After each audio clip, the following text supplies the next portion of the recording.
What's up, sports fans? It's your man D back, speaking my sports talk. All right, check it out, man. We talking Eddie Hearn today, but some fighters too, of course. This is boxing talk, baby. Um, look, man. Now I've been on the Eddie Hearn team here for the past couple of years. You know, whole Eddie Hearn in the high regards when it comes to promoters and such, but Eddie ain't been looking so good here lately. Dead gang boxing first in the building. What's good with you? Killer with Z, what's up with you? Sorry to always bug you to get it for the love. Oh shit, for the love of sports. Let's talk about it. You get another one, dog. It's all good, fam. Yeah, so but Eddie Hearn, man, look, let's be serious, man. Eddie Hearn has to tighten up, bro. Like, what is he doing with Andre, right? He's got this connection with the zone.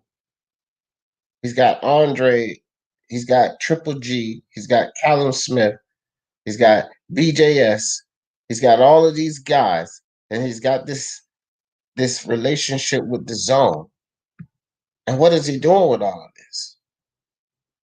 Now, I will say this, and I put it in the description. He's doing a fine job with women's boxing. I will give him that, right? He's doing a really fine job with women's boxing, but at the same time, man.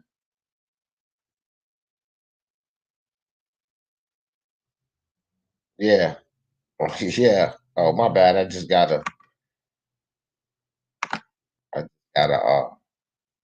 a message. Sorry about that, guys. But anyway, let me put this link in the chat right quick. Let me put this link in the chat because I know I'm gonna get some people, or maybe not. Maybe some people to just have a discussion. Might be some people that want to debate about it because a lot of people that hold her into a high regard, and I do too. It's just that I mean, look, if someone claims they're the best, like one of these fighters, then you expect them to perform as the best, right? So for anyone that want to take up for Eddie Hearn, well, if he's if you hold him as being the best promoter, then he has to perform like that. But look at these top rank cards and these PBC cards we've had. Those cards have been more impressive than some of these Matchroom events, and then you got guys like Demetrius Andre, chasing Billard and Dusty, whoever, and then a Liam Smith. Like, bro, what kind of layout is that for a champion? Especially when you got GGG over there talking about he need tune-ups. Like, that's a unification match to be made. Eddie Hearn, you got to get on the ball, fam. Like, you got to make these fights. Have it promoted. We shouldn't have to watch Demetrius Andre fight Billard and then Dusty, and then he finally steps it up to Liam. That's the layout, really? Wow, Carlos Mendoza, what's good? What's good? The new low, what's good with you?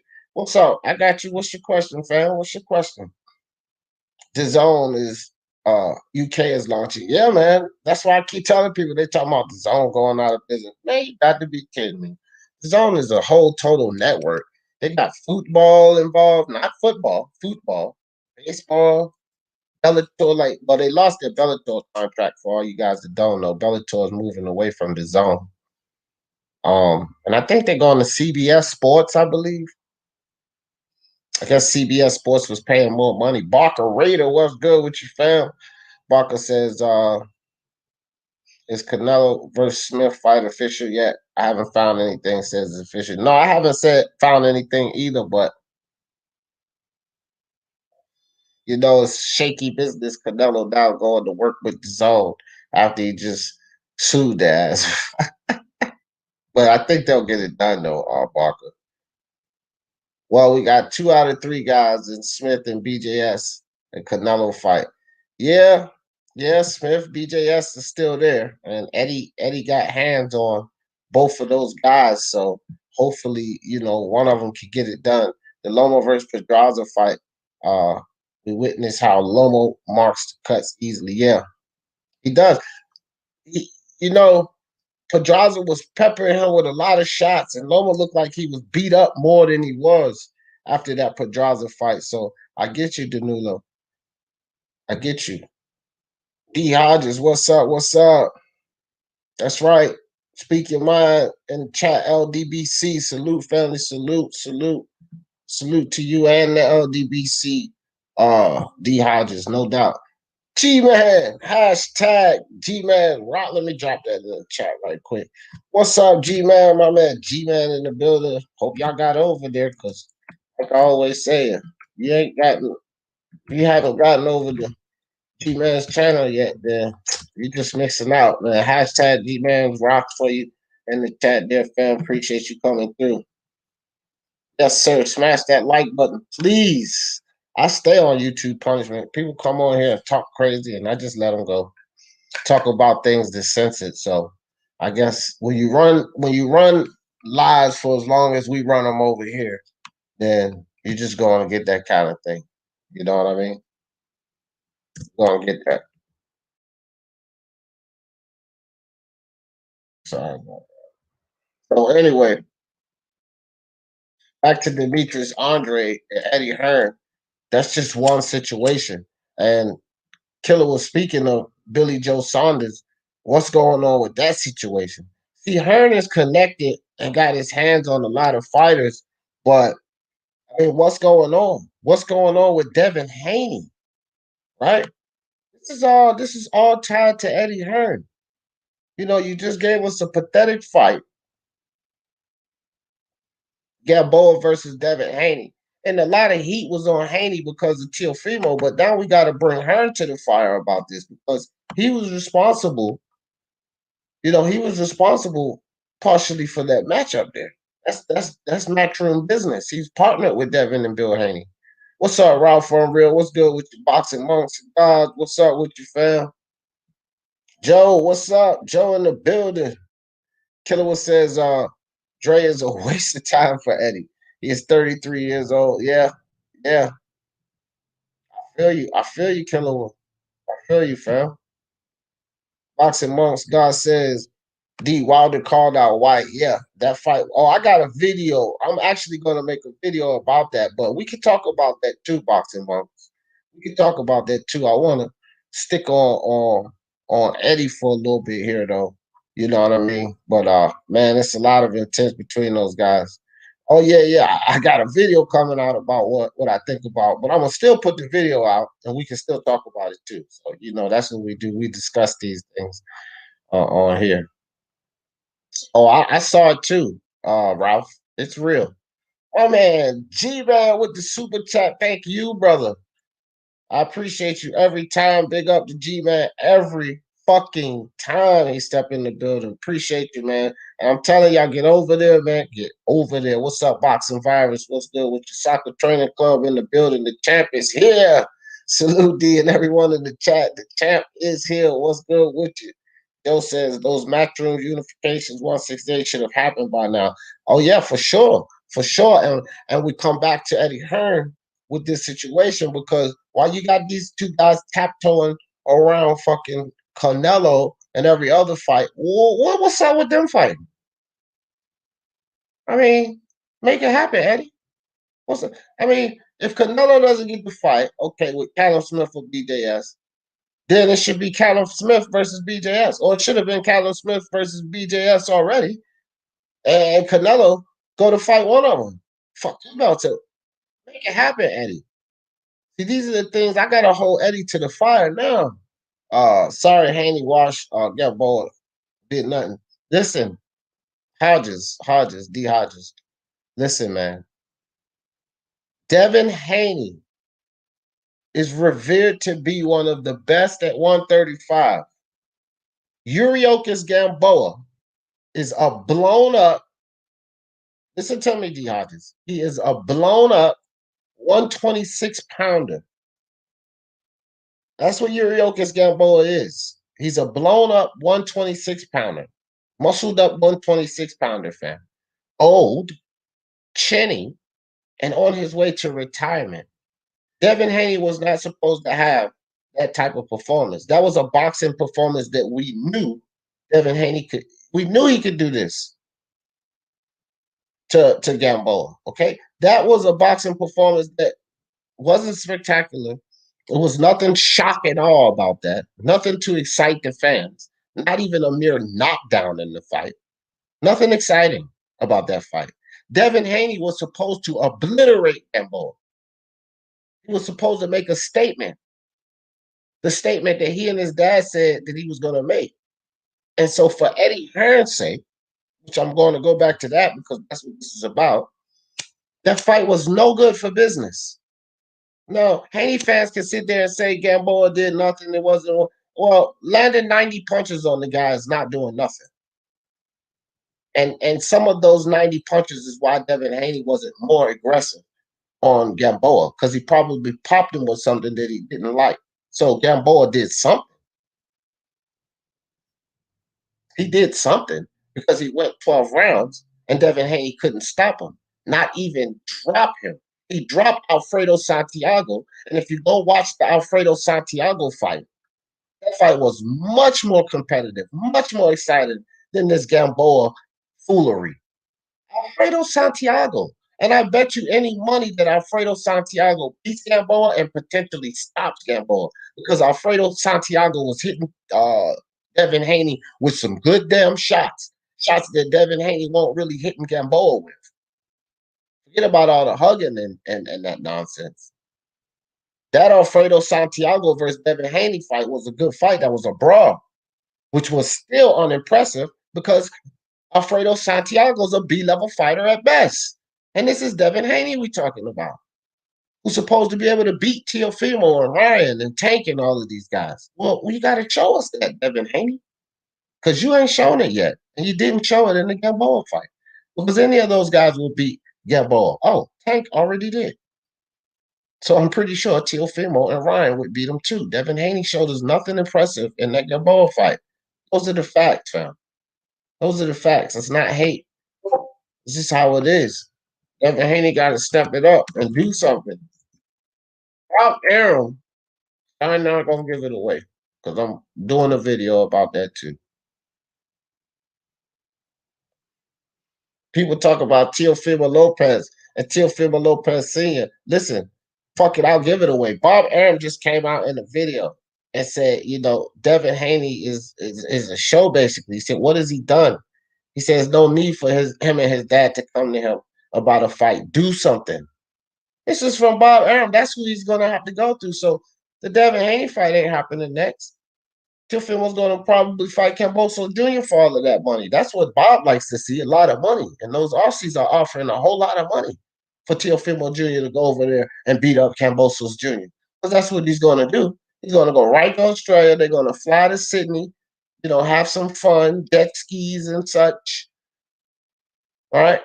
After he beats Camboso Jr. Or before he beats Gamboso Jr. I don't know how it's going to be, but I'm pretty sure he and his wife going to enjoy the sights and enjoy being in Australia, because it's not going to be much of a competitive fight, to be honest. He's going to beat the hell out of Gamboso Jr. Not much of a competitive fight at all. Killer says Eddie has done nothing wrong with Devin. It's Tio who changed the game. Eddie could not really see. Listen, Killer, Gamboa, Santiago, those are responsible. Those are Eddie Hearn is involved in those two fights. These are and I believe Abdulayev as well. Abdulayev, Santiago, and then Gamboa. This is a Devin Haney who's supposed to be at the top of his class, and he fights Abdulayev, Santiago, and Gamboa. And Eddie Hearn is right in the middle of these deals. That is Eddie Hearn's business.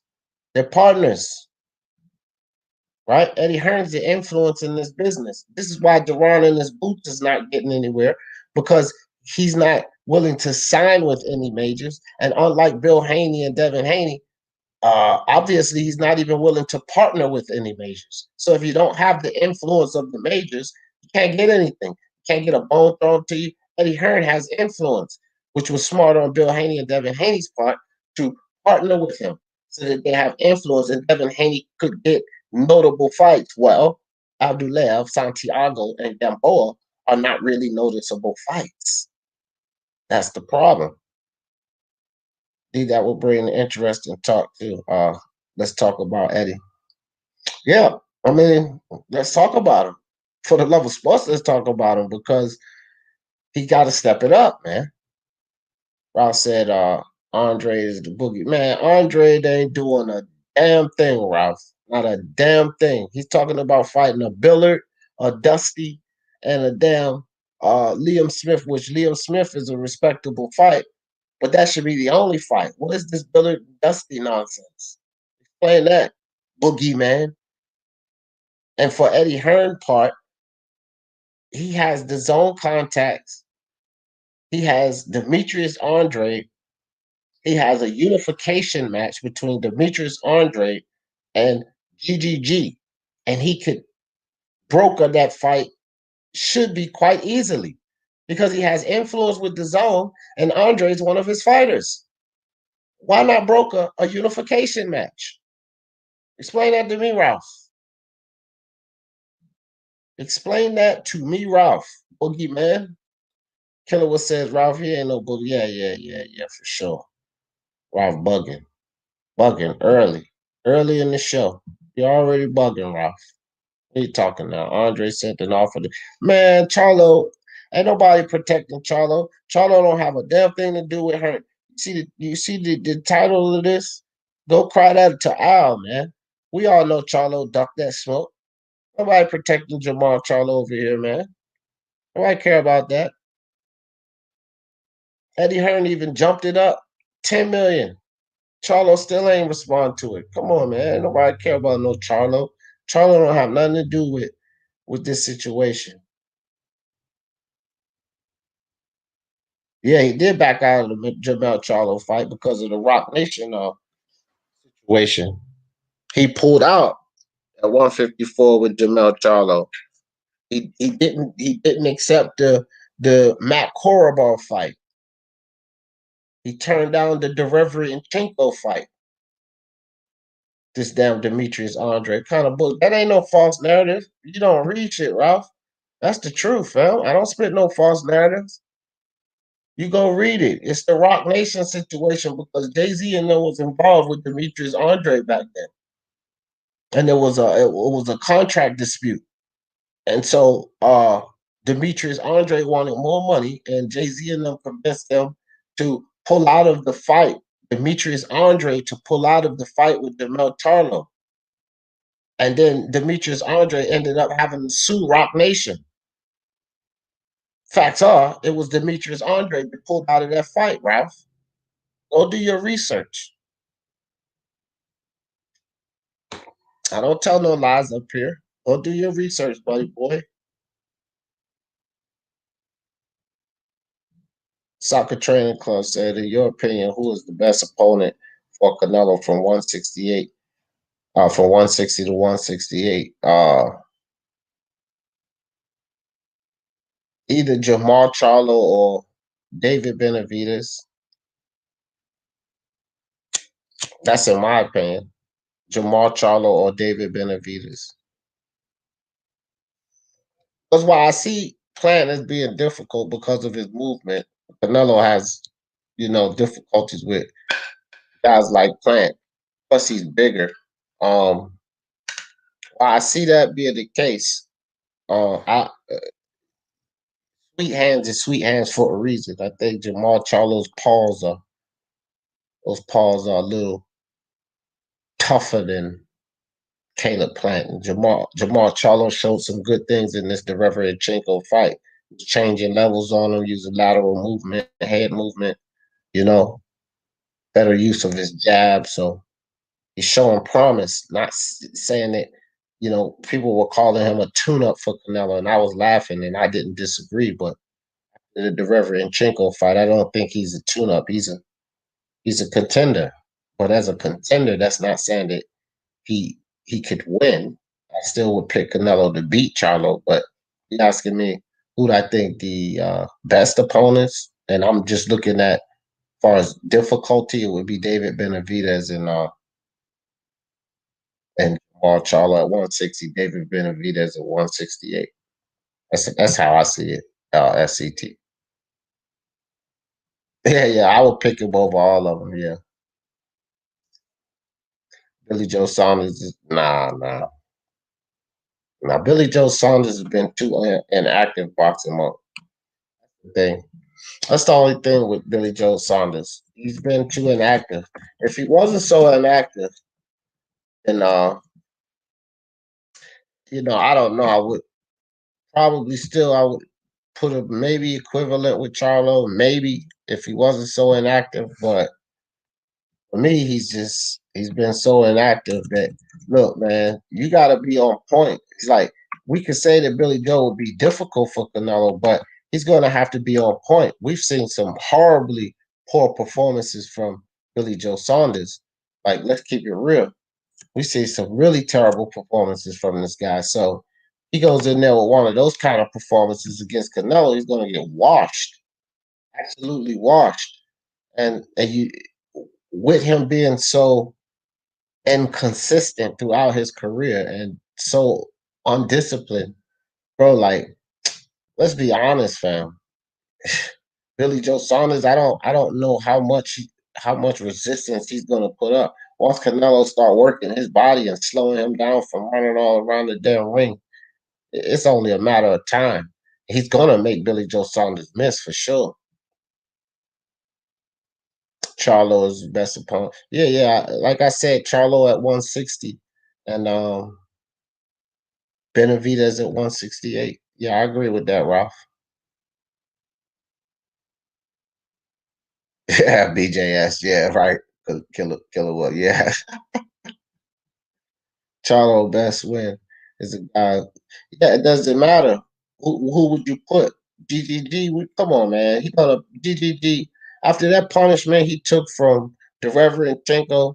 Canelo gonna come in there and work his fucking body down. We already know both of these guys can take a punch upstairs, right?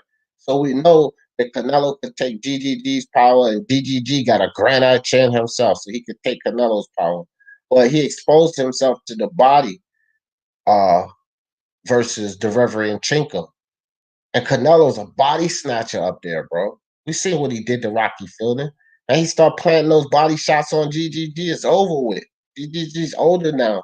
The third fight is just like Tyson Fury Wilder. Now I give GGG more chance than Wilder, of course, but I still give it a foregone conclusion that Canelo wins. GGG not gonna beat him by the cards. We know that shit. Canelo's the value in this game right now, right? And he's a free agent, so all of these people can make money off of him. So GGG still not going. Canelo's still going to get the favor on the cards for all the people that don't know. But I got him stopping GGG in this third fight. The Reverend Chenko had GGG in a lot of trouble. Canelo stops him. I'm convinced of it. His body is gone, bro. That's just gone. He's too old.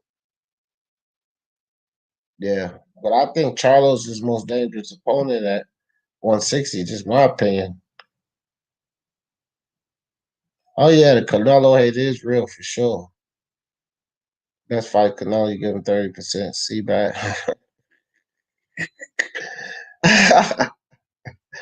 Yeah. Team Haney missed the trick going the WBC route in the beginning of all this. Yep. Team Lopez made the right going to the IBF. Correct. Correct. 100% correct, bro. And I used to debate people about that all the time that wanted to say that Telfimo ducked Devin Haney. And I'm like, bro, how does he duck Devin Haney in a fucking bullshit tournament by going after Lomachenko? And at that time, how do you duck Devin Haney going after Richard Comey even? Richard Comey. Hell, Nakatani, Masaoshi Nakatani was ranked higher than Teofimo and Devin Haney on the world ranking. He was ranked higher than both of them when Teofimo fought him. Like just the narrative is just silly, man. Teofimo took the right route, and Devin Haney took the wrong route. It's just that simple. I still pick Canelo, but I mean the best opponent. Plant could give Canelo issues. But yeah, but Plant's at 168, Ralph. At 160, I agree with you. That's why I said 168. That was answering soccer training club question. I agree with you, Ralph. It's Jamal Charlo at 168, but because it ain't no fucking Andre. No fucking way. That dude's a knockout waiting to happen. Till the next two fights are already signed. His first $10 million Aussie pay, undisputed. Yeah. He Teofimo getting paper, man. He not worth. Look, he already got the glory. Those kids don't got glory or not. Devin Haney only making a lot of money because he get promotional. But off of his purses are pathetic, and he knows it. Bill Haney can run around talk about the money they're making, but they're getting it off of promotional. Devin Haney purses are pathetic because he's not getting a lot of money off of his purses. That's just the fact. He ain't fighting no fucking body to be no kind of draw. He's no fucking draw. Fucking DAZN not gonna pay Devin Haney but so much money. Like, let's get real. Nigga couldn't sell ice water in hell. He said, I see. I don't see someone who'll be 50-50. Canelo said. I mean, the problem. Yeah, nah, that's 175. So we got to stick to 160 and 168. Better be even Bivol. No. And I picked Beterviev to be the guy in boxing right now that could beat Canelo. And trust me, I'm a Bivol, Dimitri Bivol. I'm a fan of his. But I'm a bigger Canelo fan. He's one of my top 5 guys, and I think that that's a fight that he could actually lose. But I would love to see it, though, because that's the type of fights I want to see my fighters in. And I think that he could lose, but if he could pull through that fight, that would be the shit. Like, I wouldn't want to hear nothing about Canelo. Then pound for pound number 1 for sure. I don't give a fuck if he fights Bivol at 68 or 75. If he beats Dimitri Bivol, that's it, hands down. Because I got Dimitri Bivol beating Bivol. Beterbiev, and a lot of people don't. Artur Beterbiev, he's not beating Dimitri Bivol, man. Enrico Colling gave Artur Beterbiev much trouble in their fight, and it was because of Enrico Colling's movement, but his offense was trash. Dimitri Bivol offense is explosive, great offense, but he has movement superior to Enrico Colling. And Enrico Colling took Beterbiev all the way to the 11th round. He had terrible trouble with him. Man, Dimitri Bivol beats Beterbiev. I'm telling you, I'm convinced of it. Also, what's he's doing? I know, right? Josh Warrington, that's another one. Talk about the fight with Kanzu for almost a year now. Exactly, Big Dan. That's the thing. Like Hearn, man, he got Warrington. He's got a slew of fighters, bro. Eddie Hearn has a slew of fighters.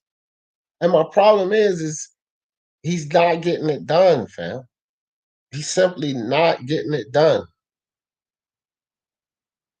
All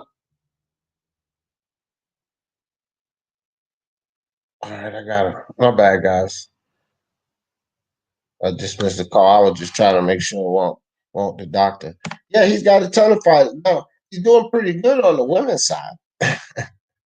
Which, I mean, that's still promotional, but most of us here, pay more attention to men's boxing. So, that aspect of it. And this is the thing, like people, I used to go back and forth with people saying that Eddie Hearn was the man in boxing right now.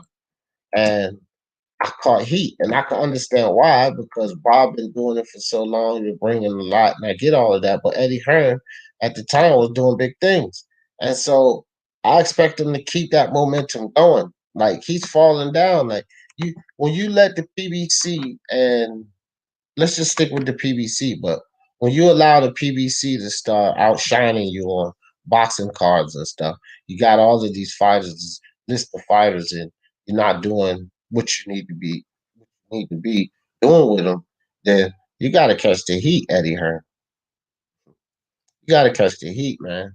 Because look, man, we need fights in the state of boxing right now, with things being closed down. You know, having to do fights in bubbles. Certain stadiums and stuff are just letting up a certain portion of fans, and the way the UFC and Vince McMahon over there capitalizing off these pay-per-views. And you got to do something. You got to bring the sport back. You got to get these fighters in the ring with each other. And you're sitting there, you holding on to champions at two different weights. There could be unification matches. And like, what's going on, Eddie Hearn? You know, like I said, if BJS or Callum Smith can't get Canelo, why can't we get BJS and Callum Smith? You can make that happen. You can broker that easy, Eddie. Get robbed? Who get robbed by who? Camboso Jr.? They gonna knock that kid out, bro. That's just not going 12 rounds. Don Ramon, are you serious? Man, Don Ramon, that shit is not going 12 rounds, fam. It ain't gonna be no robbery. Did you see Camboso Jr. against Lee Selby? I did that fight, Don. Listen here, man. Teofimo Lopez would have knocked Lee Selby out in the first or the second round. I'm telling you. They've been lucky to see him make 3 rounds. He would have knocked him out. Cambosos Jr. went the distance with this dude. And Lee Selby was tagging him up. Man, you got me twisted. I got Teofimo knocking him out probably like the 5th round. I'm 5th or 6th. I'm gonna give you a final prediction sometime here soon. I'm gonna get ready to put a video out. He's gonna demolish Camboso Jr. He could get robbed, but it ain't going that far. Teal's bigger than him, faster than him, hits harder than him, boxes better than him. How you think that thing gonna see 12 rounds? That thing ain't gonna see 12 rounds, buddy. How you know Haney fight is signed? What Haney fight? What y'all talking about? What Haney fight? Haney signed to fight who? Who's boxing in the building? What's good, brother? Billy called Justice Saunders decent. He's better than Charlo. Nah. He's undisciplined. I mean, his potential. No. I think Charlo beats Billy Joe Saunders. I don't think he's better than Charlo. No, Billy Joe Saunders. He moves well, man, but he lacks power, and I don't know, man. You want to see a snooze fest? Get Billy Joe Saunders and Demetrius Andrade in the ring together. Do that. That'll be a snooze fest for you. It's a soccer training club for me, yes, but Charlo is right behind Billy Joe. Yeah, I mean, I get it because Billy Joe is probably he's got a better resume, but I just think Charlo. I think Charlo spokesman. To be honest with you, Walker, and I don't even like Jamal Charlo. Let's keep it real. Walker Raider says at the end of the day, it's up to Bill Haney who Devin Haney fights, not Eddie Facts. It's up to Bill and Devin. That's true. It is true. Gamboa is pathetic, no matter how you look at that. Both are definitely on the Canelo radar. Can't wait. Yeah. Killer Z says not Haney with like Taylor. I said undisputed versus I can't man, I hope that shit happens. Andre ducking. Yeah, man, Demetrius Andre, that's another thing with Eddie Hearn. What the hell is he doing with Demetrius Andre?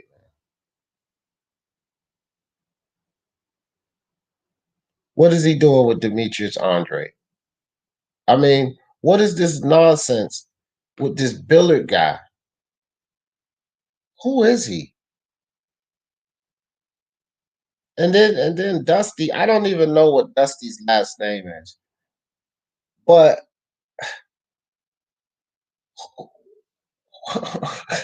I don't know like what's the if Liam Williams is the guy that we have to look forward to, because this is the reality with Andre right now. We basically have to look forward to Liam Williams, fam.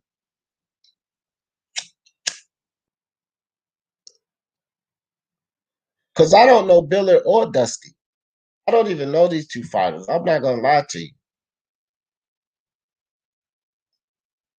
I know of Liam Williams. I've seen him fight plenty of times. I don't know these other two guys. So basically, that's the cream of the crop right now for 160-pound champion Demetrius Andre. Like this makes no sense. Yeah, those are good shouts for Canelo. I hope he fights one of Canelo, Jacobs, GGG all fought each other. Andre, Charlo still looking. Yeah, yeah, that's what I'm saying, Tito. I stopped having faith in Andre a couple of years ago, to be honest. I never had faith in him, Joe. Never. Jerome Benjamin, what's up? What's up with you, fam?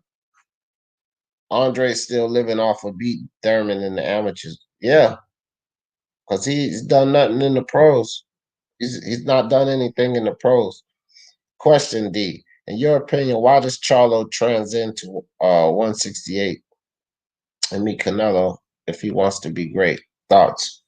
Because he still got more to prove that he is great. He's not fully proven at 160.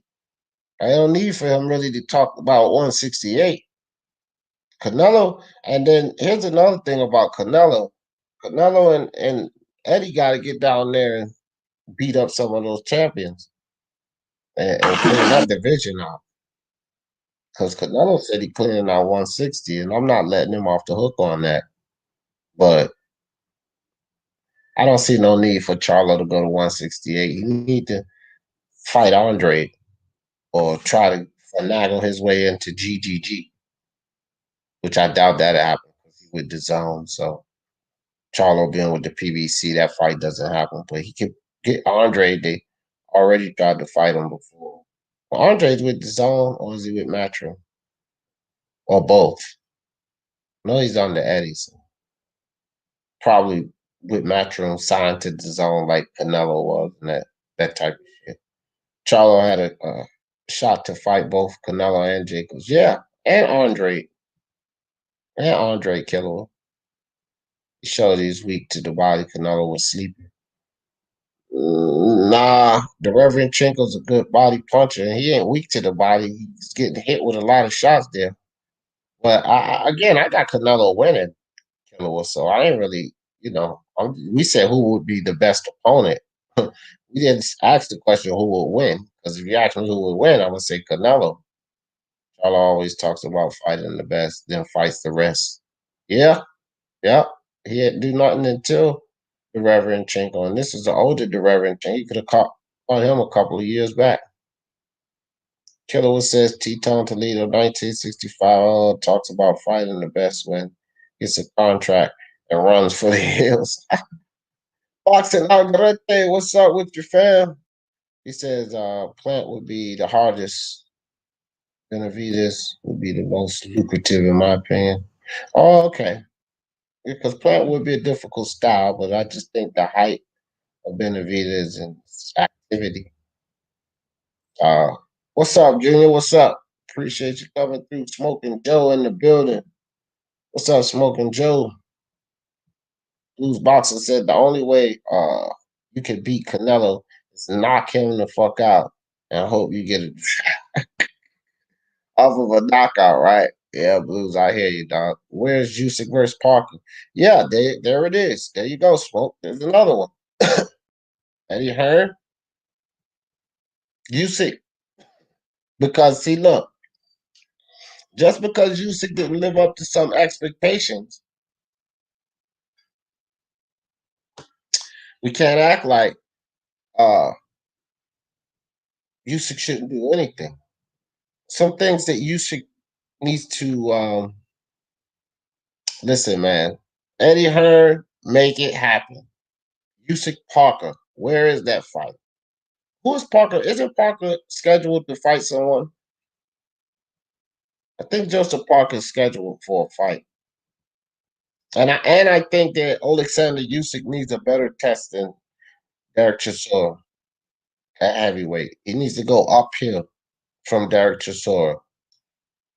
And Eddie Hearn need to make that happen too.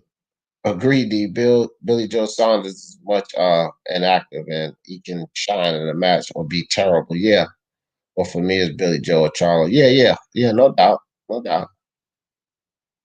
Miguel Robles, what's up, brother? What's good with you, Miguel?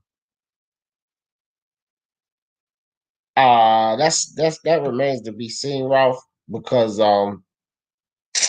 with this Fury debacle and Wilder, Eddie Hearn and Warren and those guys were talking about a 2-fight deal with Tyson Fury and Anthony Joshua. But if Usyk want to get beat up by AJ, then let him, because he's not gonna beat AJ. And that dumb shit, that performance, that shit he did with Derek Chisora, I'm telling you right now, bro. He's gonna get beat up by AJ with that kind of performance. I don't care what anybody say, bro. Usyk not gonna survive that fight with AJ. Even if it goes to the cards, he's gonna be down because he's gonna be too busy protecting himself. He's not gonna score AJ. He's not gonna outscore those little pepper and jabs he was throwing at Chisora. And Chisora was catching him with jabs. He was out jabbing him in some rounds. AJ's taller, longer, stronger. You see that jabs and those straight rights he was laying on fucking Andy Ruiz, snapping Ruiz head back. Man, AJ gonna beat, man, I'm telling you now, Usyk and his camp better not do that. They just gonna mess themselves up. GGG on the decline big time for sure. For sure.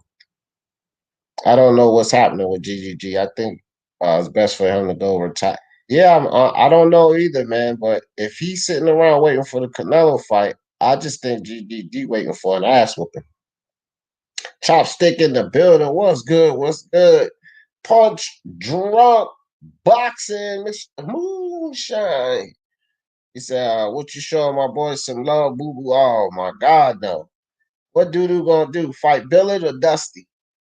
Which one is it gonna be, Punch drunk? Is it gonna be Billard or is it gonna be Dusty?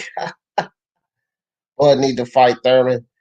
Uh, nah, man. Bud need to try to seek down that Pacquiao fight, Chopstick. That's what I think. Bud need to chase down that Pacquiao fight. We want all the smoke on here, team. But yeah. Bud Crawford is a good boxer. We need to get that Pacquiao smoke, though. Bivol versus Andre. Man, Bivol beat the living shit out of Andre. I mean, he would beat the living shit out of him. No, you don't. No, you don't. Nobody's trying to get Andre to beat that. Hell, I know.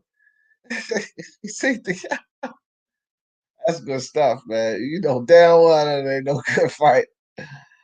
Oh man, Canelo beats Bivol at 168. He's wagered. No, Killer. Bivol's not a big 175 pounder. He could make 168. He wouldn't be drained.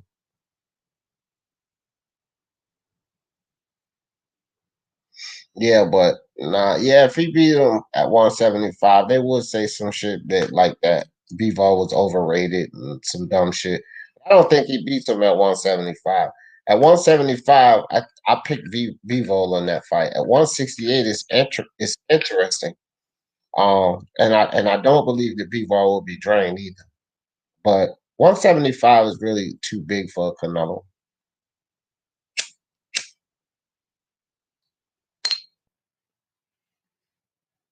I think he beats Arthur Beterbiev, maybe, because one, Arthur wouldn't beat him on the cards, but two, movement.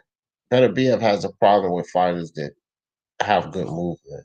And Canelo around that class got the best movement. So, but Bivol, no, I don't know, man. It's hard for me to pick Canelo over Bivol or Killer. If you don't know, man, you need to go watch this dude fight someone. When we talk Canelo, We talk 3 weights. No, I don't, T-Tone. I talk 2 weights. I always tell people it's not about that 175 shit. It's about 68 and 60.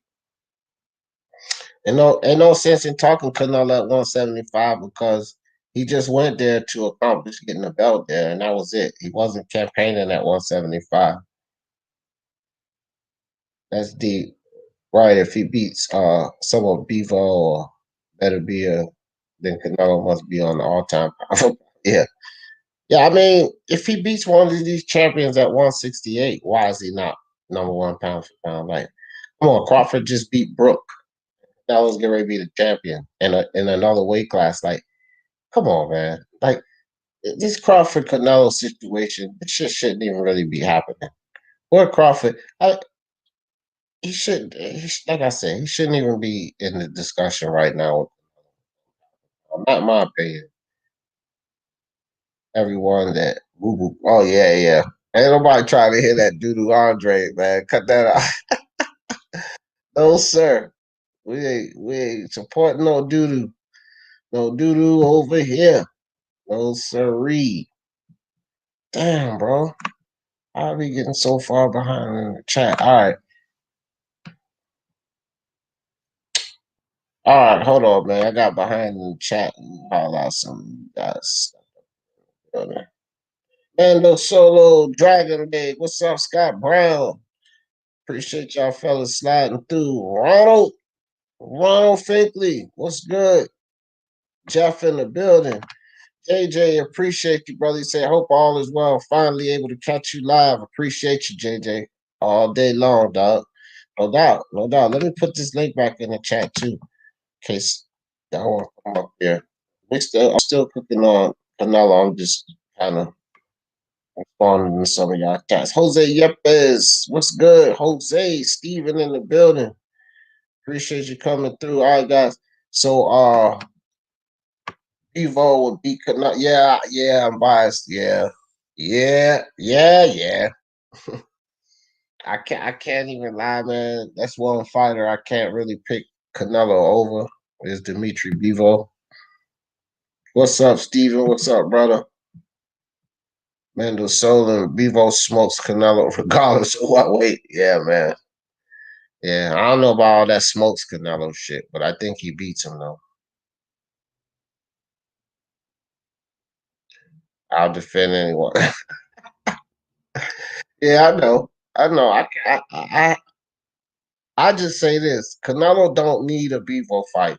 Bivol needs a Canelo fight. Canelo has enough to do with the champions at 168 and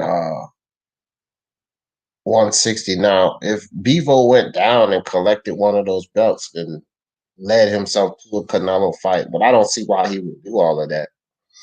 But Canelo he don't need to mess around with Bivol. Beterbiev is the best. No, he's not, Jose. Bivol is. Bivol will beat Beterbiev, Jose Yepes. Yeah, he's sleeping, Ralph. He's sleeping on Dimitri Bivol. Ronald Finkley, Mala under. Oh, okay. All right, Steven. I didn't even know you was Mala. Okay, Mala. New Zealand. I thought you was from Australia. Y'all got like similar accents. You got New Zealand in the building. Bivol is the Dilly. Man, cut it out. Jose, you a hating ass dude, man.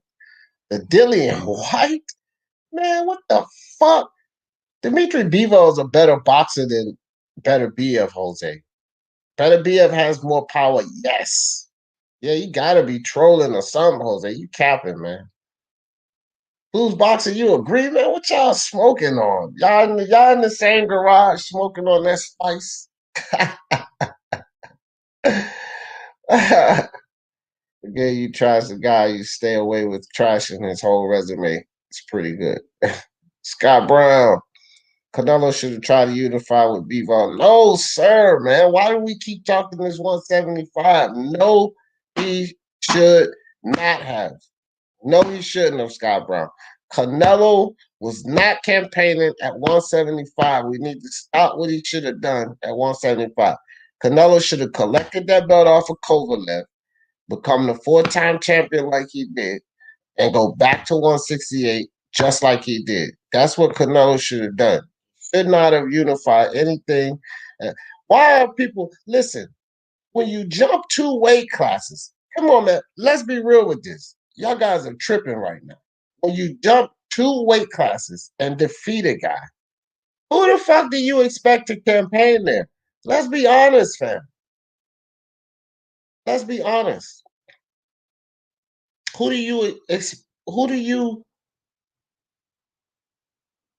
expect to campaign after jumping 2 weight classes? No, you go do the impossible and you take your ass back where you belong. You don't campaign there and keep fighting until you lose. What's the point in that? The glory was jumping 2 weight classes and beating a champion. That's the glory. But you still undefeated at 160 and 168. And you still have business at 160 and 168. Why would he unify at 175 when he captured the belt at 175? Why not unify at 168 or 160? Like, y'all want Canelo? Who in boxing is doing this, Scott, bro? This is my thing. Like, the things you guys asked for Canelo to do, who the fuck in boxing is doing this? No one. Absolutely no one. That's insane to ask that man to go jump 2 weight classes and unify. Come on, man. That's ridiculous. Yeah, Beterviev is nice, but he ain't. Come on, yeah. He trolled. That's what I said, unbiased. He trolling. Killer, okay, take away Canelo, Jacob, Sergey. Shoot, okay, yeah, take away all of that. What about GGG? Forgot about him? Here come the Canelo hate. Come on, man, don't start hating on Canelo.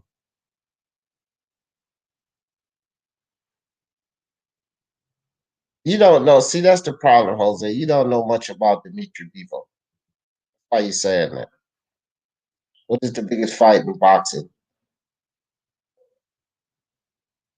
Fury Joshua. Hands down, in my opinion, Fury Joshua. Biggest fight. Tyson Fury, Anthony Joshua. Yeah. I got you, Mala. Bivol was not listed as the premier fight. Yeah, Oscar was. Yeah, exactly.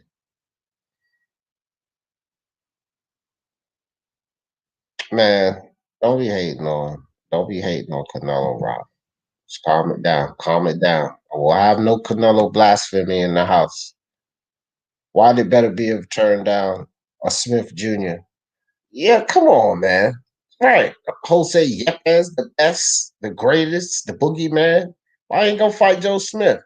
Cut it out, Jose. Cut out the hate. Still counts in the first DGG because he lost for no.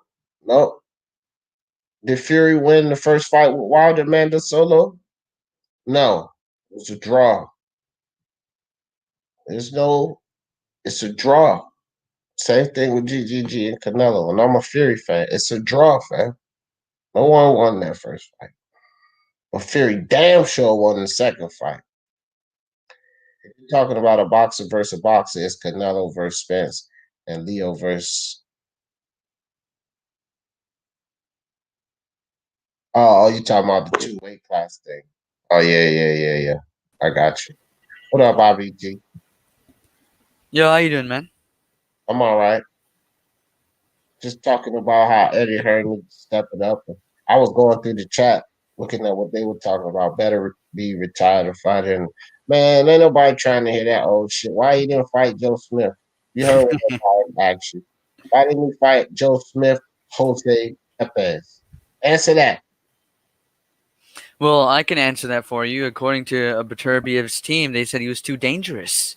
Oh, well, Jose, how about that? Too dangerous.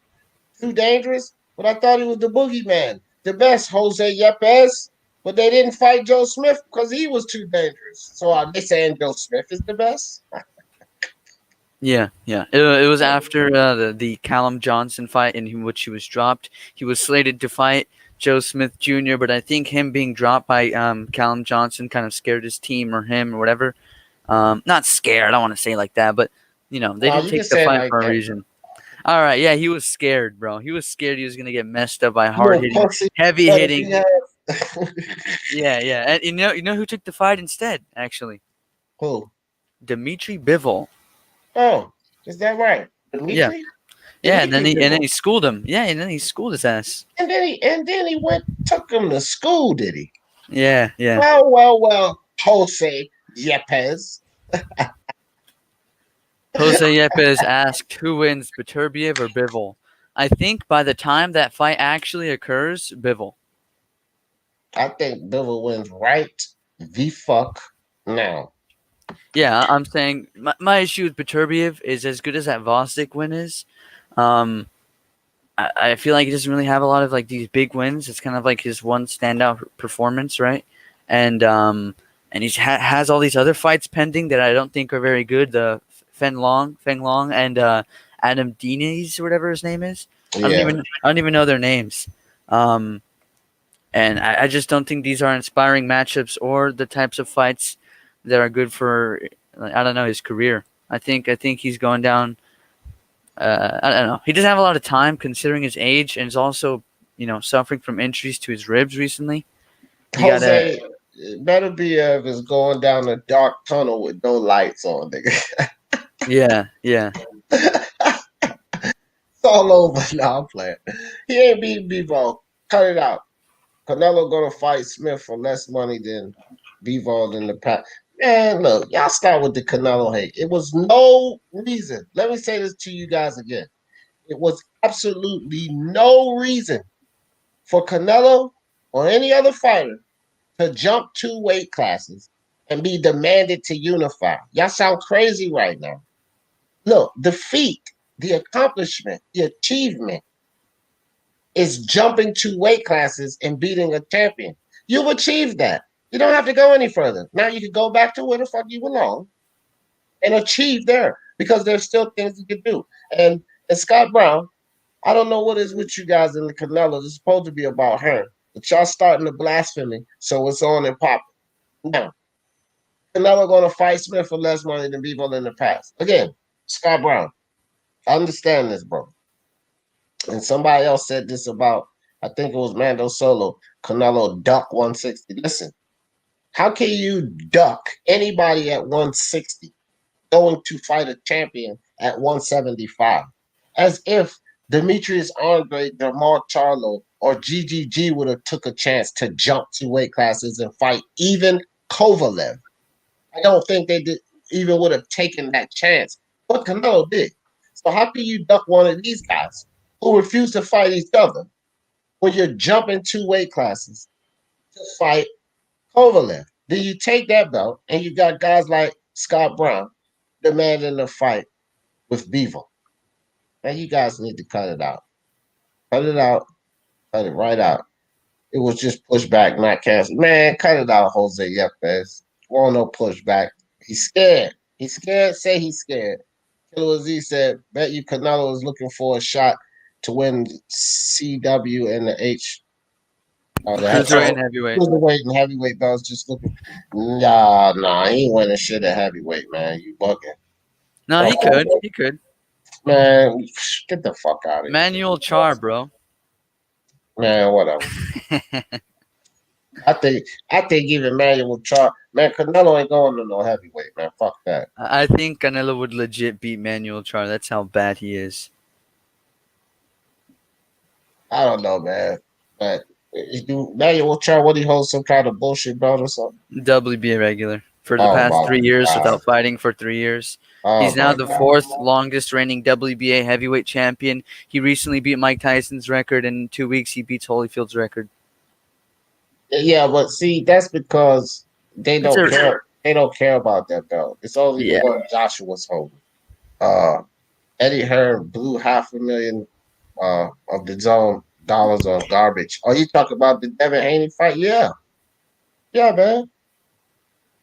Blew $7 million for Vargas versus Mikey. Yeah, but I don't look. The $7 million, guys. We got to think about this. All the offers to Charlo and all of that stuff prior to the pandemic. I don't fault the Zone or Eddie Hearn for that. Because listen, we gotta understand that nobody expected this pandemic to come across the globe, right? So these are unpredictable events. You can't predict a natural disaster or catastrophe.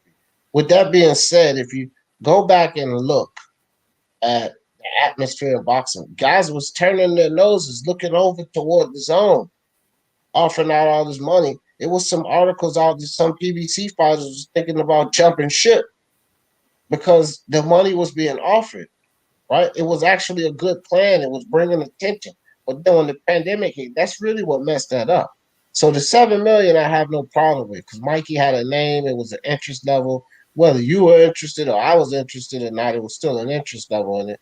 And then they were building this platform. That's what they were doing. The $500,000 after the pandemic, this Devin Haney and Gamboa garbage. Yeah, I'm all with you, Kevin. But like the Vargas Mikey situation is different to me. What's up, Killer? Well, I'm just gonna be here to defend Eddie Hearns because obviously, at some point we're gonna start trashing him, and when that happens, I'm gonna defend him. All right, well, defend on. Because Okay, I'm not. Look, just remember before you start defending. Remember who you defending, and I hold Eddie Hearn in the highest regards of all of these promoters. But just remember who you defending against. I come with truth. Go ahead, do your thing. Okay, first off, Eddie Hearns has done a really good job. The best job he could with most of his fighters. So I don't see, anything to say bad about him. We're talking. Okay, people bring up what he's doing with Devin Haney. He didn't mess up with Devin Haney. Devin Haney just decided to stick with the WBC route, which we all know the WBC route. It's like very fickly when it comes to mandatories. So everybody told him, hey, you go the WBC route, you're not going to get a Loma fight. We all know that. We knew that before he even won the belt. And that's why Teofimo Lopez went the direction. So what's going to do that? If he's that set on going that route, Eddie let him do it. How's that on Eddie? Listen, I don't let any of these guys off the hook. Eddie's his partner, so he's involved. Look, if Gamboa, this is how I put it on Eddie. If Gamboa is all that Devin Haney has, why is it all that Devin Haney has? This is what I said before. I don't know who that is that got that noise, but let's see. Oh, that's Killer. Look, I don't know who it was on the table, but Eddie Hearn got to help broker these fights. When you look at a guy like Jerron in his boots that has, I think, 26 fights now, but they're absolutely nobody we know of. That's because he doesn't have any influence from the majors. The whole point for Devin Haney and Bill Haney's partnering up with Eddie Hearn because he's one of the majors. He's one of the guys that can get Devin Haney the right opponents so that he can get his name exposed, that he can get better in boxing, build a boxer like he's supposed to. Abdulayev, Santiago, and fucking Gamboa is not it. And even if the Haneys did sign to this and sign to that, if they can't find a fight, my question is, with the majors, with the influence there, Eddie Hearn, why don't they have these opponents? Why is it Eddie Hearn brokering this? This is why they partnered with him, right? If he's not going to get them the right opponents in front of him, they could just did it without it. This fucking Abdulayev and Santiago and this type of shit is not cutting the mustard. We got to still see Devin Haney do something. Okay, at 135, who would you consider a credible opponent?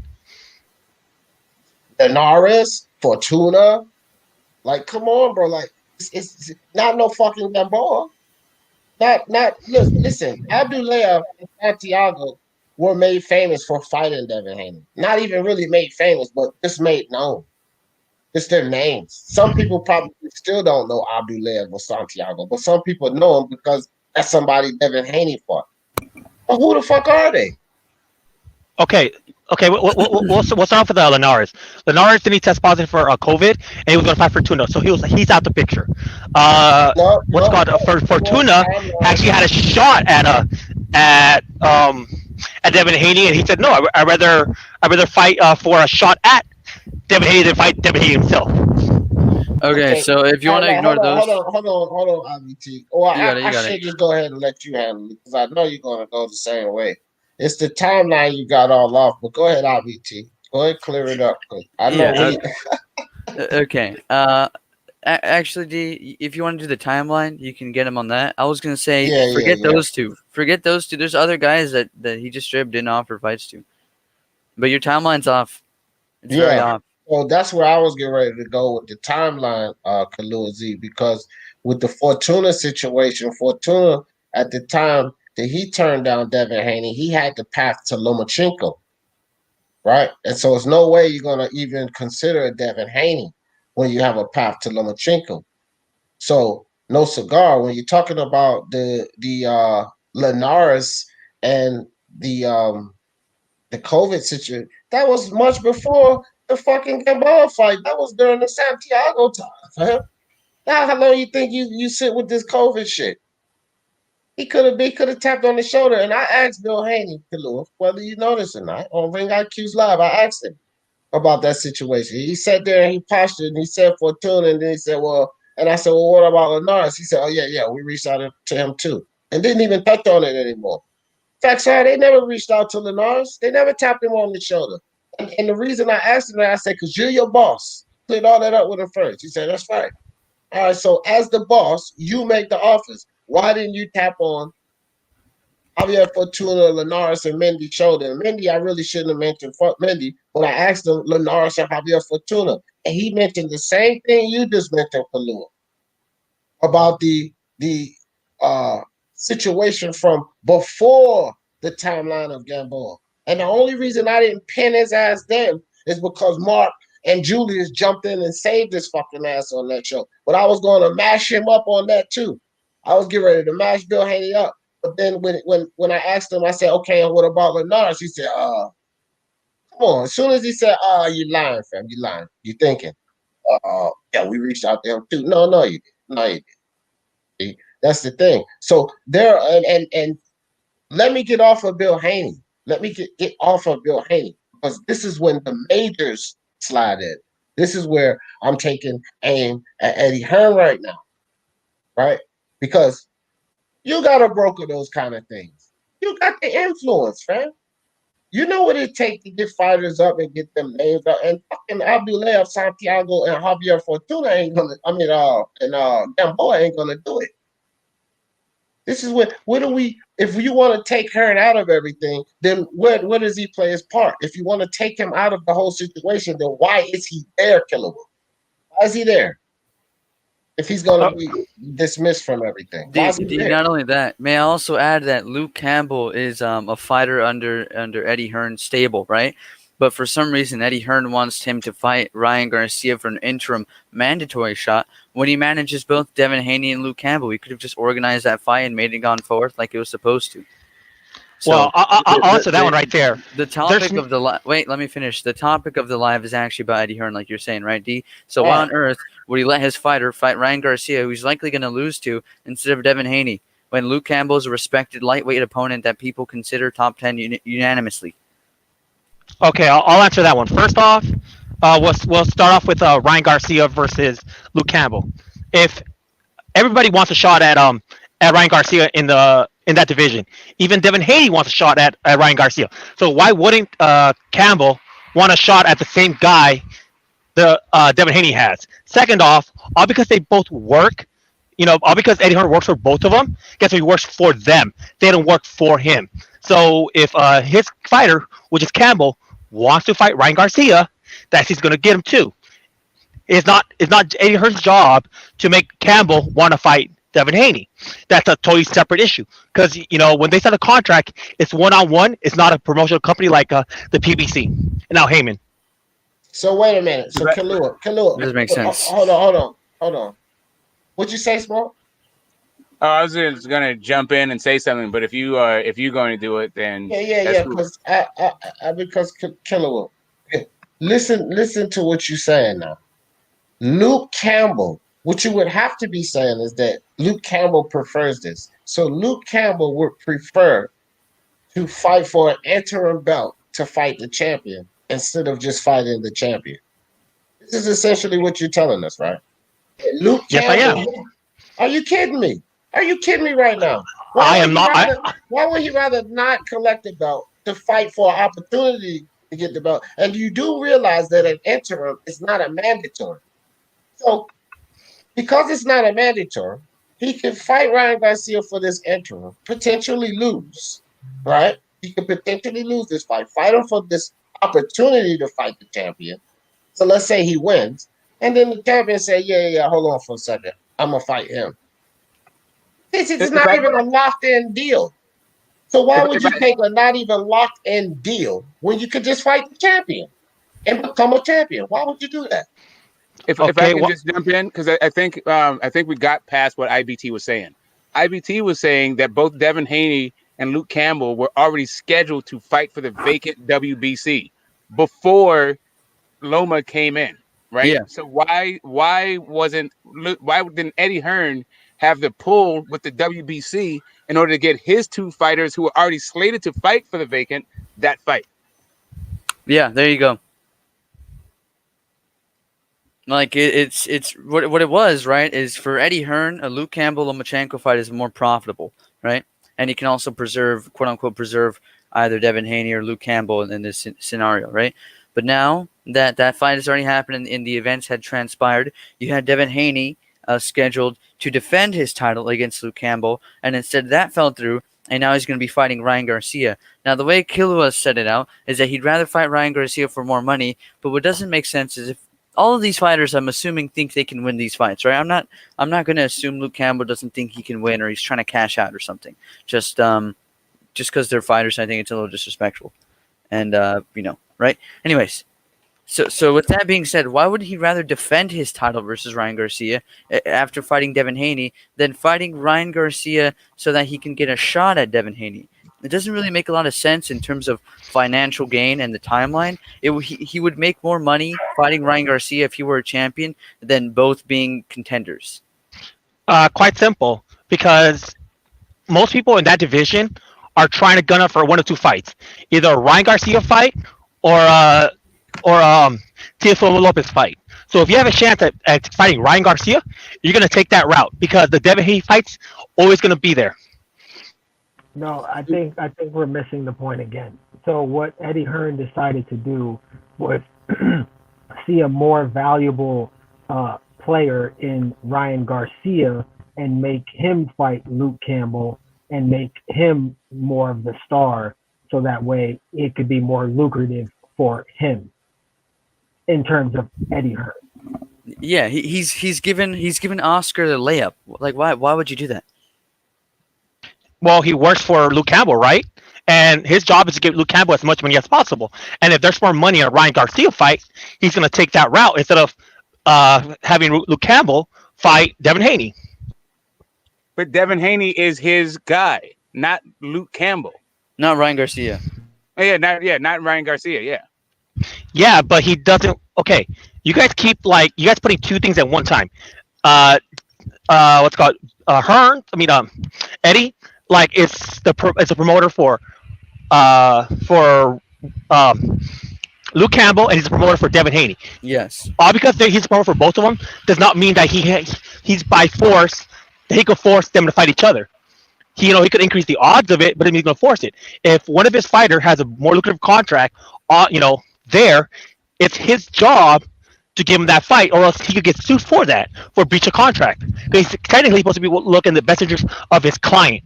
And his client at this time is Luke Campbell. And Luke Campbell wants a Ryan Garcia fight. So if it's fair and he rejects it from him, he gets sued, just like Golden Boy just found out.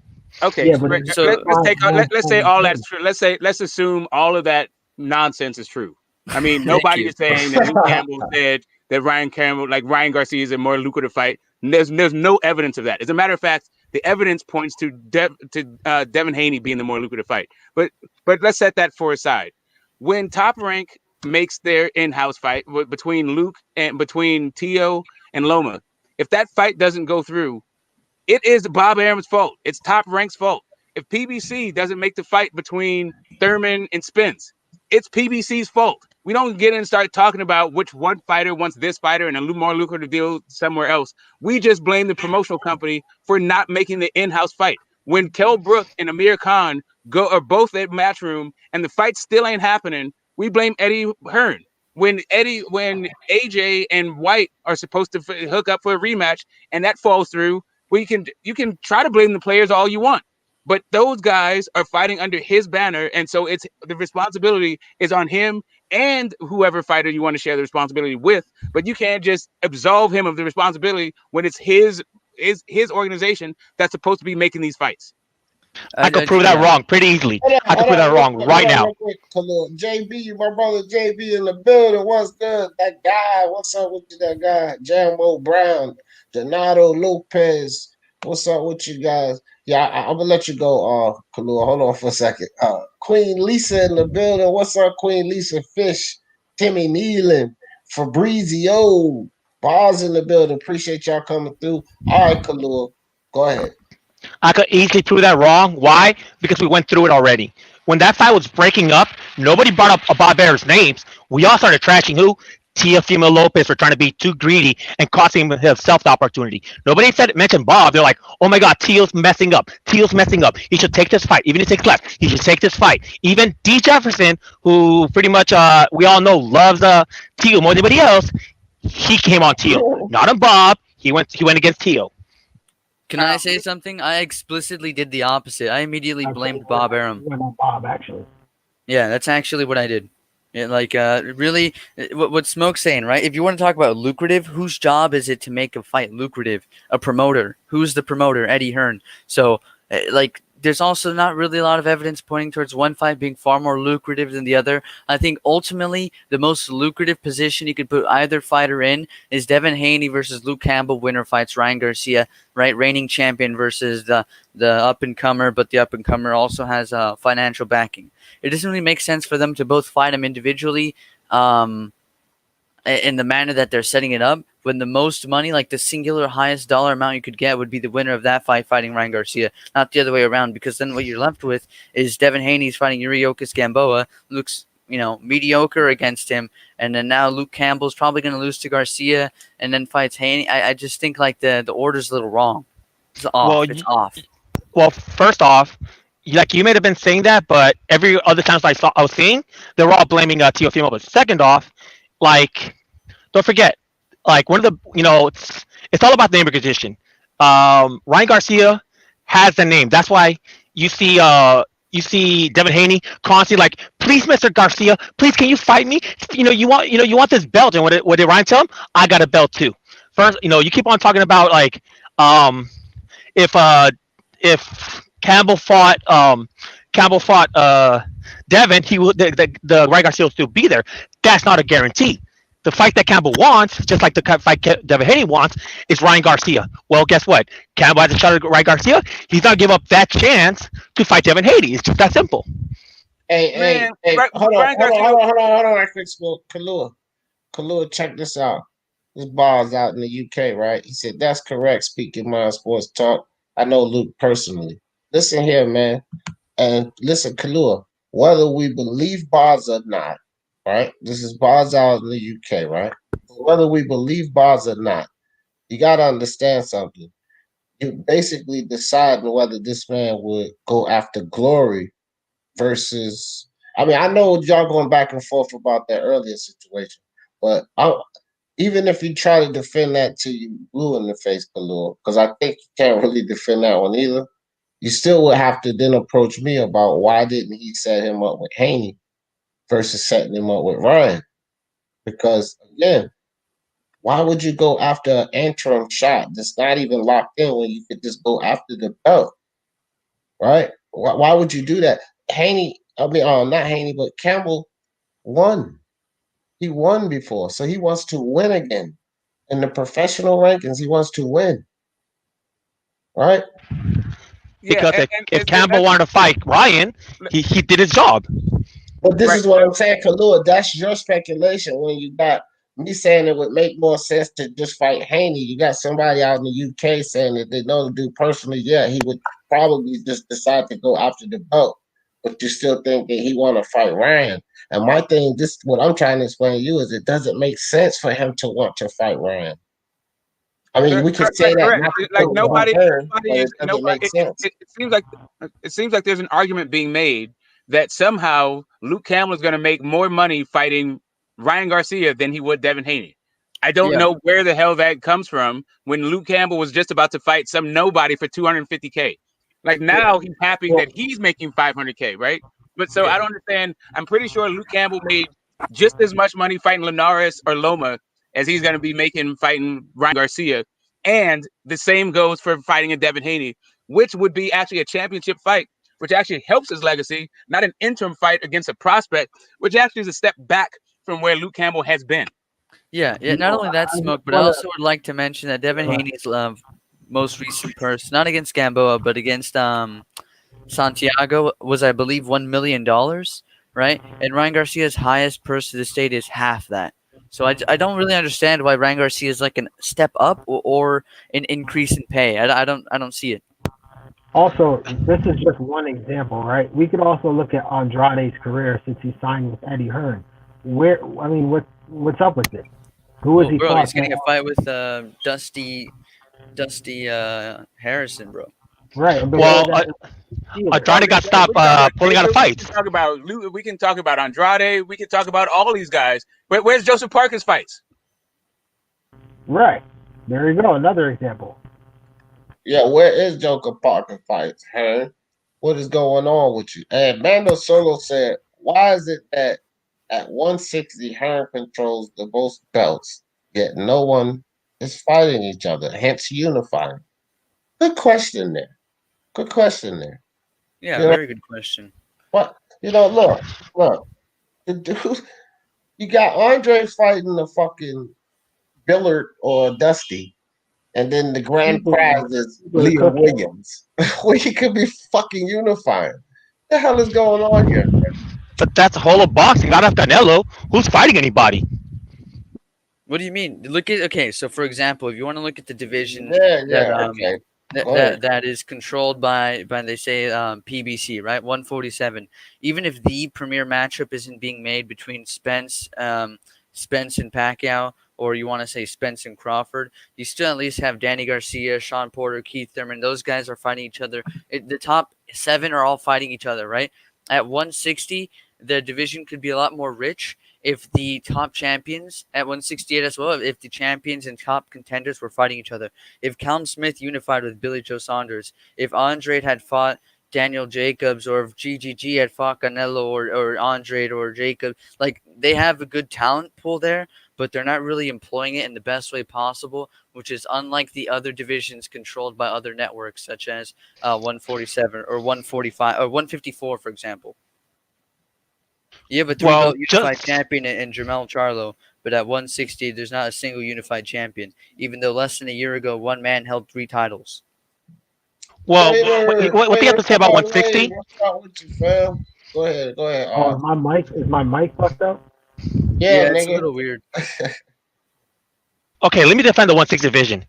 3 years ago, which is most of the current top guys, guess what? They were fighting each other. We got Chico versus Jacobs and Triple G. We got Triple G versus Jacobs, Canelo.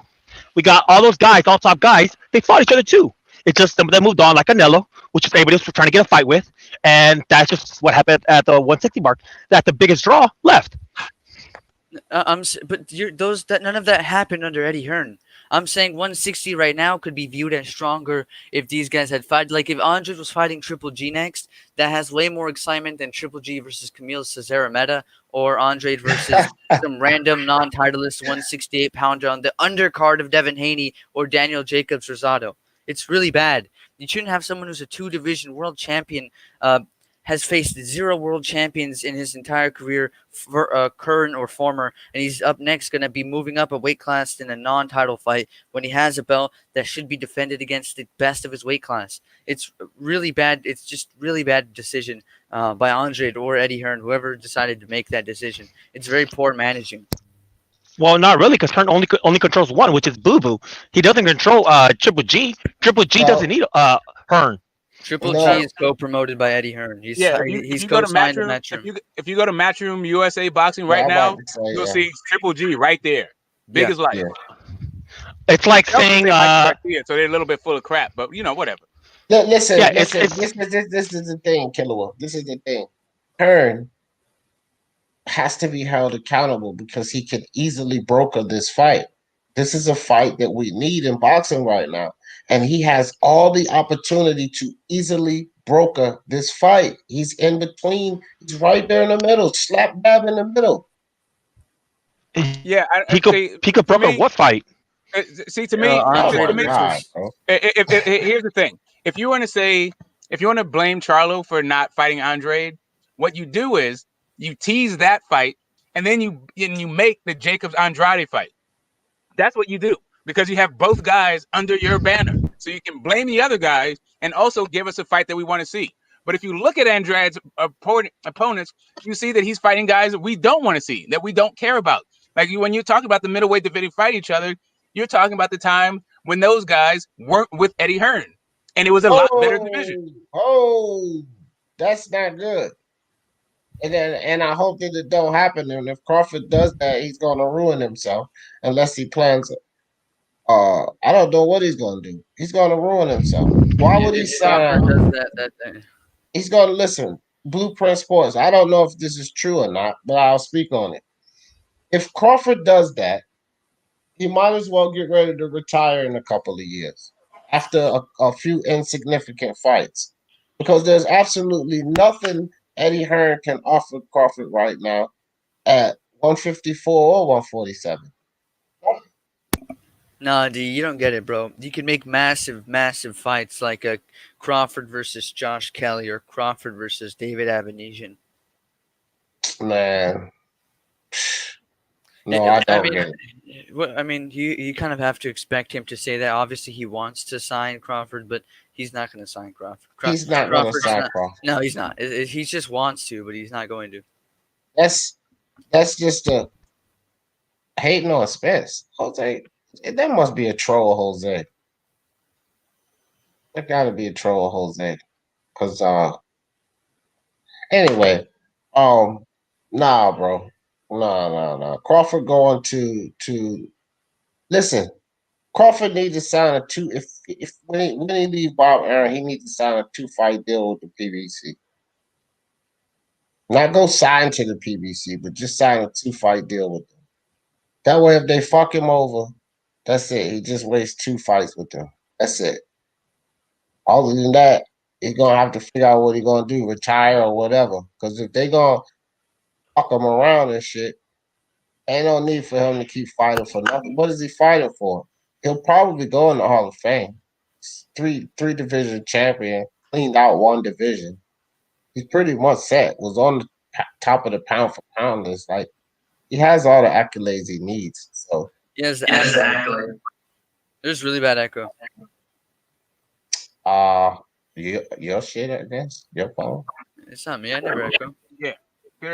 Yeah, that's the thing. Like you see this whole thing, PBC moves, right? For some reason, like some organization outfits, they get all the heat when stuff goes wrong, but then you want to point fingers at the fighters when other organizations, right? And that's what this whole thing is about. If it's the way the PBC moves, let's see how Top Rank moves. Let's see how Matchroom moves. Since we're going to look at an organization as though it's a personality, as though it's a singular entity.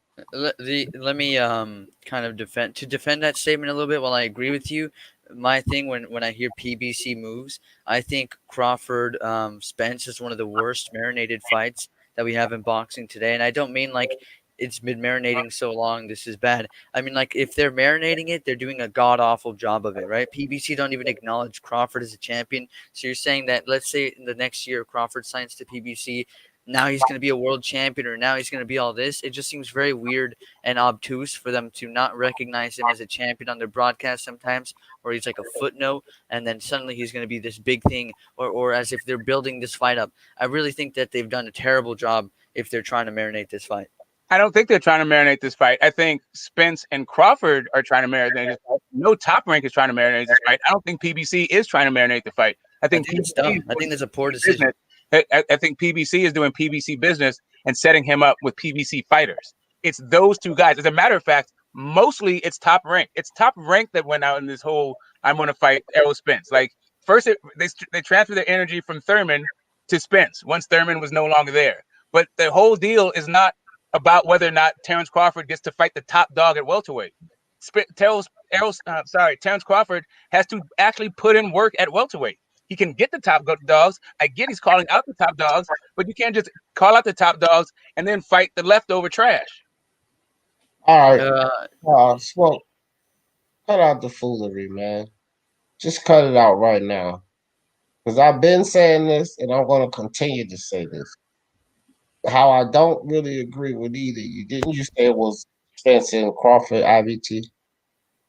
I'm saying whatever welterweight fight they're trying to marinate, they're doing a bad job. I think it's Al and Aaron sitting back, having a spouted tea together, discussing this, how he's going to make the suckers wait. They're going to make the suckers wait to get paid. That's what I think. I think it's Al and Aaron. I think it is those guys. Listen, man. Crawford came out and he showed emotion like, man, that dude not ducking me. Crawford pissed off. He ready to leave Top Rank. So we could definitely point the finger there. And with the PBC, regardless of what these PBC fans say, what Al says goes. Spence talked about the Crawford fight. This is my dude, Spence. I follow everywhere he go, everything he say. I be following his page and all of that. And Spence says specifically, I'm going to go get this belt over here and then go to the negotiation table and let's see them talk about 50-50. When he got the WBC belt, he did not even mention Crawford. And that came down from the big boss man on high. Because when these fights that don't happen, that we want to happen, we know that there's powers to be there that say, no, this is not the time for it. For whatever reason they may have, they still say these things. That man down promotion shit, okay, yeah, he get a promotional off of some of his deals or whatever, but he's still being led, advised.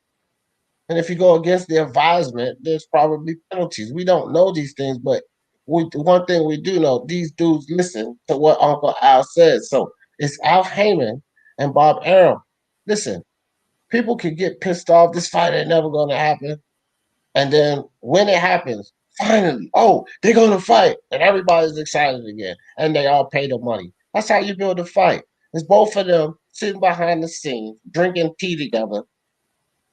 Not literally, but I'm just saying. I know what you mean. Yeah, see, the thing is, I don't disagree with you, right? I don't disagree with that particular take, right? That they are that there is a plan in order to build a fight and make as much money off of it as possible. Yeah, what I'm saying is for PBC, it's not about whether or not they're marinating the Terrence Crawford fight, because the Terrence Crawford is not that big a draw. What PBC is doing is leveraging the talent that they already have, because those guys, they've spent years building those guys into draws. They're marinating the talent that they already have while waiting on Crawford to build some type of intrigue in himself so that the Spence and Crawford fight can be bigger. But even still, they're marinating that fight. Now, I get where you coming from, Smoke. It's like these people that just come taking charges. Oh, it's the PBC marinating the fight. No, it's not. It's all of them marinating the fight. It's all of them. Because you have to have, look, we all know that it's the guy across the ring from you. So Kell Brook ain't going to do it, right? So if he fights somebody, build his stock, like Pacquiao. Hope he gets this Pacquiao fight. But if he fights somebody, builds his stock, get Pacquiao fight under him, then that's the marination they want. Fight probably happens then, because now Crawford is that guy that brings money. He just beat Pacquiao. He's a unified champion too. Like, this brings money to the fight. Okay, yep, now it's ready. Let's make it happen. But it's both of them that's agreeing to this shit. Can't point the finger at the PBC. Can't point the finger at Top Rank. They sitting there drinking tea, eating crumpets and shit like that. Why they fucking just shamming the whole goddamn boxing audience to sit back and wait until they see enough money in that fight.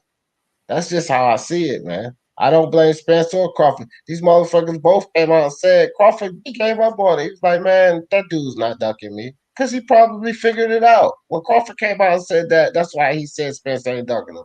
But these people still didn't want to believe what fucking Crawford told you guys.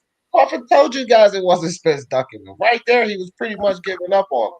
He was giving up on the whole shit. It's these motherfuckers, the suits. It's the suits that's holding this fight back because they want more money out of it. Crawford knew what time it was way back then. Correct, and that's my whole thing. Like when you point the finger at the PBC and not at Top Rank, then you're only talking about half the thing. But you are doing your job as fans in order to build the fight, right? So we gotta blame somebody, and you also have to be emotionally invested for the fight to reach the magnitude that it is going to reach. But for me, I'm not getting all caught up in the game. I can just respect the fighters. And I understand that this is the way that these guys are going to get paid. Terrence Crawford and Top Rank, the way that they move, we're going to talk about movements. The way that those guys move, Terrence Crawford is not going to be a star over there. Like they don't know how to promote him. They don't need to market. Don't know how to market to the community that would make Terrence Crawford this kind of star that he would be. And also, they don't have the inventory in order to create the intrigue within the fights, right? So really all there is to this entire thing is building it up into a legacy cash-out fight for Terrence Crawford. Nobody thinks that Terrence Crawford is going to go to 154 and dominate and 160 and dominate. They do have hopes, or they have plans, or maybe a fantasy about it when it comes to Errol Spence. Right. Now, let me say this. How I agree with you on some of that I don't. But let me let Killer IBT let you guys get in on this. Yeah, I wasn't. I think you may have misunderstood me. I wasn't blaming PBC only for this being a poorly marinated fight. I'm saying, like D's saying, I agree that I think they're planning this in some capacity. However, I think it's been very poorly planned. I think the idea of ignoring a fighter until it's relevant and then going, yeah, they've stopped ignoring them, that doesn't truly maximize the size of the fight.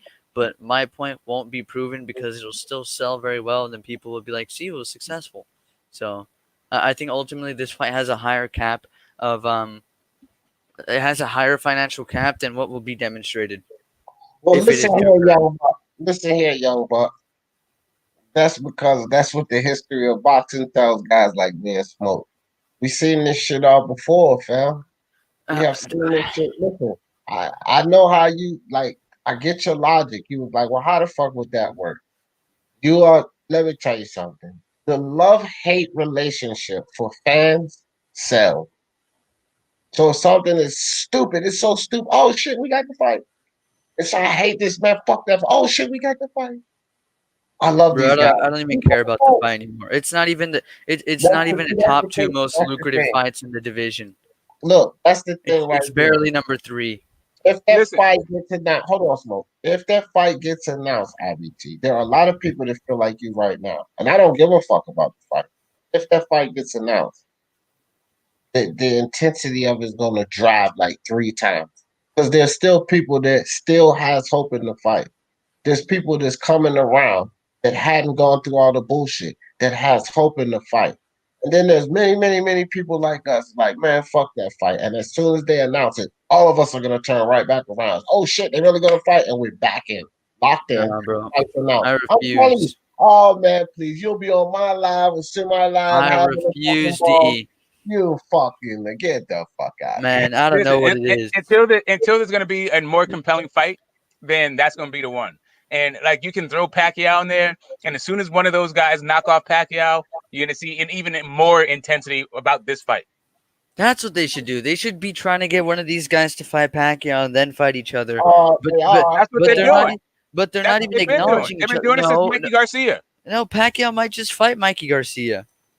I'm saying it might happen, but I'm saying that's what they're doing. They're trying to like when I say that they're making this a legacy fight. And I just pointed at Terrence Crawford. I meant because that's like his last big hurrah kind of thing. But he does have the Pacquiao fight to offset that. The thing is, when it comes to Spence, Crawford will be a legacy fight for him also, and so will Pacquiao. But there's just more to Spence's story. People are thinking than just the welterweight division.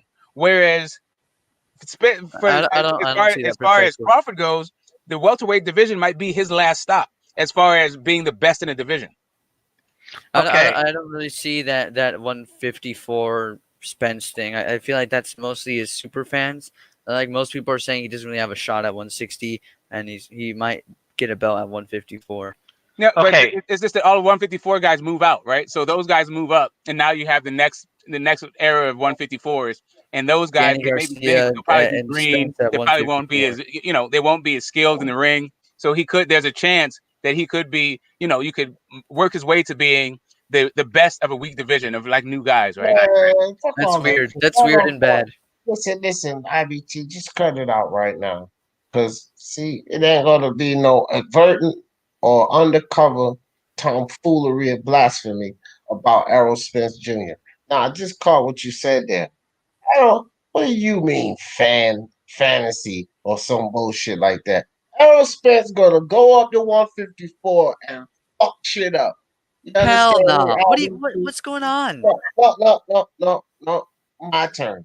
Errol Spence is going to go up to 154 and fuck shit up. All right. Now, remember, I told you this.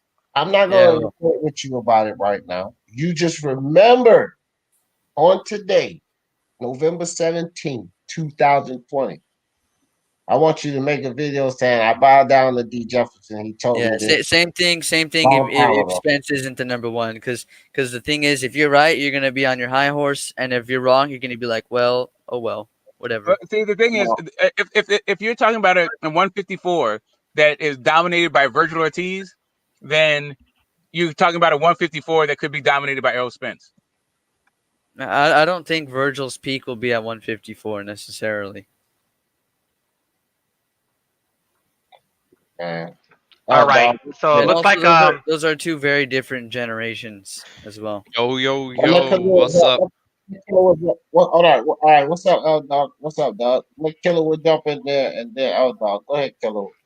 Okay, I'm glad that the whole Crawford thing came up because IBF just mentioned something very important. Why isn't the PBC fighters getting all these guys who are begging Pacquiao to get a fight? Why doesn't Jaime do it? Because why? Because Jaime doesn't call a shot. Who calls the shots there? It's Manny Pacquiao. Just like that's the same the issue that Al Heyman has with Manny Pacquiao, the same issue that Eddie Hearn has with Triple G. Eddie Hearn can't tell Triple G what to do. Why? Because Triple G could just be like, shove it, and I'm not doing it, and do what he wants because he's the one who has all the power in that relationship. Same thing with the PBC and Manny Pacquiao. All these PBC fighters are begging Pacquiao for a fight, and they're not getting it. Why? Because Pacquiao says so. All right, you've actually just killed your own argument. I'm very sorry. You know who we blame when the proper fights don't happen in PBC, right? You just shot yourself. Not even in the foot, like in the brain. You just like blew your own brains out. How? Explain that. So the people we blame when the fights don't happen at 147 is Al Heyman or whoever's managing that fighter, right? So for you to bring that up as a point for yourself when it's actually a point for our side of the debate is boggling to me. Okay, you just shot yourself in the foot because I didn't say all the people said. I said Manny Pacquiao. I said Manny Pacquiao. Yeah. Manny Pacquiao. Al Heyman don't tell Manny Pacquiao what to do. If he tried to, Al Heyman would go told to F up. That's why when people see, there's a fight, a Manny Pacquiao fight, nobody talks to Al Heyman, nobody talks about anybody else. They ask who? Manny Pacquiao. He's the only person's opinions who people care about when it comes to a Manny Pacquiao foul because he calls his own shots. So okay, the only problem with that is since Manny Pacquiao has signed to PBC, he has only fought PBC fighters. Yeah. He's co-promoted by Mayweather Promotions. So as far as I'm concerned, Mayweather beat him in the ring and signed his ass to Girl Collection. Actually, you're wrong, Smoke. He doesn't have to fight PBC fighter. He has to find the PBC brand. Doesn't mean he has to fight a PBC fighter. Like Mike Garcia is not a PBC fighter. Mikey Garcia it's a free promotional fighter. He fights one fight deals. Okay, he hasn't fought Mikey Garcia firstly, and then Mikey Garcia had a contract, and then he went out of the contract. He's only since he went to PBC, he's had exactly one fight outside of PBC.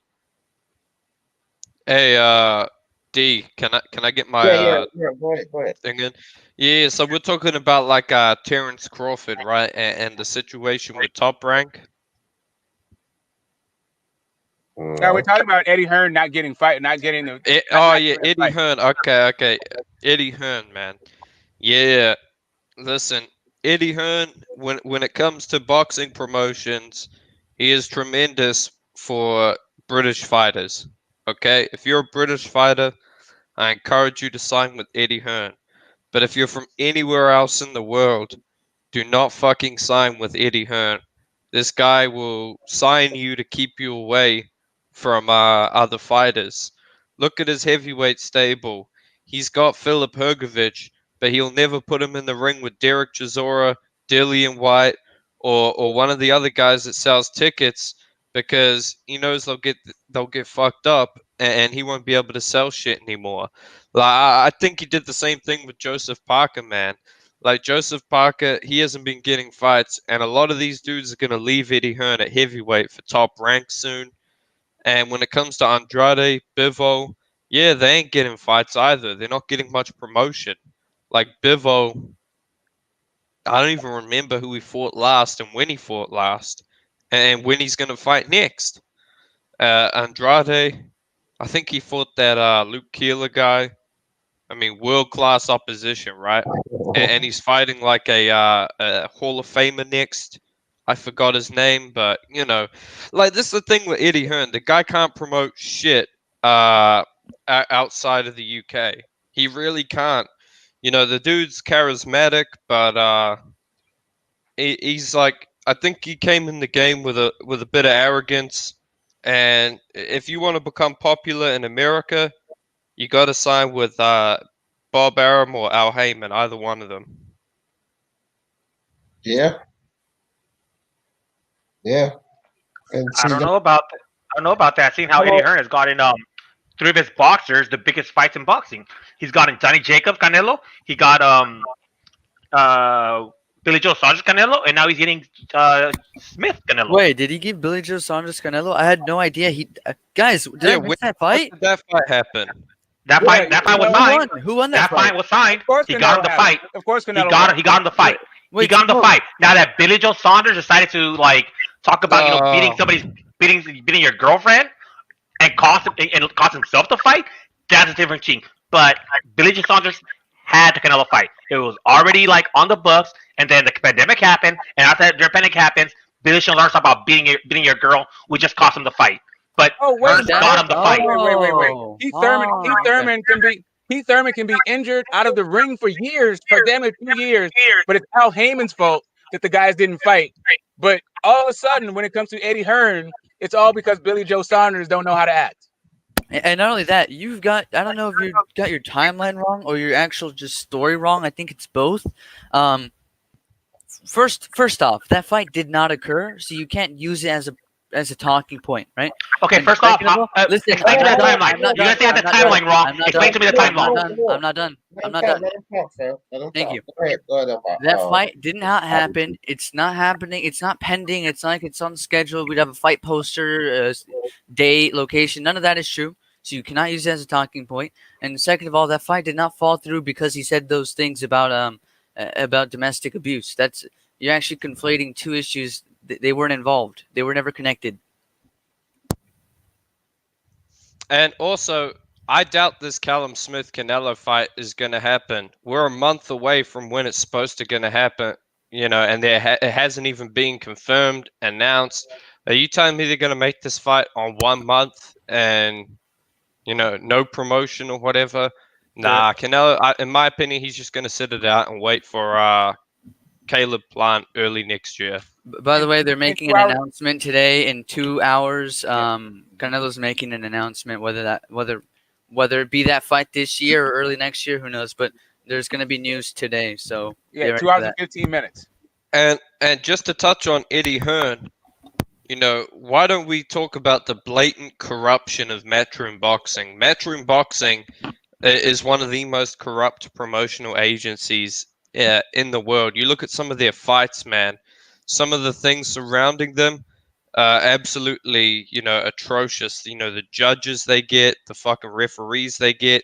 Like that Ian John Lewis guy is terrible, but they seem to keep employing him. You know, because he lets their fighters do roughhouse tactics on other fighters. I mean, look at the corruption with Dillian White and all that, man. Dillian White, you know, I'm not going to get into that, but especially look at the timekeepers, man. Look at the timekeepers recently when Estrada was hurt. When Estrada was hurt, you know, they cut the round short. You know, when Selby was hurt, they cut the round short. Like, there's just a number of things surrounding Matchroom, and if it's not corruption, then it's just damn right incompetence. Dog, list me one promotional company that does not have corruption, does not have fixed fights, does not have all the stuff you're talking about. List me one. Okay, so before you get into that, I would just like to just piggyback what you were saying, L-Dog. One of the worst egregious examples I've seen of corruption in a fight was the Dillian White-Rivas fight. There's no way outside, like, there's something wrong with the gloves, there's something wrong with the judges, there was something wrong with the ref, there was something wrong with the PDs, there's something wrong with transparency behind failed tests. Like, the whole thing just stank to high hell. And no promotional company has had all that go wrong. And what about the Parker fight? That's sorry, I missed what you said. The Joseph Parker fight. Yeah, that's talking about the Parker White. fight. Oh yeah. Oh, sorry. That's the Rivas fight. The Parker fight was absolutely atrocious. Also, right. The headbutt that was called a knockdown. The ref that allowed Dillian White to hang on for dear life, and also allowed himself to be used as a prop for Dillian White to pull himself off the canvas. Yeah, and what about the Joseph Parker AJ fight? I thought the ref was also kind of shaky in that one. Oh, you mean AJ being able to call his own timeouts to get his rapping together? That's what I'm saying. Like Matchroom, they allowing inside fighting. Matchroom, if you're British, sign to them, okay? Because they'll protect you, they'll get you big paydays, they'll promote you well. But if you're from another part of the world, they're either going to sign you to keep you away from their British cash cows, you know, the paper UK bums or whatever you want to call them, or you know, they're going to put you in a fight where the odds are completely stacked against you. Okay, L-Dog and Smoke, give me one promotional company that does not have the issues that you're talking about. No promotional company has an issue. Name another promotional company that had the issue that Dillian White had with the Rivas fight. Name one. Okay, name me. Didn't we just hold on? You asked me a question, and you're something like to even turn to answer your question. Okay, didn't we just have the Romero fight, which almost everybody agrees that Romero lost that fight? Didn't we just have this weekend where a guy got like cut open with a clear jab in the second round and somehow was ruled a no contest? These are two different promotional companies, and they both have like complete highway robberies within the past month. Okay, and you're going to talk about corruption on Eddie Hearn's side? Okay, this is boxing. This is known for corruption. So let me ask you this. So since I asked which one was like the Rivas fight, let me detail. Was there any sort of discrepancy about the gloves in the Romero fight or the this fight this weekend between Franco, the rematch between Franco and Maloney? Is there any controversy with the gloves? There's always a conversation about gloves. Did we just have Wilder fans talking? Okay. So the answer is no, there wasn't any. So I just said this always is. I always said this always is. Hey, do not put an answer in my mouth unless you let me answer the question. Okay. So do not put. You said there is. I said there is always questions about gloves. We constantly hear stuff about gloves. We're even talking about gloves for freaking like Lomachenko versus Teofimo Lopez. We're talking about gloves after every fight now. So I don't hear about there's any issue with gloves. There's always stuff about gloves. The answer to the question the answer to the question that I asked, you said Romero and you said Maloney. And I asked for you specifically, what fight from any organization had the same amount of issues that White had with the Rivas fight, right? And I said, first off, and you said these two fights. So I asked you about the gloves, and then you went to some other fight for some other issue with gloves. So not those two fights, right? So now let me move on from the gloves part because you have no actual examples of any sort of issues with the gloves in those two fights. Okay, So now hey, let me ask Smoke. you, was Hey, there any- Smoke. Hey, Smoke, answer me now this. let me Answer me ask this. you, was Hey, there Smoke, any- answer me this. was there any- Answer me this, Smoke. Okay, Answer stop me this. interrupting me. Hey, Stop Smoke, why don't you interrupting answer me me. this? Hey, Hey, listen, Smoke, why don't you answer me stop this? interrupting Hey, me, yo. Smoke. Let Hey, me Smoke, why don't you answer me this? all Why right, don't you answer me I'll this? ask all my Why questions don't you answer once. me this? Hey, how Hey, about why don't you this? answer me this? How Dude, about Why don't you shut answer me up this? and let him speak. Oh my God. Stop You shut up. interrupting me. You shut up in my own Ask business. all of the Hey, questions at Smoke, once. answer me this. Yeah, Answer me this. When did he stop beating your wife? after When I'm did he done stop beating your talking, wife? after When did I'm he stop beating your talking, wife? you can ask me Tell me, whatever when did he you stop want to beating your ask. wife? After I'm done talking, you can ask me whatever I'm done, Hey, whatever you want. hey, when did he But stop right beating your now, wife? I'm the one asking the questions. So now, Hey, you ask one question at a time, I not got multiple you. questions. I Ask promise one you. question at a I time. promise you. One question at a time. I will You want to go listen question to I will question? listen to Ask your it one at a question. time. I'll One listen at to a your time. question, and then I'll answer them. So I'm going to Okay, answer. one at I'll a time. answer all three of them, right? So I'll just put them all three together, so you can No, answer the okay. question. You want to ask questions one at a time. You're not doing that multiple questions at one Okay, great. one If you drop. want, You're if you want not me to doing ask multiple one questions at a at one time, drop. if you want me You're to not gonna do ask multiple one, questions. Ask one question if and you I'll want to answer it. ask, yo, will you stop talking Ladies over? and Nobody can gentlemen, live understand it. on pay-per-view, December All right, hold on, 19th. hold on, Get chill, the chill.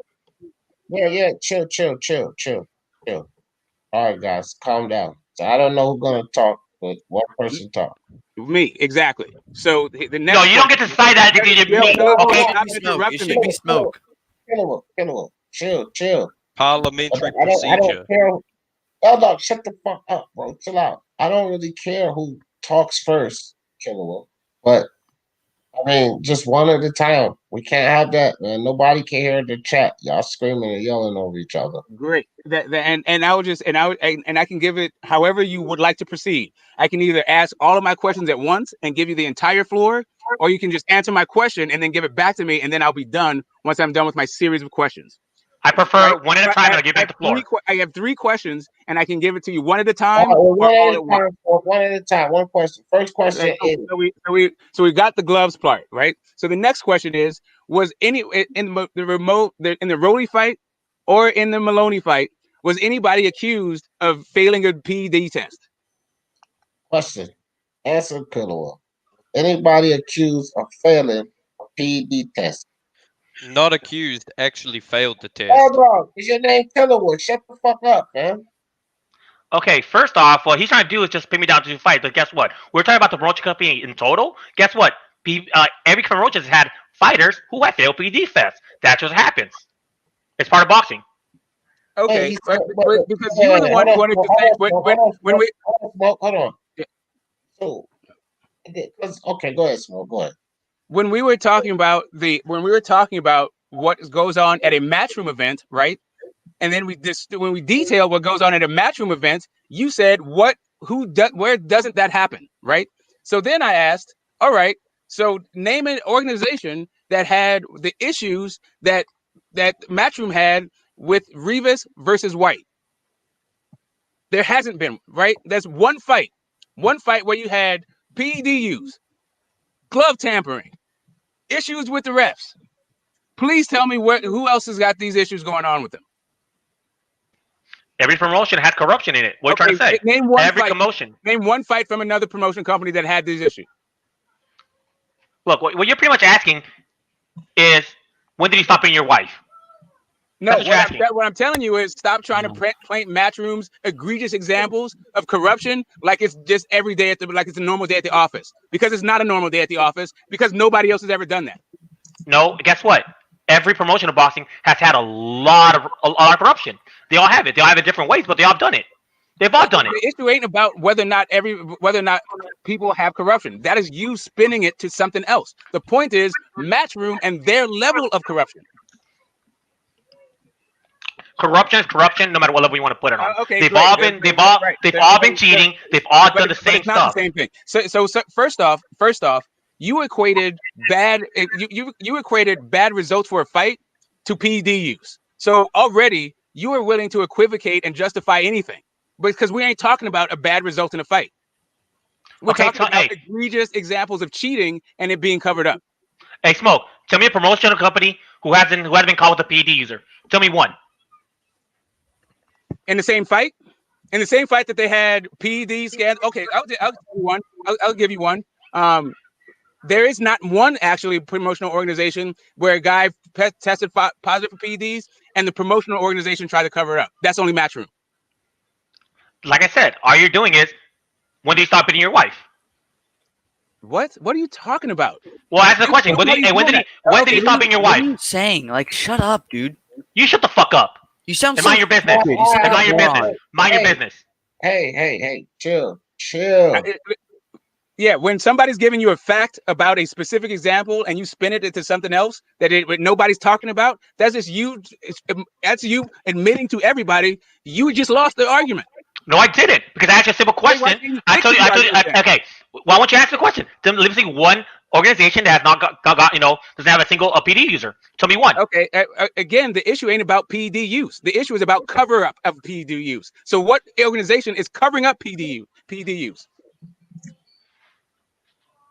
They've all done it. Okay, name one. Name an example. They've all done it. They've all done it. It's about getting caught or not. Yeah, hold on, Killer. Hold on for a second. So this is what I want to know. What the fuck does this have to do with Hearn? Because I'm trying to let y'all hash it out, and I won't jumping up in between. But what is this drive back to Eddie Hearn? Okay, I'll tell you how it drives back to Eddie Hearn. Eddie Hearn knew that his fight he was putting in a fight. Eddie Hearn was the promoter of the Rivas White fight. Eddie Hearn knew one of the fighters tested positive for PD use and didn't tell the other guy. Okay, you want to bring up the Rivas fight? I'll tell you this. Hold on, Killer. And what's your stance on that, Killer? What is your stance on what Smoke just said there? Well, as far as the Rivas fights, guess what? In the end, ended up being BS because it got tossed out. Why? Because the body that quote unquote caught him like doing PVD is notorious for blackmailing fighters. Blackmailing them, trying to say, either A, you pay us, or B, we'll say you failed the test. But guess what? The sanctioning body that test for that fight cleared dealing white of any drug use, and that's all that matters. All right, well, hold on, Smoke. So, Killer, do you agree though that Eddie Hearn knew? I'm not sure. Okay, well, hold on. Well, Killer, he knew. So if that's what this big whole argument is about, I'm here to tell you, Killer. I don't know what evidence you feel like you presented, but you ain't presenting any evidence that Eddie Hearn didn't know. And we have very, very valid reasons. All of us have valid reasons to believe that Eddie Hearn knew. Matter of fact, I can say a little more than valid reasons. I pretty much can explain how he fucking knew that. Like, but guess what? My argument is not whether he knew or not. My argument is that they all do it. Okay, who else is doing it? Name another person who is. Hold on. You've been screaming enough. Let me calm it down for a second. Killer. It's not the fact that they all do it, because what I do is I flame all of them, and I most certainly do that. Right? I'm always flaming Bob Arum. I love it. Oh yeah, I love it. But I held Eddie Hearn. Hold on, Killer. Hold on, Killer. I held Eddie Hearn to a high regard. So it's like your best fighter. You don't expect your best fighter to bullshit and fuck around like the other guys are fucking around. But nobody's above criticism here, especially Eddie Hearn. And the things that we getting on him about, it is what it is. If he knew, then he had the responsibility to report it, stop the fight, or whatever. And he didn't do that. It doesn't matter if someone else does it. That's not the point here. We can acknowledge that other guys probably do. So what? That's not the point. The point is the show we talking about is what Eddie Hearn did. You got to step up. Now, this ain't no damn smear Eddie Hearn campaign. It's supposed to be more based on him getting the fights put together, Smoke, not smearing him for a fight that happened. So this is a discussion. Listen, it's going nowhere for nothing. The thing is. Sorry. Will Stokes, what's up? Have a night. What's good with you? Toby Barlett, appreciate you coming through. Last Mile, Kevin, Wayne Hennessy, what's up, man? And Tommy Temple with the super chat. Yes, D, please ask the pup to stay around. Tommy, man, appreciate you, man. Look, I will leave that up for a while. Jose Camacho, MXBC in the building. What's up, Uncle Bird apostrophe PSK? What's good with you? Rojas, what's up, man? Appreciate y'all guys coming through. All right, Tone. What's up, Tone? All right, go ahead, Smoke. Right. So there's one thing about the fights aren't being made. There's another, you got these champions who are really good boxers like Billy Joe Saunders, like Andrade, like Jacobs, who are in with a competition that nobody cares about seeing them fight. Right. And as far as that concerned, Joseph Parker or Usyk, I guess Usyk Chisora is one fight, but whatever. There's a cavalcade of stars apparently that can't get even better than a club level of opposition, right? And that's a separate issue. For me, it is for me, I don't understand how we can go at one promotional company like it's as soon as anything happens, let's blame this other person. Even fights they don't even have anything to do with. The only reason this other thing is happening is because of Al, right? So if we can blame one promotional organization for everything under the sun in boxing, how come we can't look at the organization we can't look objectively at another promotional organization and what they are doing to shoot their own self in the foot and to make boxing weaker?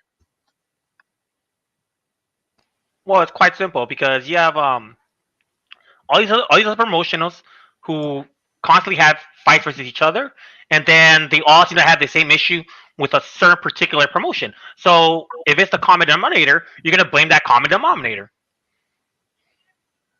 But yes, I'm saying that common denominator is a false narrative. That's the whole point. Is that apparently everything is the fault of one promotional company. When you get cross promotional companies, you get cross promoted fights all throughout boxing. Yeah, and you get in-house fights all throughout boxing. And you get marination all throughout boxing. Why is it only, for some reason, only pointed the finger at one organization? But even when you see it in another organization, you blame somebody else and not call it out, even though it's blatantly obvious in your face that this is what that organization is doing. Hey, D, can I add something to this conversation real quick? Sure, jump in there, because just as we're talking about, the topic, one of the fighters on the headlines actually is in one of the articles on Boxing Scene saying they can't get a fight. Hrgovic actually is in one of the Boxing Scene articles. He says he's talking about how we can't get a real fight, and he's saying these guys are not real fighters. They're just Instagram boxers. They don't want to sign a contract. They want to post a bunch of bullshit on Instagram. And why can't Eddie Hearn get this man a fight? Eddie Hearn is out here paying Chisora so much money, but he doesn't want to invest in the next generation of boxers.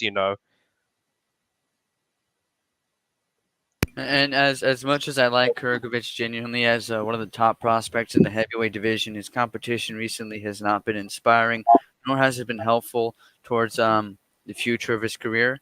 They're not notable names. They're not big opponents. They're not big money fights. They don't actually represent anything for his career. And at this stage, while he is still pretty young, he needs fights that'll actually test him and advance his career. And thus far, these types of fights don't do anything. I'm not even necessarily hating on Eddie Hearn or Hrgovic. I think this happens with every promoter, but to the extent and with these level fighters, I think that they're very talented. And to me, it's specifically a shame that he does such a good job with some fighters and such a poor job with others. Yo, what's cracking? What's up, Raider? What's up, my boy? How's it going? What's up, man? Hey, did you guys hear Canelo's gonna make his announcement in 2 hours? Yeah. He's gonna retire. That'd be crazy. Yeah. I heard he's gonna rematch Rocky Fielding. Who do you guys think he's gonna fight for reals? Like who you think accepted the fight and the conditions? Smith. Callum Smith, bro. It might be in like February though, or January. Yeah, that's what I'm thinking. If it's planned, it's probably gonna be next November. No. Yeah, I'm sorry, man. Canelo and his teasing the whole thing. I'm just not there. Just tell me who's gonna fight, dude. Oh man, I mean, what about trying to hear that? What about Wilder his teasing and then come out Hey, hold on. No, let me finish. Wilder and his 8 more teasing, and then come out with some tomfoolery, and then turn around and say, "I'm just walking away from Fury." Man, get the fuck out of here. Fury walked away from you. You cried like a little bitch. You couldn't get a response. Now you walking away. You could have just walked away from the beginning. Now you want to call out Dillian White. You could have been fought Dillian White. Man, you full of shit. You full of shit like the fruit. Hey, Okay, so Wilder's, if I can jump in there, so if I can just respond, we've known who the next fight was going to be 2 weeks after the last fight, and the question that you're talking about, they asked Wilder a question: who do you want to fight if the Fury fight falls through? The only person walking away from the fight is Fury because he said the contract expired, but now guess what? The contract ain't expired. Now Bob is talking about he's either fighting Fury or Wilder next. How much you want to bet he's fighting Wilder next? You guys hear Wilder said that, most recently in an interview, he said that the reason his ears were bleeding was because of Fury's fingernails. Yeah. That's amazing, bro. When I say Wilder needs to go out on his shield once and for all, I mean it. By his fingernails? Nice. Oh, he scratched him. So now he got his knuckles through the gloves and his fingernails through the glove. Hey, wouldn't there be like a significant wouldn't there be like a significant tear or opening so you can get your fingernails? Yeah, we saw that. We definitely saw that there was a significant tear. Like, whether it was a result of his nails or whatever the hell. Like, whatever sources Wilder's coming up with the causes of his injuries. The point is, Wilder's trying to fight Fury. Period. Look, you guys want to keep litigating the last fight? I'm on to the next fight. I just think it's funny. Hold on right quick. The fact that Wilder is saying some extremely dumb shit, whatever. That's what Smoke's saying. Yeah, he says some. No, man. Like, you want me to get on? Like, there's plenty of information. No, there's plenty of information. If you want to go in and figure out how you can crack jokes on Wilder, I'm trying to tell you, it's a gold mine. That Brian Custer interview is a treasure trove of how you can point and laugh at Deontay Wilder. Hey, Smoke, but that interview is gold. Smoke. Remember in the beginning, people were talking about Wilder. You're like, Wilder never made those excuses. Now that he did, now it's like, I don't care what he says. Yeah. Listen. First off, in the beginning, the excuse. What they said was he was making excuses about his costume. That's what I said, right? And really, what to talk about in the beginning, this is an LDBC generated conspiracy, right? That's really the beginning. If you want to go back to there, but all of that is now water under the bridge. What I'm looking forward to is the next fight, not the controversy about the last fight. Hey, but what happened? I thought he had a case.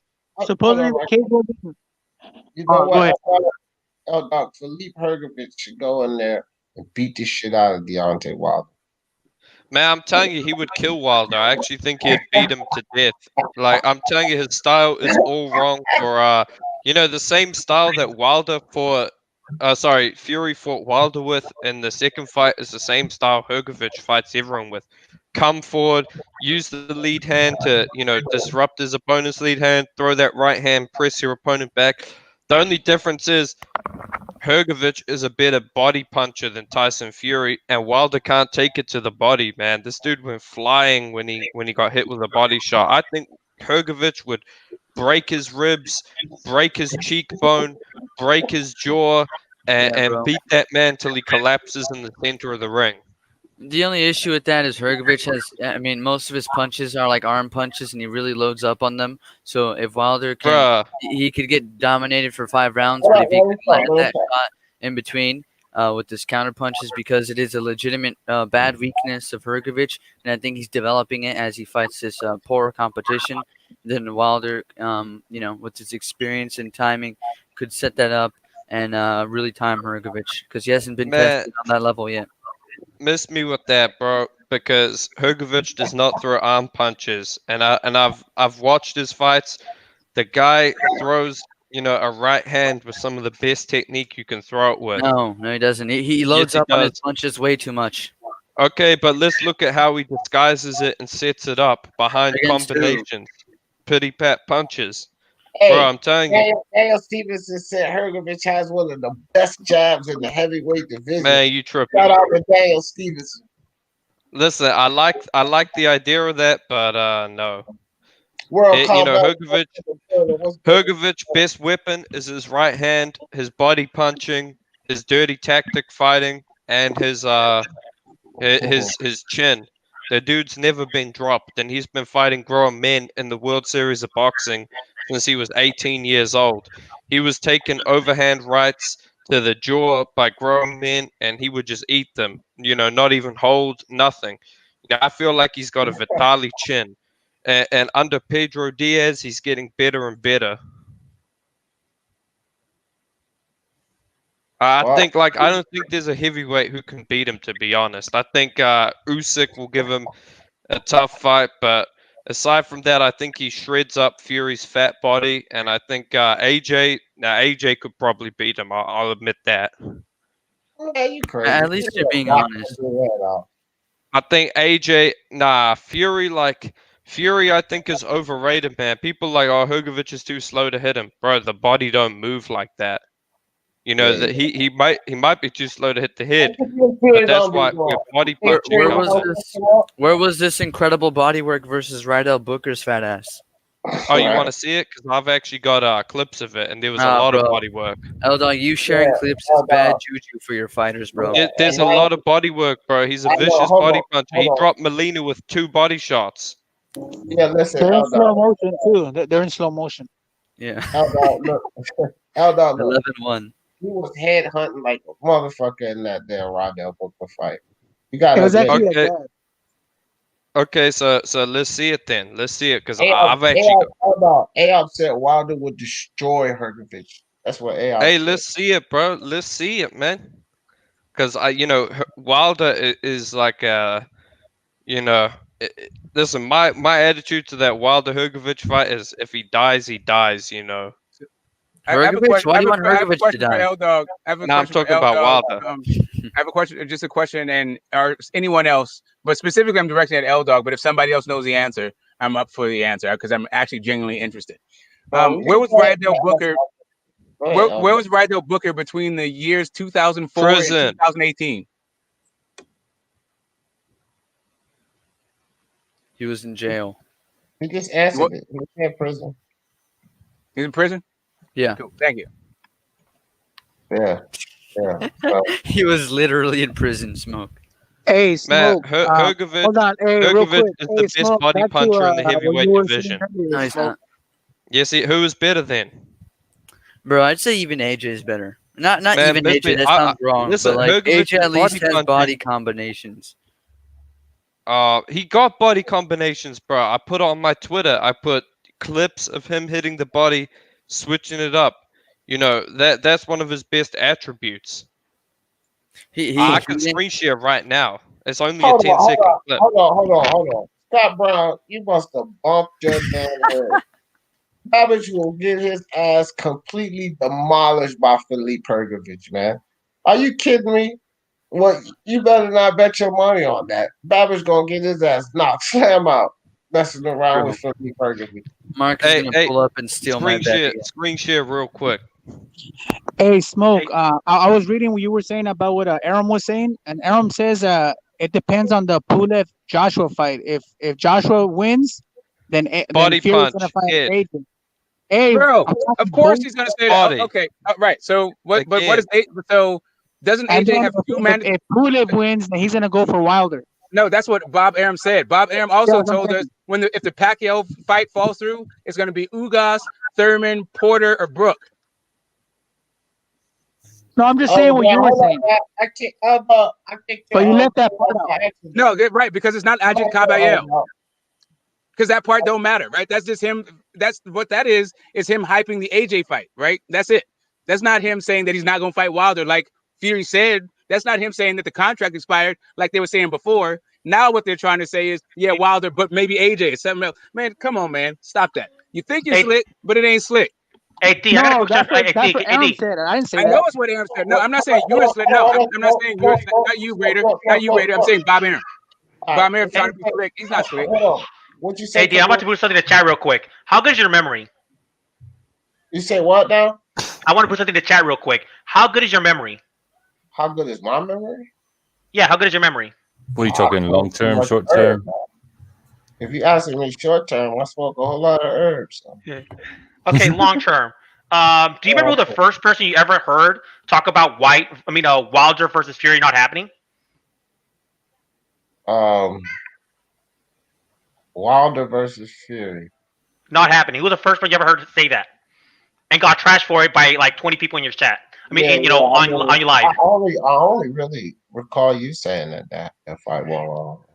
And did I not have the whole chat panel against me on that?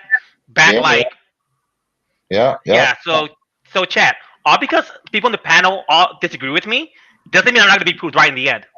Take that to heart. Okay, but the fight's happening. You just said that's who they're fighting. No, it might happen.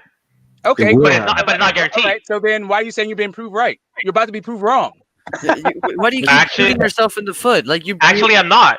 Because guess what? For a while, that one's going to happen. That it could come back on. That's one thing. But I was the first person to bring that up. And anybody say I was crazy. I know what I was talking about. That I was a moron. I don't know boxing and stuff like that. So it looks like I was being proved right.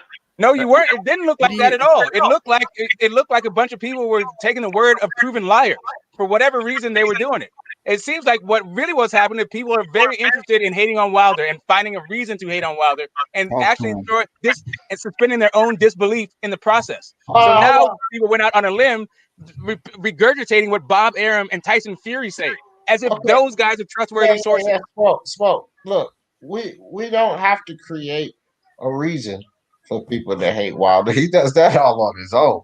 So it's not he can fucking, accuse anyone of that. All you have to do is listen to this motherfucker here lately. He does a good job himself. We don't have to create no reason, fam.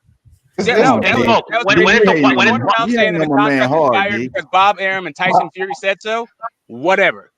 That's on y'all. Yeah, that wasn't an issue of the fight not happening. That was an issue of a load of bullshit that people ate up like it was the finest of steaks. Smoke. When I started talking about Fury and Wilder not happening was way before anybody started talking about it. Because I started looking at the timelines. And guess what? Bro. If they fight next, who cares? What is that fight like? That is an example of you being right when they're going to fight next. Hey, when is that fight? When's that fight? Like you asking about Canelo versus Jose Monder? When is that fight time breaking for? What the hell are you talking about? Canelo? Bro. You gotta stop spinning. No, kill us. But your logic, the fight has already happened. In fact, Wilder's also fought AJ.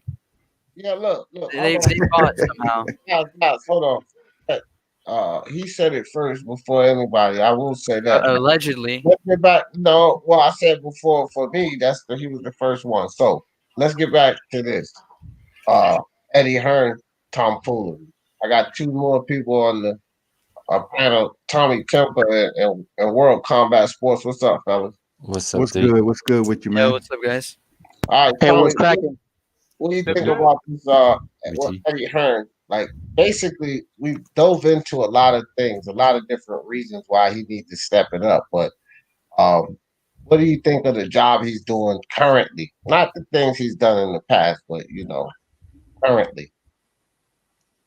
It's a bit of a general question, though. Unless you ask, it's easier if you ask specific questions. I mean, what do you mean? Pertaining to who? Which fighter exactly? Well, pertaining to his stable and putting certain fights together and getting it done. Like, what do you got? Okay, so we're looking at the PBC cards, right? And the fights that they're giving, Top Rank fights that they've been given. And Hearn is, to me, not keeping up. I mean, Usyk was okay. Devin Haney and Gamboa was a bust, if you ask me. That wasn't an entertaining fight, none a bit. And it wasn't nothing like Devin Haney and them portrayed the fight was going to be. It was, and the card wasn't spectacular. So I'm just saying, like with Eddie Hearn, he's doing fantastically in women's boxing. Katie Taylor and Chantel Cameron and those ladies. But what is he doing over here in men's boxing? Maybe he can take some of that that juice, that mojo he got flowing over the women's side and bring it over here. Okay, I'll say this about Eddie Hearn. He's doing a great job, and the premise for that is, I'll define my term. His job is to make his fighters the most money he can, and his boxers are making the most they can. So I think he's doing a great job. I disagree, man. You know, he's struggling along with the fledgling streaming company DAZN. He's trying. Eddie is who he is. He's trying. But you know, like D just said, man, I agree with it because outside of women's boxing, he doesn't have that name out there that's just setting the tone and building up the zone and have people wanting to subscribe and get the app and all this. Devin Haney fight, we all knew what was going to happen, but we didn't think it was going the distance, but we all knew it was going to be bland. You know what I'm saying? It's going to be, you know, just a simple fight. The only one he got over there is Anthony Joshua is still shining with the unified titles. Yeah, because and that's despite the star power of the guys that he actually has over there. And, you know, Jacobs was just as big a star before he was with Eddie than he is with Eddie. So is Andrade. So is Devin Haney's coming up, but yeah, so is Devin Haney. He hasn't actually been a boost to their careers yet. Who's doing a better job, and one way to prove it is who's making the fighters more money. Well, we really don't know the true money that they're grossing. We don't know. You can't go off what they're putting out, the numbers they're putting out, because Eddie Hearn's always bloviate the numbers. You know, he's always going to do that. Imagine that the PBC are paying their fighters. Well, buddy. Okay, let's look at the PBC. They just had 2 pay-per-views. One of them sold less than 100K, which is a Charlo pay-per-view. The other one showed about 150, which is the latest pay-per-view they just had. Hold on. We didn't ask who was doing more pay-per-views. The question was who's getting their fighters paid more money. So to answer your question, forget about the pay-per-views. It's fighters at the PBC that's making money. And I'm telling you this, I know from my research, and bigger amounts than some of these fighters under contracts under these networks. These guys, I don't know how, I don't know why. I don't give a fuck about the business of Al Haymon. He's pleasing these fighters. So if you're gonna ask me who's making more money, I mean overall, like fighters in the stable, not just particular fighters, I would have to say PBC fighters. Overall, they're making more money. I would have to say PBC fighters. And a lot of them not even leaving. Some of them not even really doing shit, which is even worse. So, like, come on, bro. Listen, it might be things we don't like, but this is what we gotta separate our biases and just look at the sport for how it is. I really don't give a shit, but some people don't like the idea that they're making more money and they're doing less, or what they perceive to be doing less. They don't like that. So whatever, it is what it is. When you look at them on an overall scale, all of these people are not making money like Anthony Joshua. He's one fucking guy. You go ask everybody else. Ask the Liam Smiths and them what their fucking cuts looking like, right? So if you ask who's making more money, I would say PBC guys. Look at Neri and all of these guys cashing pretty nice damn paycheck. Leo just got paid more money than Tank. The base salary, 1.5. Tank's was 1. So PBC fighters, huh? And are they consistently getting paid that? Well, a lot of them are getting paid on the overall scale, Tommy, more than other guys. That's just my point. They're getting paid more on the overall scale than the other networks. It would appear that way to me. If somebody can show me where I'm wrong with that ideology, then yeah, I'm cool. I'm willing to listen. But from what I see, I think that that's a fair assessment. That the PBC is overall on the overall scale, their guys are getting paid more. See, the thing I can definitely appreciate about Eddie was that he was a pretty good custodian for the career of AJ, who was like a national, he turned him into like a national hero, and that's cool. And also Dillian White, a guy who's been headlining pay-per-views without ever having a championship fight. Can't knock any of that. Also, the women's boxing, he's got some real good stars, some really, really good women fighters that he actually has headlining and he's actually promoting. All that is fantastic. The issue is, for me as an American, right? Matchroom USA, and this is, I can't state this enough. When I first saw Eddie, I thought, cool, competition. Yeah, Matchroom USA, come on and bring these fights. Let's see it happen. what has materialized since then is, you know, Luke Keeler and Gabe Rosado and, you know, whatever, Vargas versus whoever the hell, Delorme. Like, I don't know, man. I'm not feeling it. And not only that, his broadcast, like, he has burned bridges with the network execs. So if the zone don't work out, how the hell am I supposed to be able to even access his content? What do you mean the burning bridges part? I'm saying that Steven Espinoza accused him of double dipping the AJ Klitschko fight with HBO. So if that's the way he's doing his partners, who the hell is going to team up with him here? I know American Network, TV Network ain't feeling that. HBO's not even in boxing anymore. Yeah, I don't know. I don't know. What I'm saying to you is this: that was a huge fight, one of the biggest fights in the modern era. That actually was one of the turning points in this current modern heavyweight era. And that fight right there, apparently he had network execs that didn't realize that they were about to be double broadcasting that fight. Yeah, I get what you're saying. I get what you're saying. According to Steven Espinoza, who wasn't involved with either, right? No, he wasn't. No, he was. He actually was promoting. They were broadcasting AJ fights before that. It was when they got the Klitschko fight, then all of a sudden it became this double dip thing. Okay. Yeah, I don't know. Well, I don't think he'd be going to like Steven Espinoza anyways, but I get what you're saying. I think overall Eddie Hearn's probably doing a good job of getting his fighters paid regardless of the opponents, right? If that's what the discussion is about. Okay, well, I'll jump in since there's silence. What's up, everybody? What up? Yes, I heard Hrgovic's name. I can't stand him, actually. I think he's disrespectful as hell. Y'all saw his last fight, right? Yes. Yeah. Okay. You saw what he did to the fighter after the fight. He put his arms around him. In most cases, when you do that, you just tell him, you know, it was a good fight, you lost. He told that man, no, you're too old. You need to get out of here before you get hurt. And you caught it on the mic. He's disrespectful. He's absolute nobody. He's never done anything, and he's almost 30. So he should go somewhere and just shut his mouth. Nah, He's bro, not, that wasn't disrespectful. That was an actual yes, it was. fact. Yeah, but I'm not done speaking though. So you cutting me off is disrespectful. My bad. Okay, thank you so much. Okay, now on to this Eddie Hearn thing. Smoke, you always have an issue, and I'm just gonna make my point to be quiet because I obviously don't have the lungs to keep going with you. So my point is, you said he's not whatever doing for his fighters. Like you said, White is a club fighter, nobody. He made him a multi-millionaire making pay-per-views. Same thing with a guy by the name of Derek Chisora, who had 9 losses. He can't do that over here in America. And then there's this guy named Daniel Jacobs, who is American, by the way. Somebody said he hasn't done anything with American fighters. Why don't you ask Daniel Jacobs what he's done for him?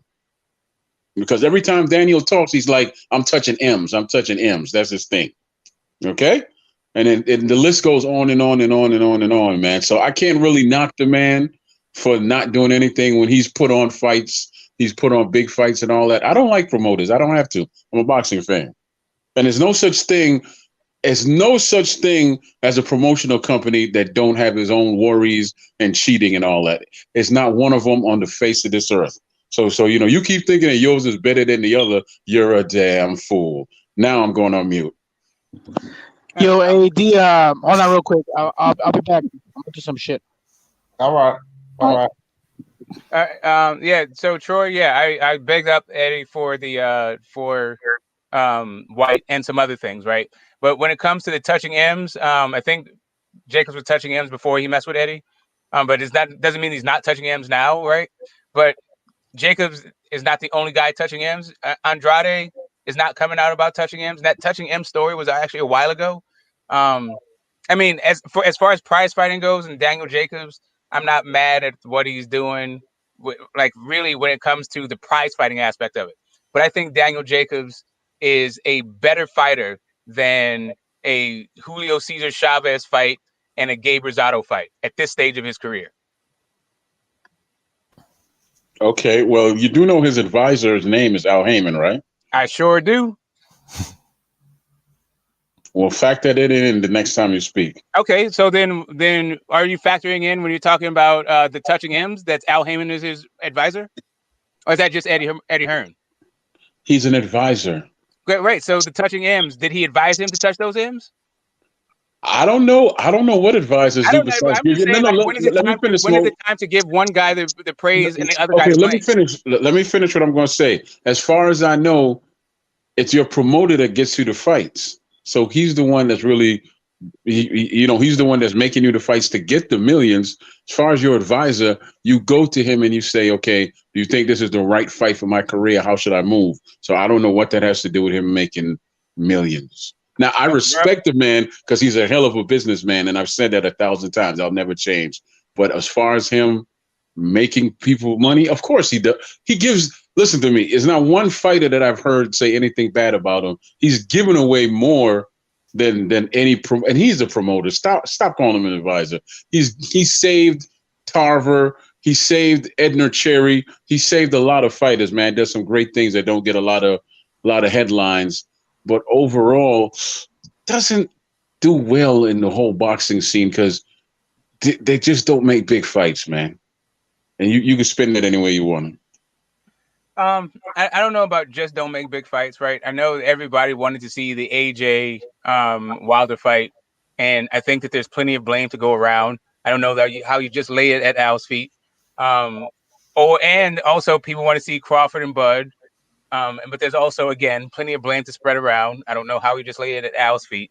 But apparently, when it comes down to when it's time to blame Eddie Hearn for something, it's a whole bunch of whataboutery. Now, all of a sudden, we got to look at the entire sport of boxing.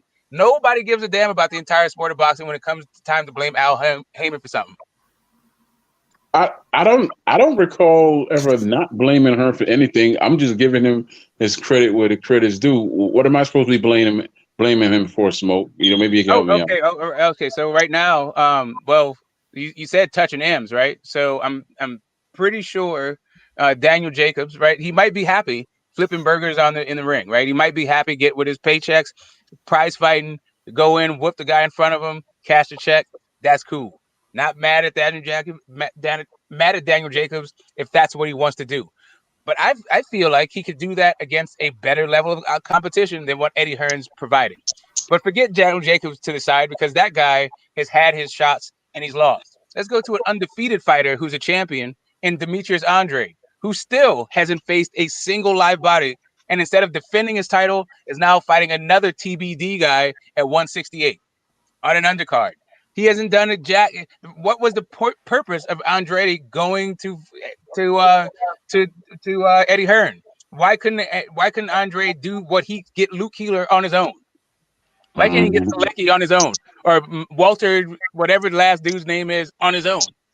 Let me throw Walter out there because Billy Joe did, he did the nasal spray. So there's a little asterisk next to that. But since then. But Andre's opponents have been uninspired, to say the least, right? And then you got a guy like Joseph Parker, who, as soon as he met up with Eddie Hearn, it resulted in 2 back-to-back losses. He got his opportunities, he got paid, but he signed to Matchroom after that. Where's the dude's fights? Let's say Usyk, right? Everybody got pound for pound Usyk. He's supposed to be the guy that's supposed to come up and fight AJ, and that's supposed to be a compelling matchup. But who have he matched him with? Spong, like Chaz Witherspoon, like you just said, a past the Jarek Chisora. How are we supposed to get a gauge of what Usyk is going to do against AJ with those kind of guys? I mean, I can keep going on and on. We were talking about the Devin Haney and how he's got champions fighting on undercards for YouTubers, right? You can just keep. Anyway, that is the issue with Eddie. That's the issue I have with Eddie, right? No, I've got a question. Yeah. Go ahead, Tommy. Okay, it's just a quick one. What do you guys think about how Eddie handles Kell Brook's career? Kell Brook's getting paid, so what's the issue with his career? Right. No. Okay, if you're going to ask that, because if a career is managed well, it should have longevity in it. He's been in how many primetime fights already? He got Triple G, he got Spence, and recently he got another big day with Crawford. So he's fought like the best fighters out there, and he's gotten paid. Khalil, he got severely damaged in each fight, fam. You gotta be fucking kidding me.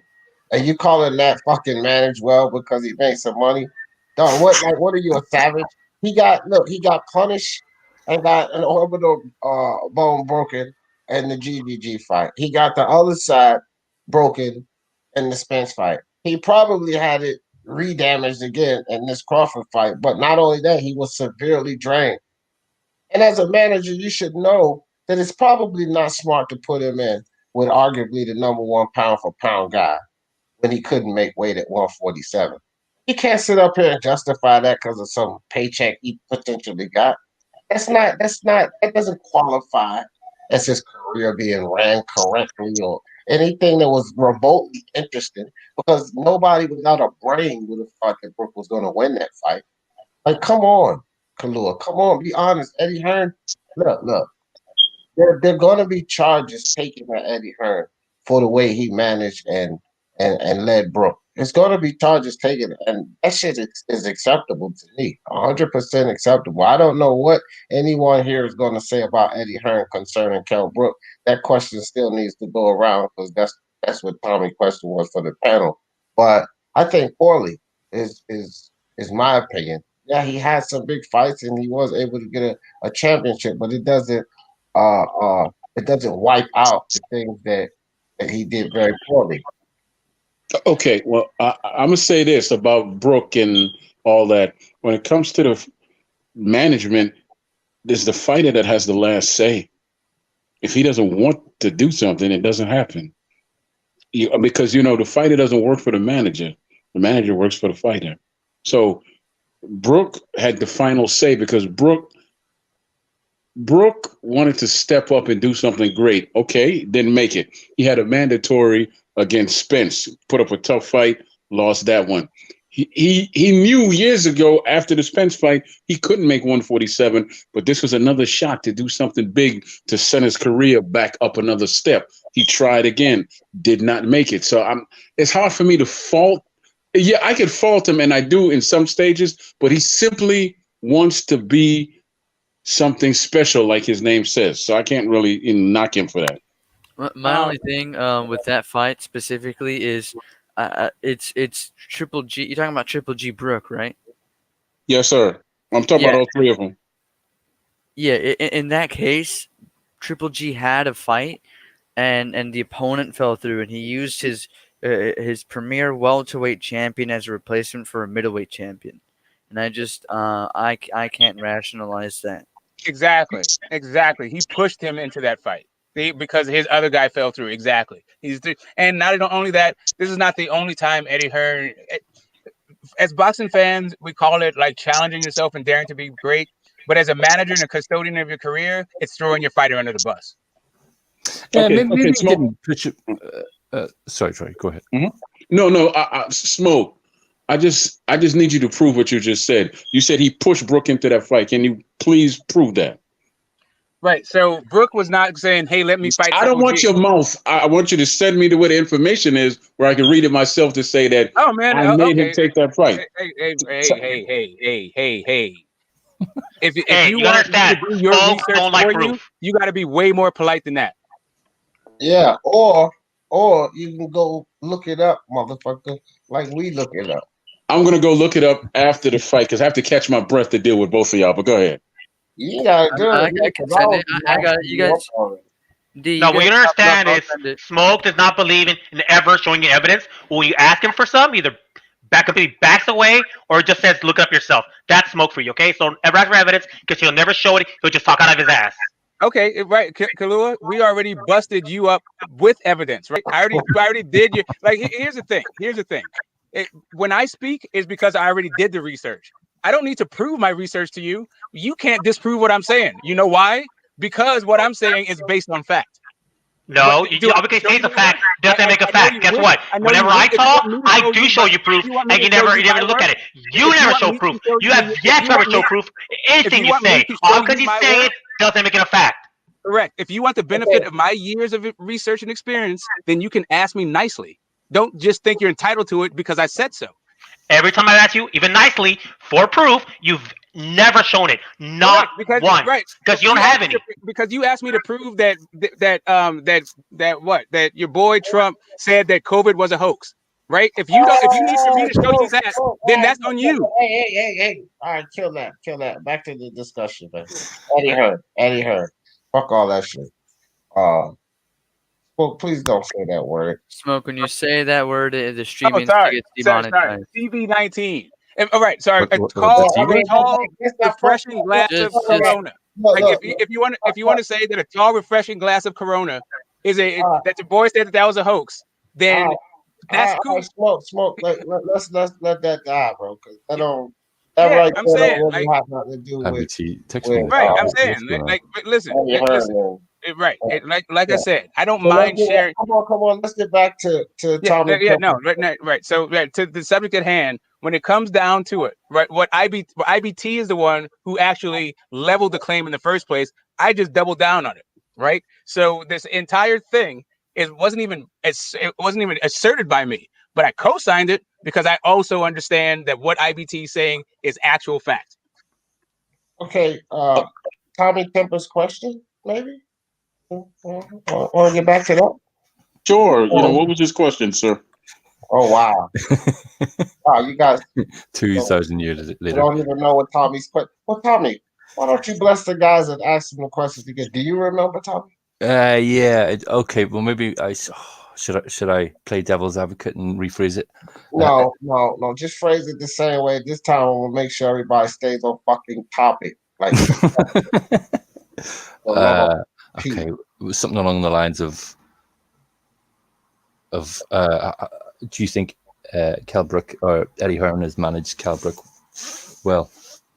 Okay, no, the exact wording. It's your opinion, guys, or whether you believe Eddie Hearn has managed Kell Brook well. Your opinion. No. If he managed him wisely, he would have never fought Triple G, and I think his career would have panned out very, very differently. Not saying he wins all the fights he lost, but I don't think he gets beaten like he did. I think that would have been, at the worst, he probably would have lost to Spence on points rather than getting stopped. And, I doubt he would have been beaten to the point where Crawford just annihilates him in 4 rounds. Yeah, I think he took a lot of damage from a fight that many deemed unnecessary. And if Eddie Hearn was any good, they would have made that Amir Khan Kell Brook fight. I think I blame Khan for that, but yeah. All right, so what do you think, Thor? Okay, thank you. I was waiting. I think that, to be honest with you, he had discussions with this man, Brook, and Brook made the final say so to say, yes, I want to take this fight because I want to have a bigger limelight. He fell short. So, because let's just say he wasn't managed by Eddie Hearn or whatever, he never got to put a fight and all this stuff, we wouldn't even be talking about the man. The fact that we are discussing him lets you know that he stepped up and he did something. He fell short, sure, each time. But he stepped up 3 times. And what's the big complaint with fighters nowadays? They don't step up. This brother stepped up 3 times, man. Okay, he lost, but he stepped up. Now, excuse me, Mr. Smoke, I apologize for what I don't know. But if you can please direct me to where I could find that information that Eddie Hearn. No. We ain't talking about no fucking information. Okay, I'm sorry. I just wanted to apologize to Mr. Smoke for absolutely nothing. Let's talk about the damn topic, man. Fuck all that extra shit. Because that shit keep going down the rabbit hole. You know what the biggest thing with Kell Brook would have been? I remember at the time, right after Floyd beat Pacquiao, Eddie Hearn should have offered big money for that undisputed fight in the UK. Wembley. Like that shit, man, that would have done mega numbers. World Combat Sports, what do you think about Tommy's question? Do you believe that Eddie Hearn did a good job with Brook or not? Well, I got the impression that Brook pretty much made the decision to take the Gennady Golovkin fight on his own regard. You know what I'm saying? That was one of his decisions on his own, you know, against Eddie Hearn's wishes. You know, so I can't say Eddie Hearns screwed him over with taking that step up to take that fight. But then again, after the punishment, Eddie Hearns was still in the driver's seat. You know what I'm saying? You know, giving Brook the advice. Why did he allow him to step in there and defend his title in his own backyard against another hitter in Errol Spence? So there has to be some type of contentiousness there between the both of them, because that was two bad moves. Him moving up, you know, to take that middleweight fight, and then moving back down after the punishment to Errol Spence and taking another bad fight. All right, and then moving down again 3 years later when you couldn't make that weight 3 years ago. Well, from what I hear, he's not with Eddie Hearn. He's not with his team. Like he left his team, didn't he? So Eddie Hearns didn't have too much say so on how Brook was moving for the Terrence Crawford fight. Yeah, that's right. I think they should have after the fight, because Eddie Hearn was in the middle of this fight. Yeah, but I think he's freelance. He might be doing like fight by fight. I think what Kell Brook should have done. This fight, he wasn't with, you know, him and Eddie Hearns weren't communicating on a healthy basis. You know what I'm saying? Pretty much Kell Brook was doing what the hell he wanted to do. Kell Brook should have just fought Errol Spence instead of Triple G, because I'm pretty sure Spence was the #1 contender in the IBF.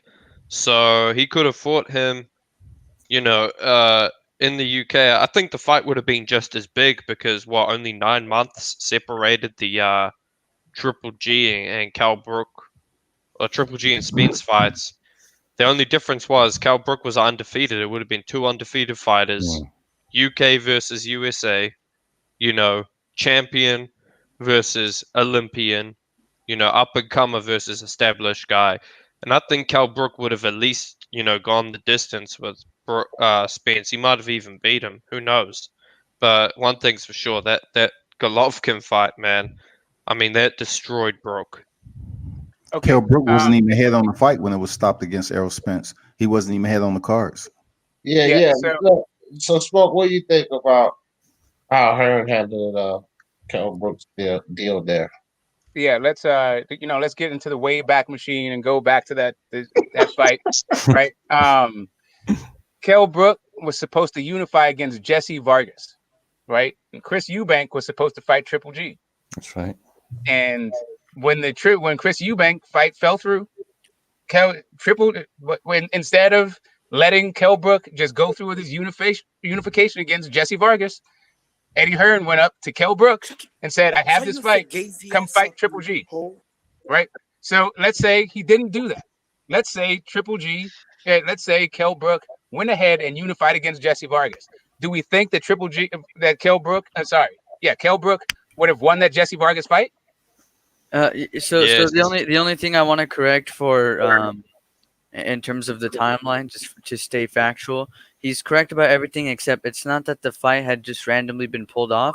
It's Brexit had actually occurred, and the like actual worth of the fight changed, right? So the economic, the financial state of the fight changed, and Jesse Vargas like pulled out because it was no longer satisfying what he wanted financially. Oh yeah, here's the article. Conveniently, they made an entire article for this.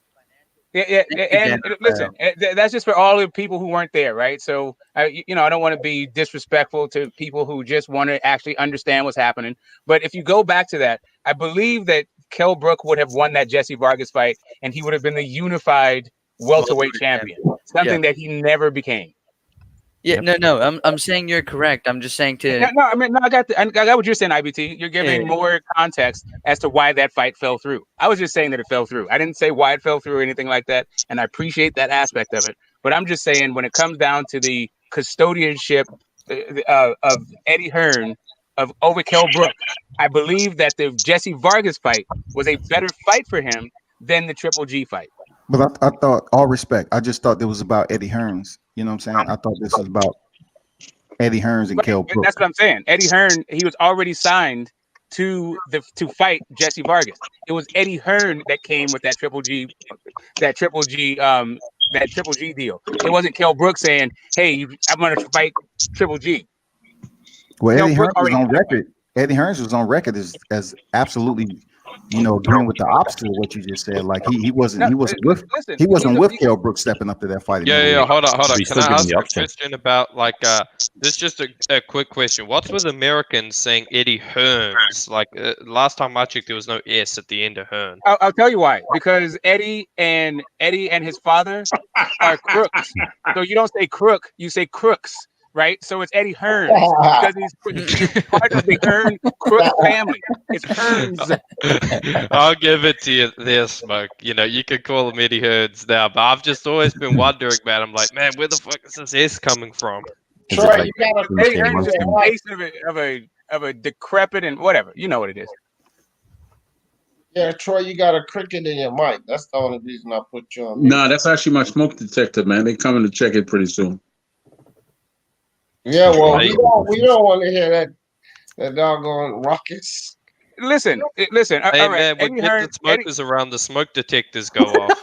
Hey, listen, when it's fire, there's smoke, baby. But anyway, the whole thing, the whole thing of it though is that Eddie Hearn, right?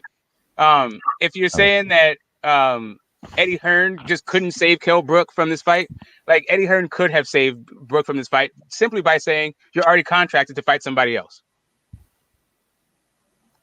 But I'm gonna ask you this again. Okay. Sorry, you asked for a quote earlier. Here's the quote. It's on the screen. Yeah. I spoke to Kell Brook that night and said, would you be interested in Golovkin? The quote is from Eddie Hearn. So he said, I spoke to Kell Brook that night and said, would you be interested in Golovkin? Not I spoke to Kell Brook that night and he told me he would be interested in Golovkin. Didn't say that. We give him the option. He gave him the option. He threw the fight. He put the fight in front of him. But why? And this is why I'm giving Hearn flame for these choices, these things. We got to give. Look, if the flame got to go, it's got to go. Why would you offer a fucking fight like that to him? Why would you bring that to the table? Why would you do that? D is pretty simple because let's say he didn't tell Kell Brook that Golovkin was an option, and then later on it turns out that it was an option, and Kell Brook gets mad and sues Eddie Hearn for not telling him for his options. Eddie Hearn will lose the lawsuit. Yeah, that's not how it works. Yeah, well, I'm still waiting to see where he was pushed into the fight. I didn't see that in the court. He was never pushed into the fight. Hold on, guys. Listen, hello. He said, would you be interested in Golovkin? But here's the thing, Killer. He hired Eddie Hearn. But we can't sit here and say that Hearn didn't do anything. But if he hires Eddie Hearn to handle his affairs, to set these fights up, Eddie Hearn can say, no, we're not interested in that fight. Because he's representing his client. So he can say, no, we're not interested in that fight. And I don't think there's any lawsuit on earth that would, they would find in favor of that dumb shit, bro. Come on. Like, it's a bad choice. Eddie Hearn should have dismissed that choice. No. We're not interested in that fight.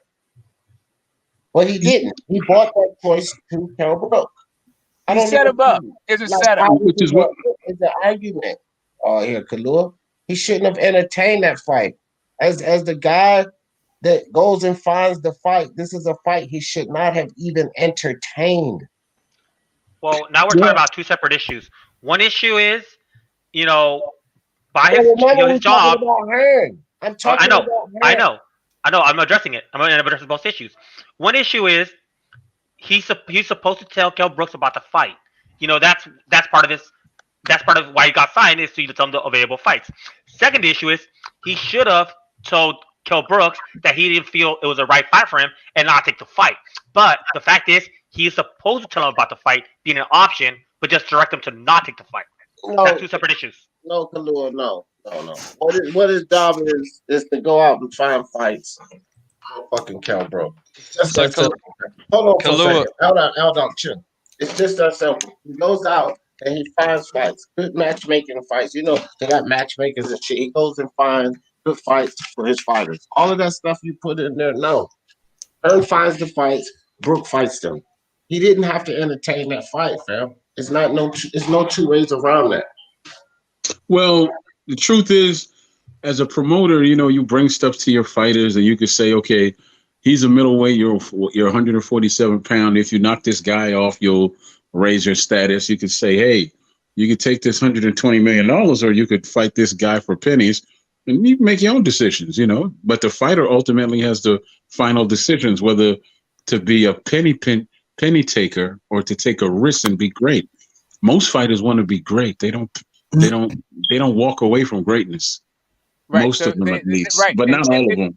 And if you know that about fighters, then what you don't do is get them out of a welterweight fight and stick them in a middleweight fight against one of the most dangerous punchers in the middleweight division. Like that. If you want to talk and then call yourself a good custodian of that person's career. Yeah. Right? Hold on. The issue is whether or not Eddie Hearn has a history of throwing fighters under the bus. You can ask Tony Bellew what he told Eddie Hearn about when Eddie Hearn tried to get him to fight Wilder. He said, "You fight him." Like, get out of here with this stuff. Like Lewis Ritson. Where's Lewis Ritson at? You know what? Nowhere. You know why? Because Eddie Hearn threw him under the bus and put him in against competition before he was ready. Because Eddie Hearn does that because he's not really a fighting man. What he is an accountant. Okay, so Smoke, that's the same Tony Bellew. He's a beneficiary. No, but that's the same Tony Bellew who Hearn's got the two David Hay fights that set him up for the rest of his life. Then he also got him this fight here with Usyk, which also helped him retire and set him up for his. Yeah, he really set Tony Bellew up real bad. Yeah, just like he said. No, I'm not done. I'm not done, Mr. Smoke. Please, man, chill out. Just like he set up. Derek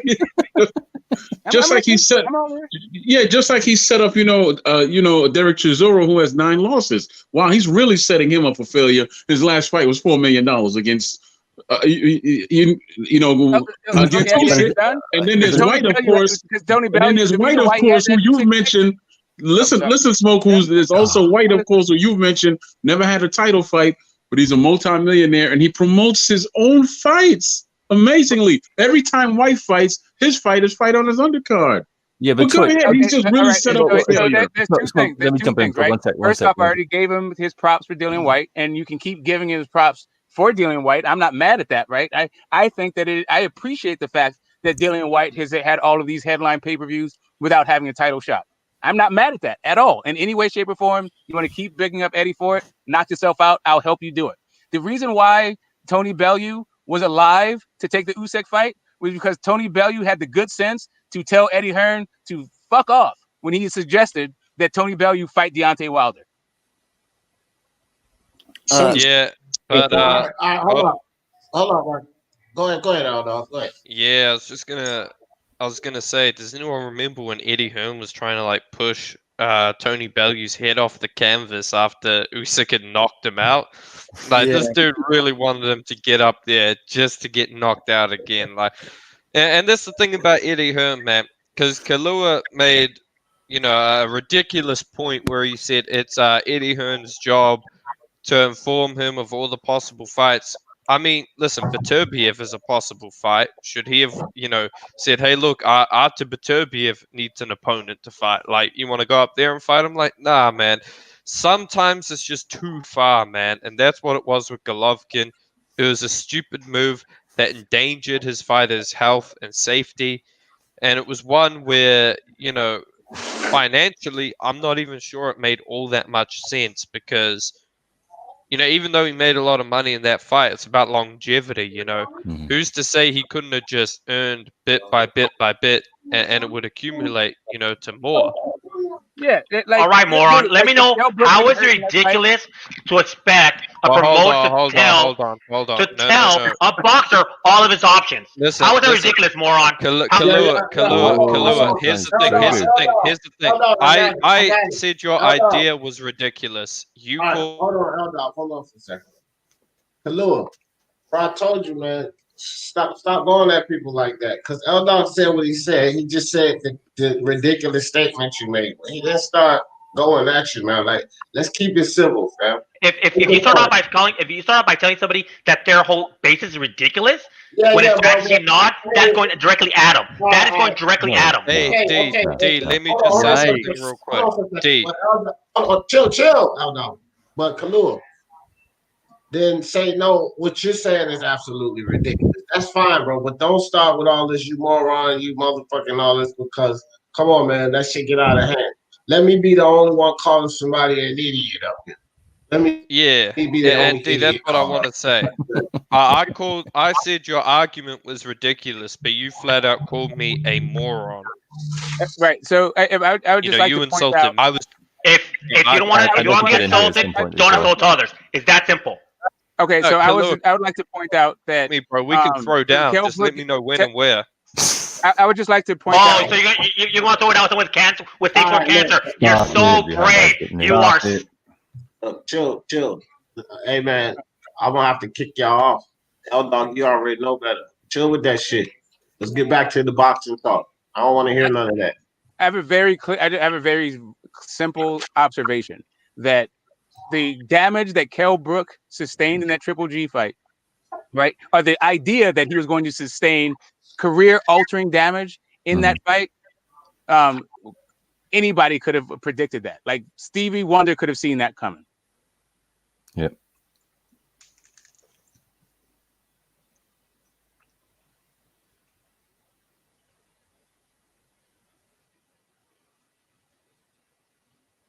Oh, what happened to everybody? Am I here by myself?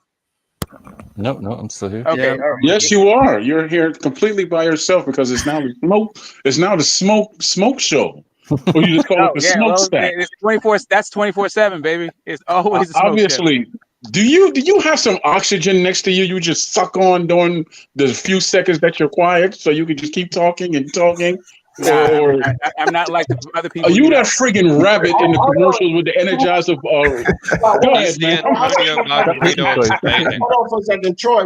What you got another product for him? Because you long-winded as hell too, sir. You got another product to refer him to or something? Because you keep talking and don't stop yourself there, buddy. I haven't spoken the last 10 seconds. Let's talk about Floyd, Troy. Let's talk about Floyd. Troy's an anomaly. He's my age, but he looks like my younger brother. That's because I'm something pretty, baby. I'm the prettiest thing on 2 feet. I said it more than once. More than once. What did you think about how Eddie Hearn? We heard plenty of Troys and Smokes. But what about you, IBT? And then Kalua and Kalua next, because we ain't heard what they thought of how he handled. I was actually going to ask Tommy if you want to do Tommy first. I feel like he's spoken the least. No, he asked the question. All right. I think that in terms of specifically for Kell Brook, he was poorly managed. That is not a reflection of Eddie Hearn's ability for all of his fighters. Just in the specific case of Kell Brook, I think Kell Brook is a very talented fighter in his prime, and I thought he had a lot of promise. He could have been extremely accomplished at welterweight. Sorry, but he's mainly known for taking the title. His defenses weren't particularly impressive, and then after the Triple G fight, his career spiraled downward due to the damage he suffered. So for Kell Brook, I would say poorly managed. Lua, what you think? How he managed Kell Brook? I think he's managed pretty well. Like, you may disagree with some of the outcomes of the thing, but as far as management, he got him one of the biggest fights, which was Triple G fights that a bunch of fighters have been trying to get and really want, but they just can't get. He also got a Spence fight that you have every 147-pounder right now trying to get, but he got it. And then you got him a Crawford fight, which obviously nobody really wants because it's assumed everybody's ducking him, but it's still a big fight. You know, Eddie Hearn's job is to get his fighters to big fights. If he would have beat Triple G, which I thought he was doing really well in, I had him up on the cards, he would have been known as great, but he just fell short. That's not Eddie Hearn things. You know, Eddie Hearn's job is to here goes your options. Which do you want to go, and then advise him which fights he thinks he should or should not take. But he should still present him all the fights. If he's not presenting his fighters all the available options, he failed at his job. I tell you, go ahead, BC. If someone has a lightweight, right, and they also manage a welterweight, or if they have a light heavyweight and they also manage a heavyweight or a middleweight, light heavyweight, however you want to put it. why should a fighter be receiving offers, or why should they be given offers to fight guys who are 2 weight classes above them? At Canelo, that he took it, right? At what weight class? At what point do you stop offering them that fight? Right. So like 3 divisions up, 4 like how many divisions up and downward do you stop offering these guys fights? All right, look. Let me give my opinion on this. I think that Eddie Hearn did a job of making Kell Brook some money, obviously, but I think that he kind of went left with certain fights, like the GGG fight, you know, specifically since this is the one we're talking about, because like Smoke said, if you go unified at 147 and you win a couple of fights there, you're probably making more money than just one GGG fight. And you're not beat down and battered like Brook is today. So you got to kind of outweigh it too. Look, yeah, they're supposed to make their fighters money, but they're supposed to give their fighters longevity, no? Give them great fights that they're not going to end up being a statistic, you know? And I don't think that he took that into account with the GGG fight. Like, it was no reason. Yeah, there's a lot of fights that's available, but he's supposed to seek the best available fights, most lucrative and best, meaning safe, good competition. That was not a competitive fight. Why would you put your fighter in a fight that's not competitive? Like, let's not be fooled. That was not a competitive fight. You're supposed to put your fighter in a fight that's competitive and he can make money. Not a fight he's going to get beaten shit out of to make money. So we back in the 50s? You send them in there to get fucked up so you can make some bank? No, I can't look at that as being a good thing. Yeah, yeah, and I think with some of his title defenses, although they weren't necessarily good for his legacy in his career, right?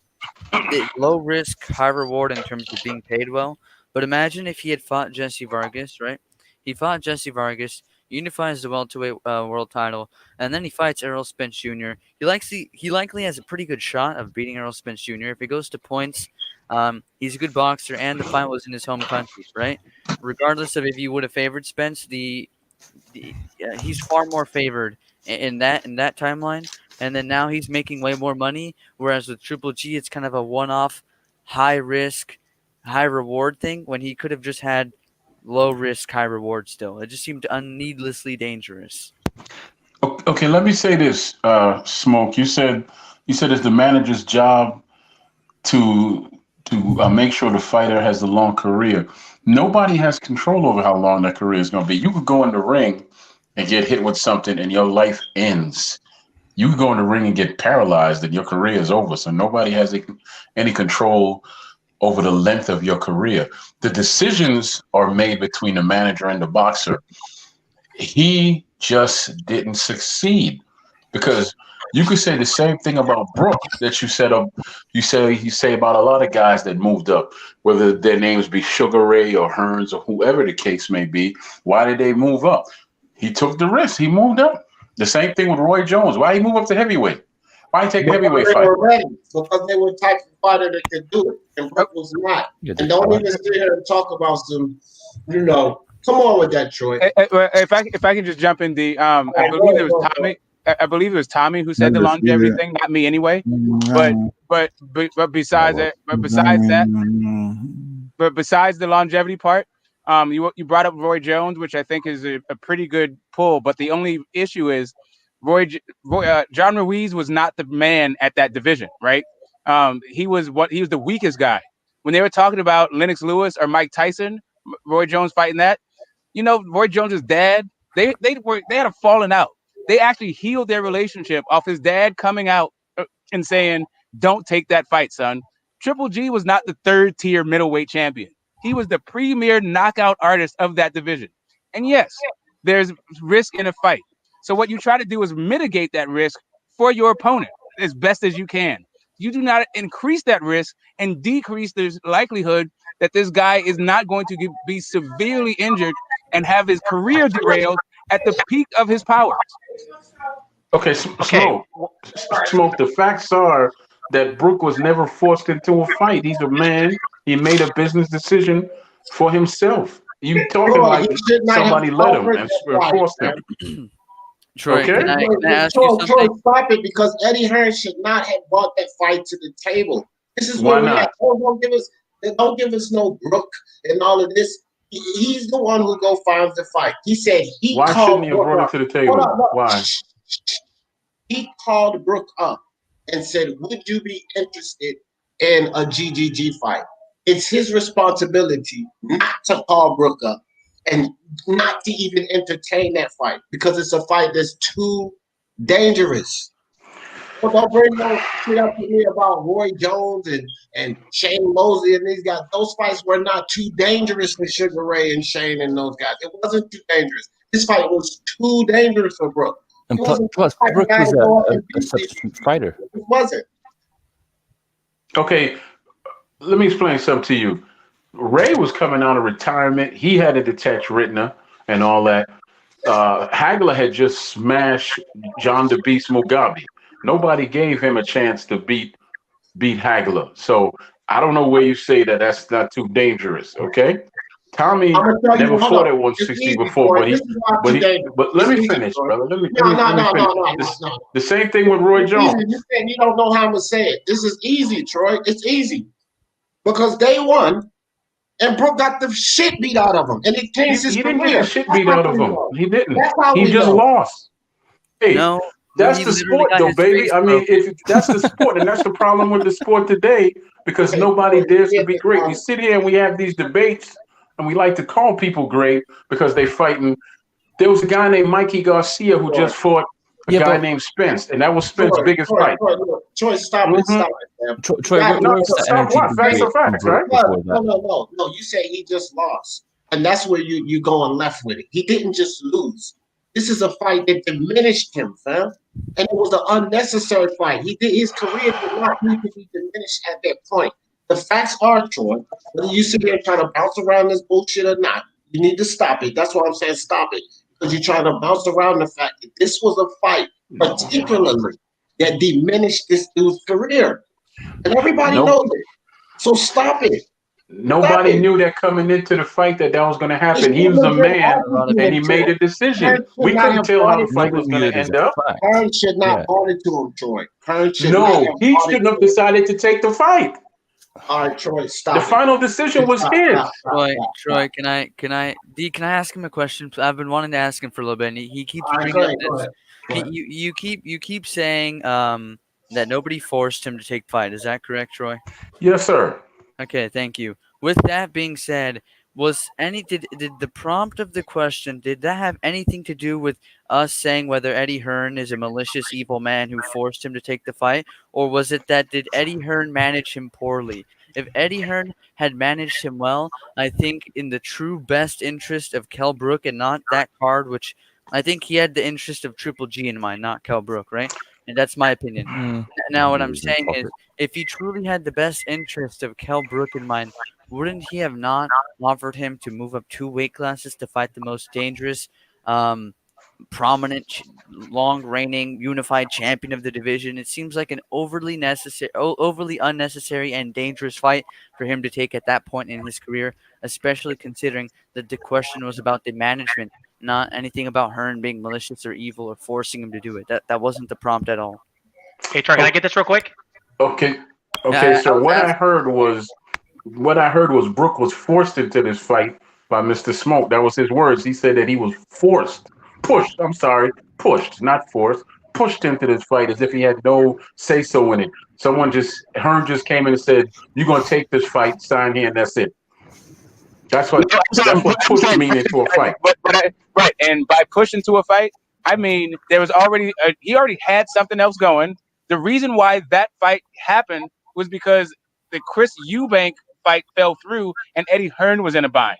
That entire thing, the reason why Triple G and Kell Brook happened was to get Eddie Hearn out of a bind. That wasn't about Kell Brook going, "Hey, you know what? I just want to be great." Kell Brook was going to be great in the unification fight that he had against Vargas. That was a great fight. It would have been a unified champion if he'd won. Yeah, I mean, getting his face matched up against Triple G wasn't a great fight for him or a great for his career.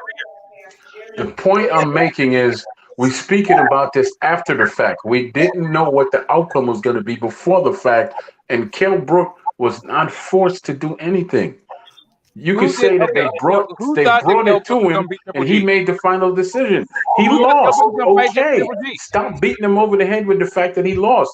He still made a decision to be great. Greatness. Okay, but there's a cost for greatness. I know that. I know you're not used to greatness based on the fighters you back, but greatness comes with a price, sir. Okay. So what's not great about Sweet Pea and Muhammad Ali? Please tell me. What's great about what's not? I've never heard you back them. I'm talking about the current fighters you back. Okay, Stop it. okay. Okay, the current fight, the current fighters I back up. What's not great about Spence? What's not great about Pacquiao? I don't. You know what? He has great skill, but he hasn't fought. He hasn't fought. Yeah, I mean, Porter and Brook. He's not even at Porter and Brook made him great. Look, Hey, Troy, guess what? You know what? Like all this for you to take a shot at Wilder, and I get you right, but this is actually about Eddie Hearn's custodianship, not about Wilder or my taste in fighters, right? This is literally about whether or not anybody could have predicted that going into that fight, Kell Brook was more likely or not to get severely damaged. Hey, Troy, guess what? You know what? The worst decision Canelo ever made in his career was fight Floyd Mayweather. She never should have fought him because he lost. Okay, that's what it comes down to. If you take a fight and you lose, it's the worst thing. Your promoter failed you. This is what they're saying. That's what they're saying. If in hindsight you lose a fight, it's the worst decision you ever made. Okay. All right, hold on for a second. That is not even remotely close. Please let me body him. Please. Hold on for a second. Hold on. Killer, I don't even know where the hell that came from. You cannot even use that. You can't use that analogy or I can't. What are you talking about? Fam, you talking about Canelo versus Floyd. What the fuck was the danger? Like severe danger of a Canelo versus a Floyd. He lost his arm. Hold on, Canelo. It's my turn. In every way, Canelo was more of a physical specimen than Floyd. Maybe Floyd was more toned and muscle, but he was bigger. He was stronger.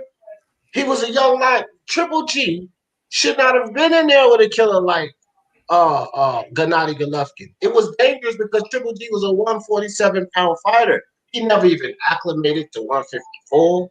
He never even tested the waters at 160. He just went right up to 160 to the biggest puncher in the fucking division, fam. D, can I jump in right quick, bro? Go ahead. Okay. If you saying he never acclimated 54 and he jumped into 60, I get it. But what if he would have went the distance like Mikey Garcia? Because Errol Spence was considered the boogeyman, right? So he went in there and went the distance, defensive shell, and did what he had to do. But what if Kell Brook would have went in there and eluded the punishment that he took from Kell Brook? What would the narrative be after that? Because it seems like in hindsight, people are still like treating it as if they're trying to prognosticate the damage. You can't do that. He went in there and took the damage, but what if he would have went in there and fought differently and just went the distance and lost via UD? Okay, if I can jump in, I can answer that one, right? So I believe that what D. Jeff said, one of the things he said, he didn't even acclimate himself at 154. As far as I can see, right, fighting Adrian Broner and getting a belt against Lipinets at least acclimated him to 140, right? So there was a expectations. That's firstly. Secondly, while the man's name is while his motto may be man down, he is not really a one punch guy. His thing is about punishing you to the body and breaking you down over accumulation. Triple G is about scary power. That's what his deal was. So when you take a guy who was smaller than him, did not even prove that he was able to fight at 154 at that point, going up against the biggest puncher in the division, that's a far cry from what Mikey Garcia did with Spence. You don't have to be a medical specialist to figure out that 9 times out of 10, this guy's going to get hurt. See, we don't have to speculate or say that that's a speculation because there were people like me saying that back then. And the fact that he did go in there and get severely hurt, we can comfortably say we were correct now. I don't need to argue with you guys about if I knew that. No, I'm just having a dialogue. I just want to hold on, chime my in turn, there. my turn. I don't need to sit up here and justify or argue because back then I was like, bro, this dude's fucking crazy. No fucking way he gonna get hurt going up there. And then guess what? He fucking get hurt. He gets hurt. Now all of a sudden we're gonna sit here and say, oh well, it was just a speculation. It was not a fucking speculation. Just like it was no speculation when I said Tank Davis was gonna knock Leo Santa Cruz little ass the fuck out. It wasn't no speculation. I don't want to hear all of this shit about taking them in the deep waters, draining them. Dio got a chance. Man, fuck all of this dumb shit. And when it happens in the fight, I don't want to hear people's mouths after the fight. Like I don't listen to nobody tell me that was actually a good idea for Leo Santa Cruz. I don't have to listen to that no more because Tank knocked him out. Oh, coincidentally, exactly in the fucking round that I said he would, right? Because it was meant to happen. This shit with Triple G and Brook, it was plenty. I wasn't alone. It was plenty of people saying he's gonna get hurt, man. That's too much. He's gonna get hurt. And then when it happens, chill, Troy. And then when it happens, I don't want to hear shit about it later after the fact. This is how we know. What do you mean? How could we know this is gonna happen? Because I was fucking telling you people. They thought it was a good idea for him to fight Triple G. And now that we're saying it wasn't a good idea and we're holding her accountable because you shouldn't have picked up the phone and called him and say, would you be interested? As a manager, as a guy running this guy's career, you shouldn't have been interested. You shouldn't have been, Hearn. What the fuck? Okay, D, I want to say something. Two things. Triple G's not a one-punch knockout guy, and tell me what you said before the Mikey Spence fight. Did you say that Spence was going to knock him out? Yes, he did. For me, I thought Spence. No. I said D. Smoke. I said D. No. And then I'm gonna let Smoke go next. But this is what I said. I said Mikey had no chance of winning. But I will tell you this, Troy. I didn't think Mikey would be damaged. I think Mikey could have gotten stopped. I didn't think Spence would do anything. I didn't look at this fight as I looked at the Triple G versus Kell Brook fight back then. Nowhere even close, bro. I looked at that fight as a man going in the ring to get hurt. I looked at Mikey as a man going in the ring to lose, and it's a different. Yes, fighters lose, but I don't look at fighters to go in the ring and get hurt. If you get knocked out or you get lose, yeah, but when I say hurt, I mean this motherfucker's gonna go to the hospital, be pissing blood in the morning. Yeah,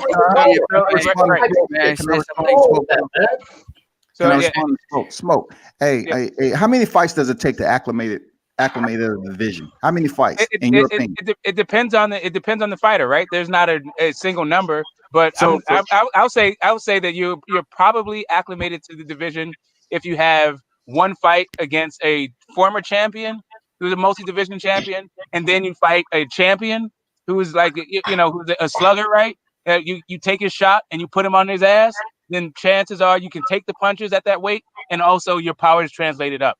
But okay, so check this out. Real quick, World Combat, real quick. Yeah. I just want to speak on this.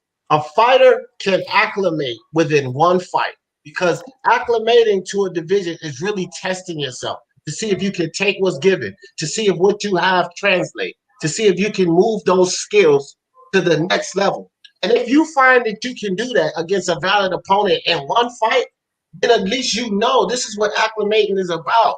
Not to take any fight at either weight and just jump two weights is a bad idea. Okay, check this out though. Check this out. Because that's not really where I was going to go with it. World now. So basically, go ahead. If Mikey Garcia went in there and fought Sergey Lipinets, we know Sergey Lipinets is not on the caliber of Errol Spence. So he fought Sergey and then moved back down and fought Robert Easter and moved up 2 weight class to fight Spence. So the acclimation period still is relevant. So I believe the issue was D. Jefferson said that he did not even try to acclimate himself at 154. That's why Mikey Garcia came up.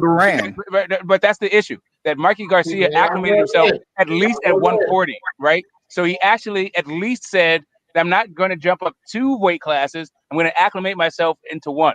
Now, the difference between their fights was 2 weight classes, but he had already shown that he could compete at the highest level at 140. But that all that being said, like before the fight, before this Mikey Garcia Spence fight happened, I thought that the reason why I didn't want to see that fight wasn't that I thought that Mikey Garcia was going to get damaged physically, but I thought that it was going to ruin the chances of the Lomachenko fight, which is the actual fight I wanted to see Mikey Garcia in. And I thought that there was a chance that Errol Spence could ruin his spirit, right? And his willingness to go back down, which is what I think happened. Well, I'm gonna tell you like this: he had no intentions of going back down. That's from his trainer. I know for a fact he had no intentions. And I spoke to his team when he was in the process of going up to Errol Spence and asked them about him moving back down to 35. He had absolutely no intentions. But Roberto Duran went from 35 to 47. He did fairly fine. You know, even Adrian Broner went from 35 to 47, even though he fought Pauline Malignaggi. But every fight is different, man. Right, no. See, dog. See, that's the shit there. Y'all can't do that, bro. Figure Ray was out of the sport and moved up the division. Hold on, because listen to what you just said. You said that Roberto Duran. This is why I'm saying y'all can't do this. You said Roberto Duran did it. Fine, whatever.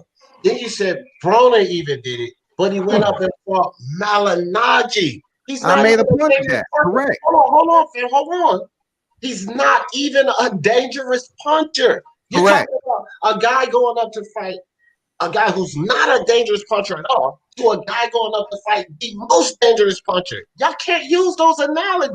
The most dangerous punchers results in the fighter being damaged. Because when Daniel Jacobs exposed Triple G and went the distance and stopped this 23-fight knockout streak, what is that considered? What is that considered? He's still the dangerous fighter who fought Kell Brook.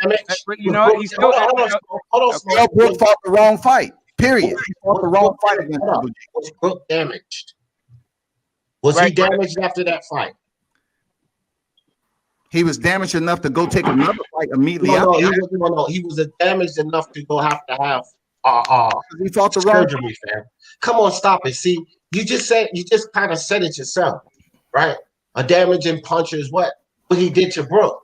He may not have been damaging to someone in his own fucking weight class, but to a guy coming up 2 weight class, he is that damaging puncher, which he shouldn't have been in there. I don't even know why y'all keep trying to bounce around this shit. Because there was a lot of also, if I could just interject, hey, World Combat. Hey, World Combat. 2 things. Daniel Jacobs had to climb off the canvas. Or actually, 3 things. Let me finish, bro. Let me finish. I got 3 things. I got 3 things. First off, he had to climb off the canvas. Secondly, the guy now competes at 168. And thirdly, that was after the Brook fight.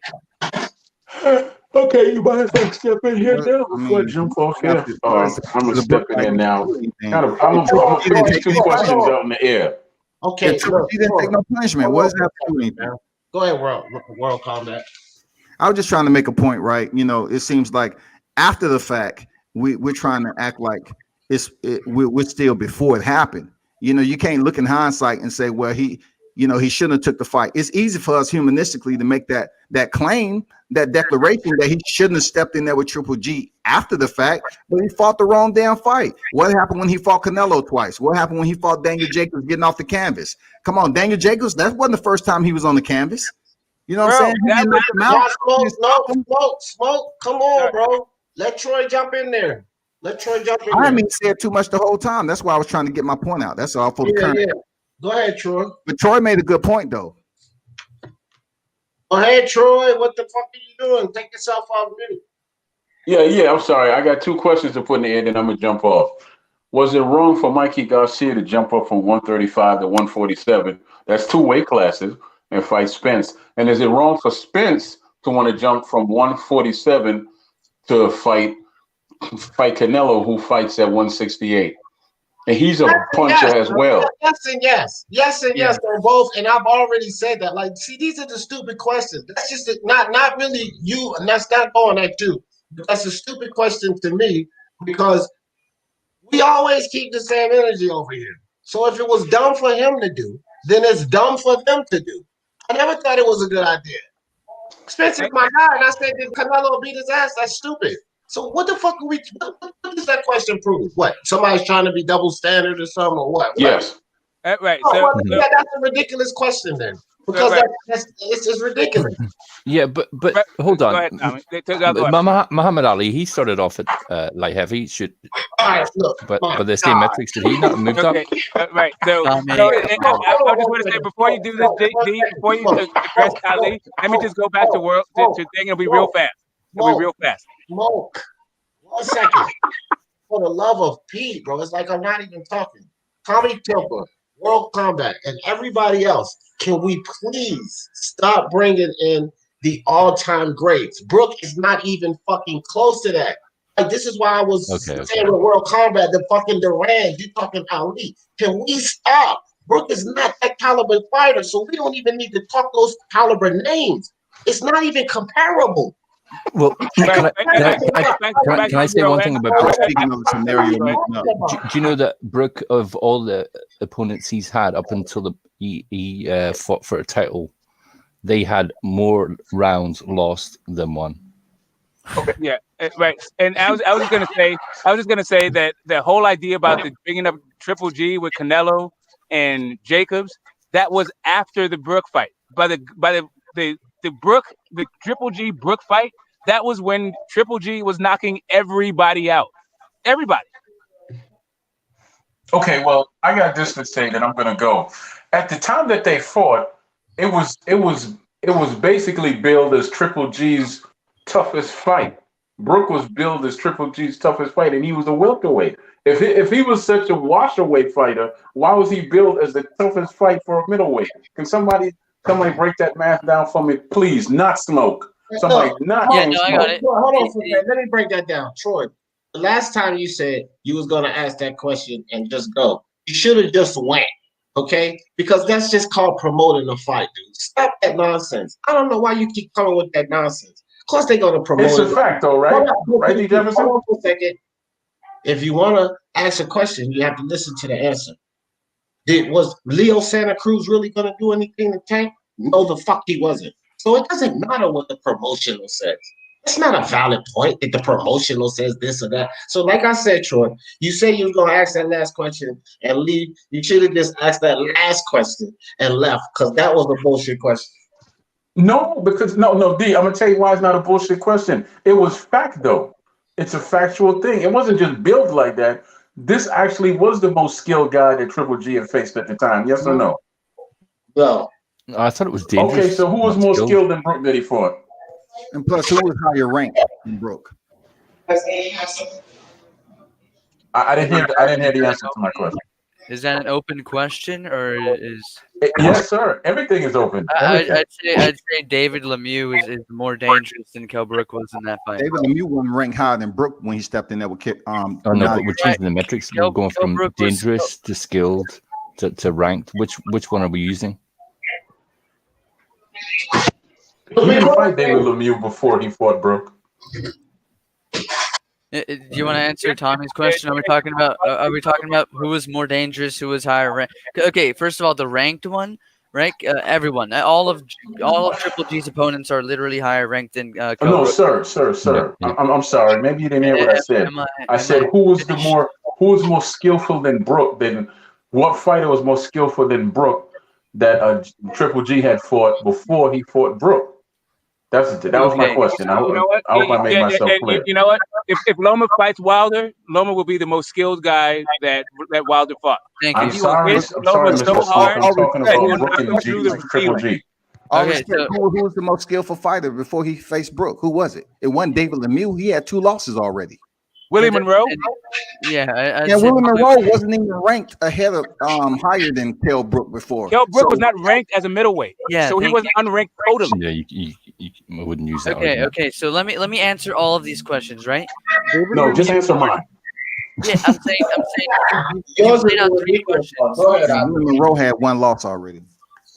Yeah. Okay. So losses equal and skills. Cool. Anyway, no, I'm just talking about he wasn't undefeated. Brook was undefeated. Plus, he was ranked high. That doesn't matter. Brook was not a middleweight.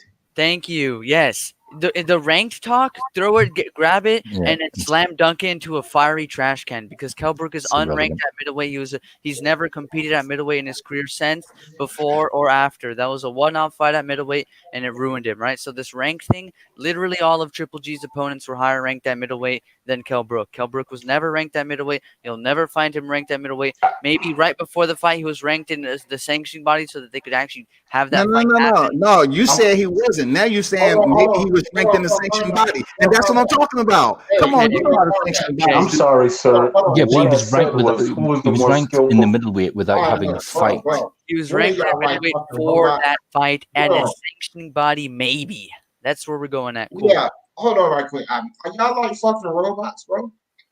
Like everybody just start cutting everybody off at once. And all of y'all fucking foul because IBT was still speaking. Every fucking one of you. Troy, Smoke, Tommy, World Combat. Let's respect each other, fam. That dude was speaking. All of y'all cut him off. Yeah, thank you. So ranked, all of them were ranked higher. And if you want to say sanctioning body, then what about the champions Triple G fought? They're above rank 1, right? So there you go for that. More dangerous. David Lemieux is far more dangerous at middleweight than Kell Brook could ever be. And you want to talk about skilled. The issue with skills is it doesn't account for the other factors of danger, right? So Kell Brook could be the most skilled potentially, but he's also doesn't have any of the danger aspect because of the size. I'd say a good comparison would be Willie Monroe Jr., even though he's not like an elite boxer or anything like that. Can I speak now, please? Can I please speak? Yeah, I've answered your question, so now you can speak. World Combat get in because he was trying to say Okay. something. Okay, go ahead, brother. World Combat. I just want to ask IBT a question. When you say dangerous, is dangerous one of those areas that you want to say, okay, that fighter is dangerous in the first half of the fight, middleweight through the fight, or he just fights a smart fight to maximize the damage potential against his opposition? Because a fighter can be a dangerous fighter early on in the fight. You know what I'm saying? But then you look at a fighter who can box, and they can ultimately be dangerous the entire fight against a well-skilled fighter. I'm just trying to understand what you mean by a dangerous fighter, because David Lemieux, he's been known to go up there and leave it and get reckless and not be a smart practitioner and get knocked out. Like, what do you mean by dangerous? Him just going in there, putting in some rounds and then getting stopped? What is dangerous? That's a good question. So dangerous, the way I'm qualifying it, right? And I'm glad you brought up the examples you did because those are good examples. I consider dangerous how much actual damage someone can dish out. So regardless of them winning rounds, right? Deontay Wilder will always be dangerous because even if he doesn't win a round, the amount of damage that he can output at once in a burst with one punch is monumental, right? So a guy like Kell Brook in the specific context of fighting Triple G, I think he lacks. I think he isn't a dangerous fighter because he doesn't have the power or the damage output to actually hurt Triple G or win rounds off of him or go the distance, right? So to me, this fight, the way you break it down, it could only end in a Triple G vicious stoppage. Like that's really all it could end in. So here, Okay, you mind if I step in now, please? If I could throw in something, Appreciate right? that, IBT. If I Mind can if I step in now, please? if I can just jump on an example, Sure, right? Oh, go ahead. It's not a long, because you know Troy was supposed to go ahead. Oh, sorry. Go ahead. After Troy, go ahead. Okay. Sorry, bro. Okay, you know, to everyone that's answering, I mean, I simply asked the simple question: what fighter was more skillful than Brook that GG fought before Brook? I came in to buy a pair of tires, y'all. I don't need a new car.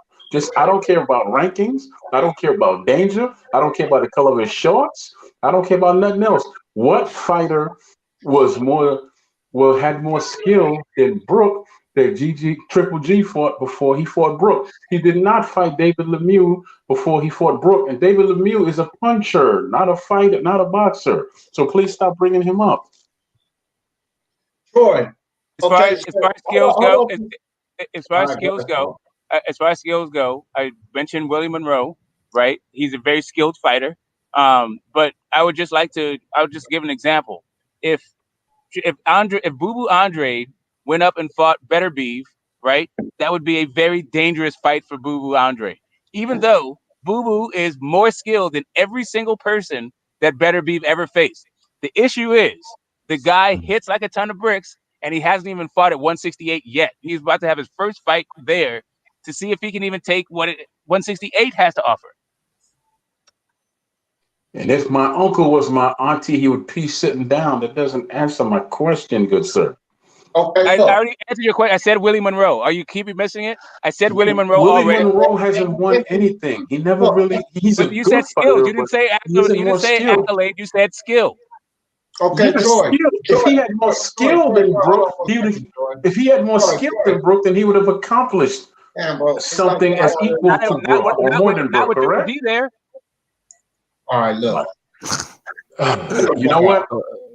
He was not more skilled than Brook. He was just a fighter that could box. Period. All right, look, check this out. You stop putting me on mute, man. I was trying to make a point. Guys backstage because I keep saying hold up, and you just keep talking like I'm not fucking talking, fam. That's why I keep putting you on mute. Like, come on with that. If I just don't say nothing, then y'all keep yelling over each other. So if I say hold up for a second, just hold your tongue. It ain't gonna kill you, dude.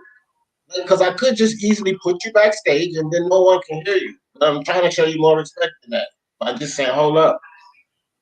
One at a time, you two. Y'all can hear each other clamoring on, but they can't hear either of y'all in the chat. So if that's okay, if I can catch some order on my panel, Troy.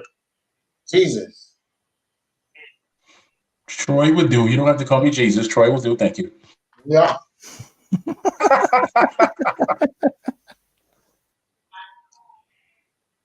Go ahead, Smoke. Go ahead. Go ahead. What? I already answered your question. You just because you don't listen. There's no way. There's no way to determine what it is what you're asking. Like, I think that Kell Brook has talents that Willie Monroe has, but as far as skills go, well, I mean, there's a thing about skill and talent. How about craft? As far as craft goes, I think Willie Monroe is at least as a proficient operator in there as Kell Brook. I don't think he has the power that Kell Brook has, right? But as far as being able to use defense and move around that ring, I think he actually is more skilled than Kell Brook. All right, let me ask you a question, Troy, based on your question. What is Brook's skill level at 160? And this is why I asked that, because we know what Lomachenko could do at 126. He was a magician in the ring. But at 135, a lot of those things didn't happen. So what is Brook's skill level at 160? Hey, can I go now? Okay, good. His skill level was enough to make him touch Triple G up, who was one of the most dangerous like you said, the most dangerous middleweight at the time. He touched him up. Even before he landed the uppercut, he was touching him up.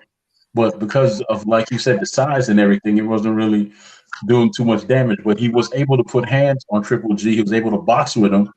And then for some ridiculous reason, he would go on the ropes entirely too much, which is not his game. But it was enough for him to finish on his feet as well, because he was never knocked down, ever in that fight. And he was never wobbled as far as I saw either. Oh, he was. So that was his skill. He was wobbled. He wasn't looking, because he was definitely wobbled in that fight. He wasn't knocked out.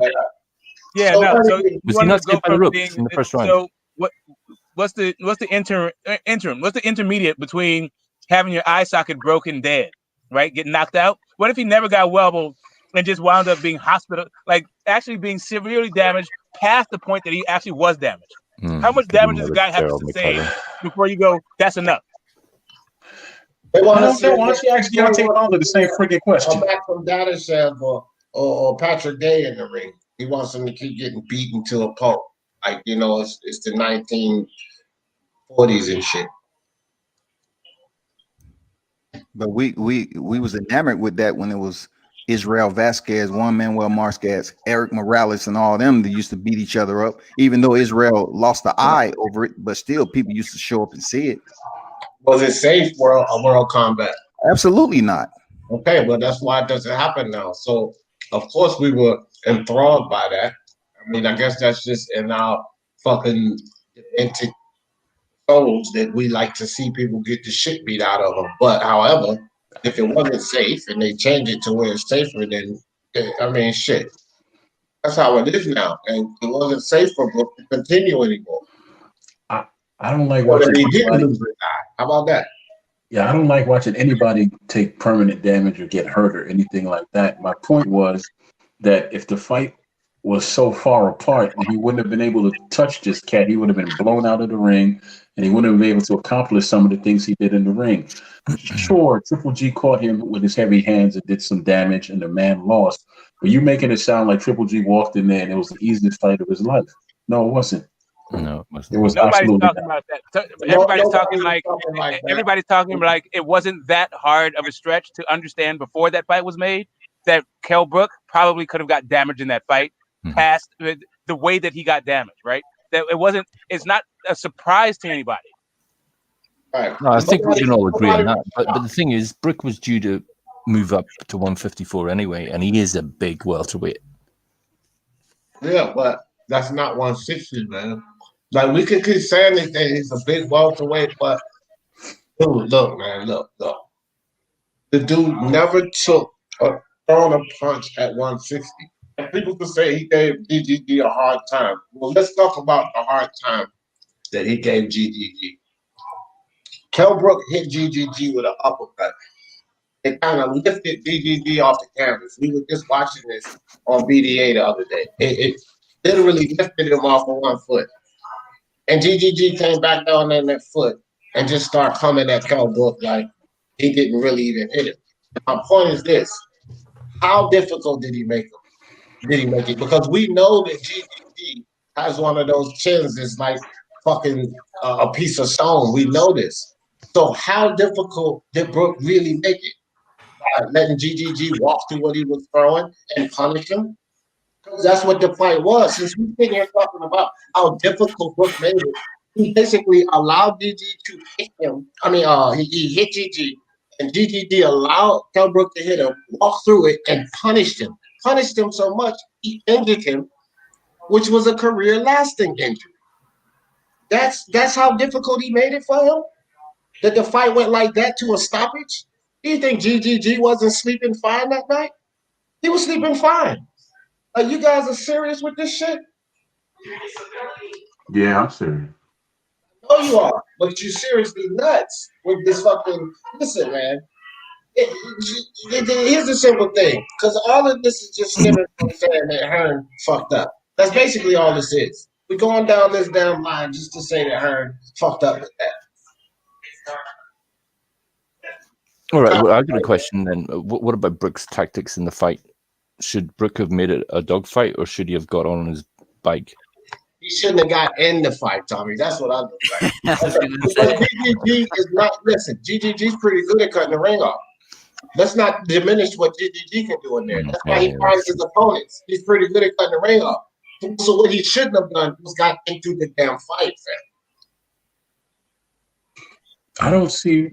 It is more likely. I think it's more likely that Triple G, that Kell Brook, Special K, sustained a career-defining injury than win that fight. One was way more likely than the other. Yes, he had an injury in the fight, but going in, nobody knew for certain what was going to happen in the fight. Everybody knew for certain that Kell Brook wasn't going to win that fight. Hold on. You cannot keep saying that stupid shit, fam. You cannot keep saying that. When you have people, listen, so you're going to have to get used to this, because I say certain things before fights, right? And if the fight goes down, like the Tank Davis, that's why I don't listen to nothing nobody got to say about this Tank Davis fight. If the fight goes down exactly how I called this shit, you can't come to me talking about something. You can't say you knew how it was going to happen. If I can say that, because I said it would happen like that, the dude was going to get hurt, injured, fucked up, and he did. So when it happens, don't say you can't say you knew that, because we fucking knew it, and we were telling people like you that don't want to believe these things. Nobody knew his eye was going to get damaged in that fight. Nobody did. You can't say that. Now you're making a specific injury. Listen, if you didn't know that, if you didn't know that, then you didn't see the look on Kurt Stevens' face when he got knocked out by Triple G. This dude, he was going to get injured. So is Leo nobody knew that was going to happen either. Nobody knew that was going to happen either. This is boxing. People get injured all the time, so that's not. Is Leo's going to accrue career over? Do you think that deep? Learn to throw your white flag up, Troy. Learn to throw your white flag. Because I'm saying this is boxing. You get hit and you get hurt. It's just a part of the sport. It happens. Yeah, exactly. And you know what? Career defining injuries, right? If you can see a fight you're more likely to sustain a career defining injury than you are to win the fight.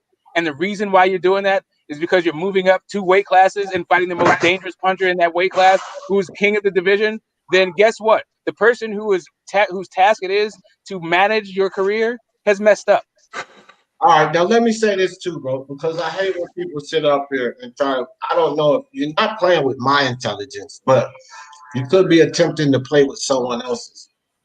Now, if we say, like, you guys remember RG3 for the Washington Redskins. People used to say, if he keeps running like that, he's going to get hurt.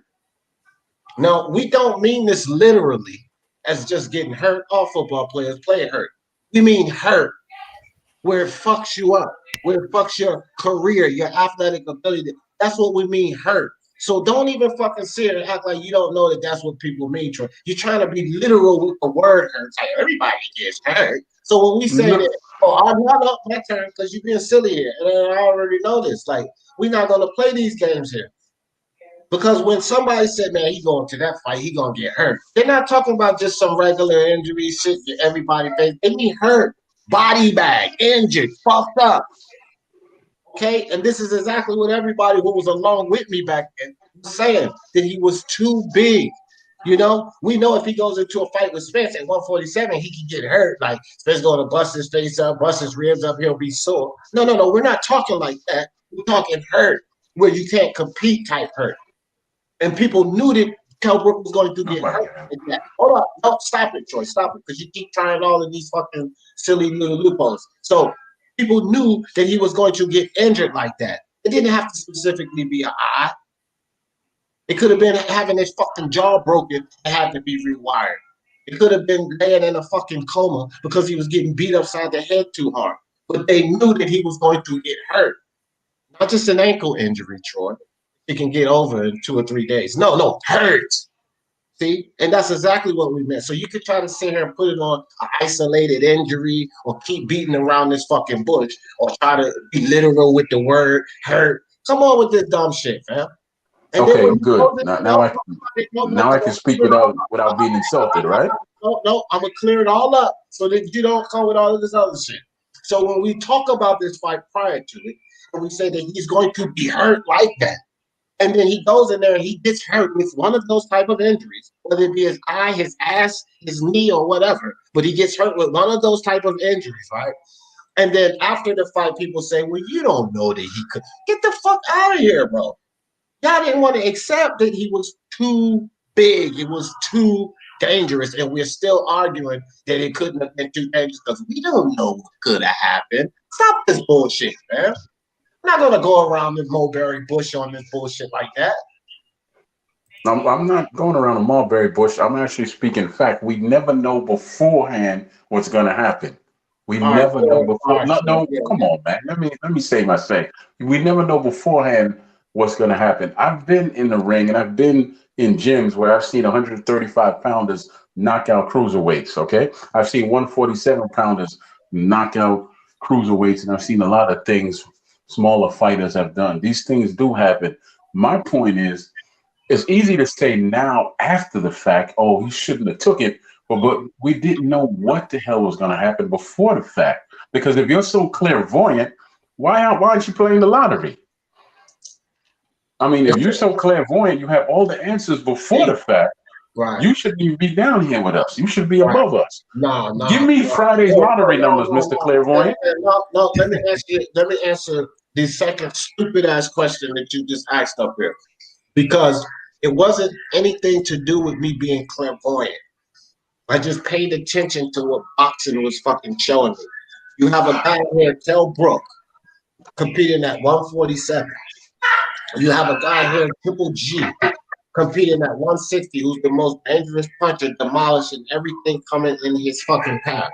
Then I look back at this guy, Kell Brook, that he's not the most explosive puncher at 147. I mean, he boxes pretty well, but he looks that he's not ready to get in there with a monster like Triple G. I don't have to be fucking clairvoyant to pay attention to what boxing tells me. See, with Tank Davis and Leo Santa Cruz, okay, Leo Santa Cruz has never really shown any power at 126. Leo Santa Cruz, his only competition at 130 was a B- level fighter at best, and Miguel Flores.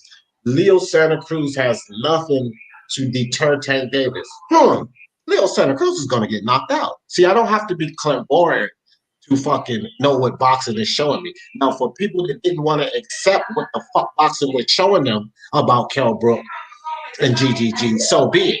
But don't come back after it happened. And the people that was accepting what boxing was showing them, like myself, not being a psychic, I was just accepting what boxing was showing me.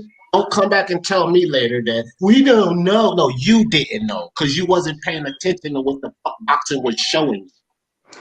Okay, that's wonderful. But it's not that I'm not accepting what happened. I'm simply saying to say that you knew what was going to happen before the fact is easy to say, but it's not factual. This is flat out not factual. Before Wilder fought Fury the first time, I had Wilder knocking out Fury.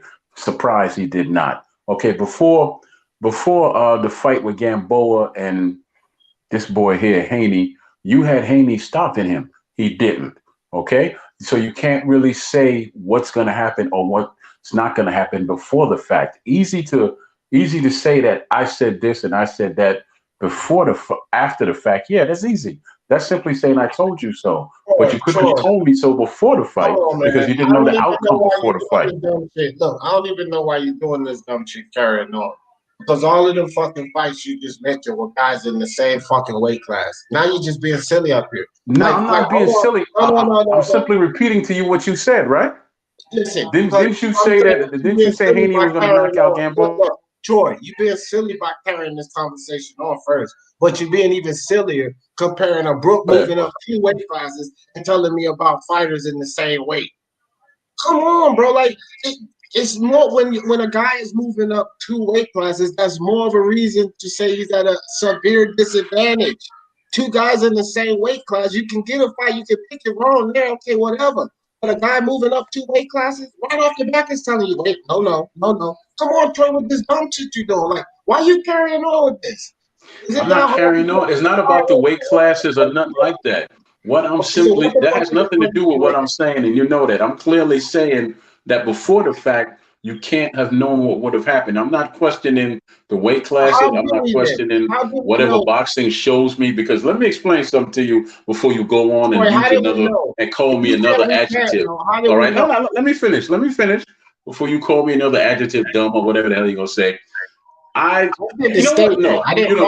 Scratch that point. Scratch that point. The simple fact that I'm making is that no one knows what's going to happen beforehand. I never mentioned about the weight classes. I never mentioned about me not following boxing and anything that you could bring up. I never mentioned. I simply said you can't say nobody knew beforehand what was going to happen. That's all I'm saying. Okay, it happened. The man lost. He got injured. Let's move on. Troy, let me tell you like this then, because I just think this is a stupid fucking discussion because you won't let it go. So nobody's psychic. We can't tell exactly what will go on, but we can utilize what's in front of us to give us probabilities. So when you have a higher probability that says no, stay away from that fucking fight. Okay? Then you take that probability and stay away from that fucking fight. And the key word is probability. So the probability was so fucking high, Troy, it was like 99-1. So you're right. There's that 1% chance that we didn't know, and I'll give you that because no one knows. But if you got a situation where it's a 99% probability this motherfucker's going to get fucked up in this fight, you don't take the fight, you don't entertain the fight, you don't call your fighter up about the fight, because this is where all of this started from. And again, you want to carry on and on and on and on. By Brook being the type of fighter he wasn't no fucking Shane Mosley or Duran or fucking Ali, friend. He was Kell Brook. And that type of fighter was not supposed to go up and fight that monster fucking Golovkin. And a 99% probability was telling us that he's going to get hurt. And when I say hurt, Troy, I don't mean it literally. I mean fucked up like Brook got. Okay? Like now, what now? What now? Listen, throughout this sport, the history of this sport, fighters have heard, yes, if you take this fight and win, you'll be considered great. But if you go in there, there's a high probability of you going to get hurt. They take that chance because if based on what you're saying, Ali should have never fought Foreman or fought old boy. No, that's not. Oh my God! Now you're gonna bring in the weight classes. No, it's the danger aspect now that you keep talking about. It's not about that, man. It's like you're a fighter and you know your own heart and you know what's in your heart and what you believe. So if he decided to take that fight because he believed in himself that much, good for him. He got hurt, not good for him. That's irrelevant. That's irrelevant because this is about Eddie Hearn not entertaining the fight. So all of that bullshit you just laid out about trying yourself, testing yourself, going to be great, these people shouldn't even have entertained that. He should have never known about it, man. The fact that Eddie Hearn knows is not Eddie Hearn trying to be great, trying to test himself. Eddie Hearn should have said, you know what? This is too dangerous for my fighter. But you guys want to dig so deep to let Eddie Hearn off the hook for just sitting there and have common sense to say, hey, this was probably too dangerous for my fighter. We'll pass. That's what he should have done. Hey, hold on, Killer. Hold on. Because the results of this fight, regardless of what you and Killer were trying to preach here, the result of this fight, like the people back then were saying, Brooks shouldn't even get in that fight. The results of this fight proves us right before and after the fight.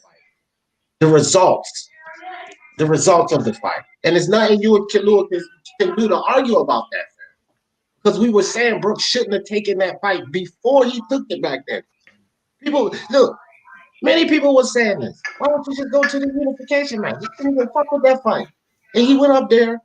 It's too dangerous. It's too dangerous. And he went up there and faced a career situation, fam. A career situation. So no matter what you say, he can test himself. Eddie Hearn should have never brought it to his attention. Brooks should have known about it to attempt to test himself and be stupid. Dare to be stupid. Just like I said about Mikey Garcia. Daring to be stupid. Okay? That's what that was. Daring to be stupid. Not daring to be great. And Eddie Hearn didn't even have to bring him to a situation where he could dare to be stupid. Those are the facts, man. Okay. What if Canelo would have got knocked out by Kovalev? Would you be saying the same thing now? I would say Canelo was daring to be stupid. Yes, I would. Because he would have failed. Because he would have failed. Okay? He would have failed. Yeah, so it all comes down to what happened in hindsight, not if you. So pretty much telling boxers, don't dare to be great because if you fail, you're stupid and you know what you're doing. But if you win, you become a god. No, because I said he could beat Kovalev for that fight.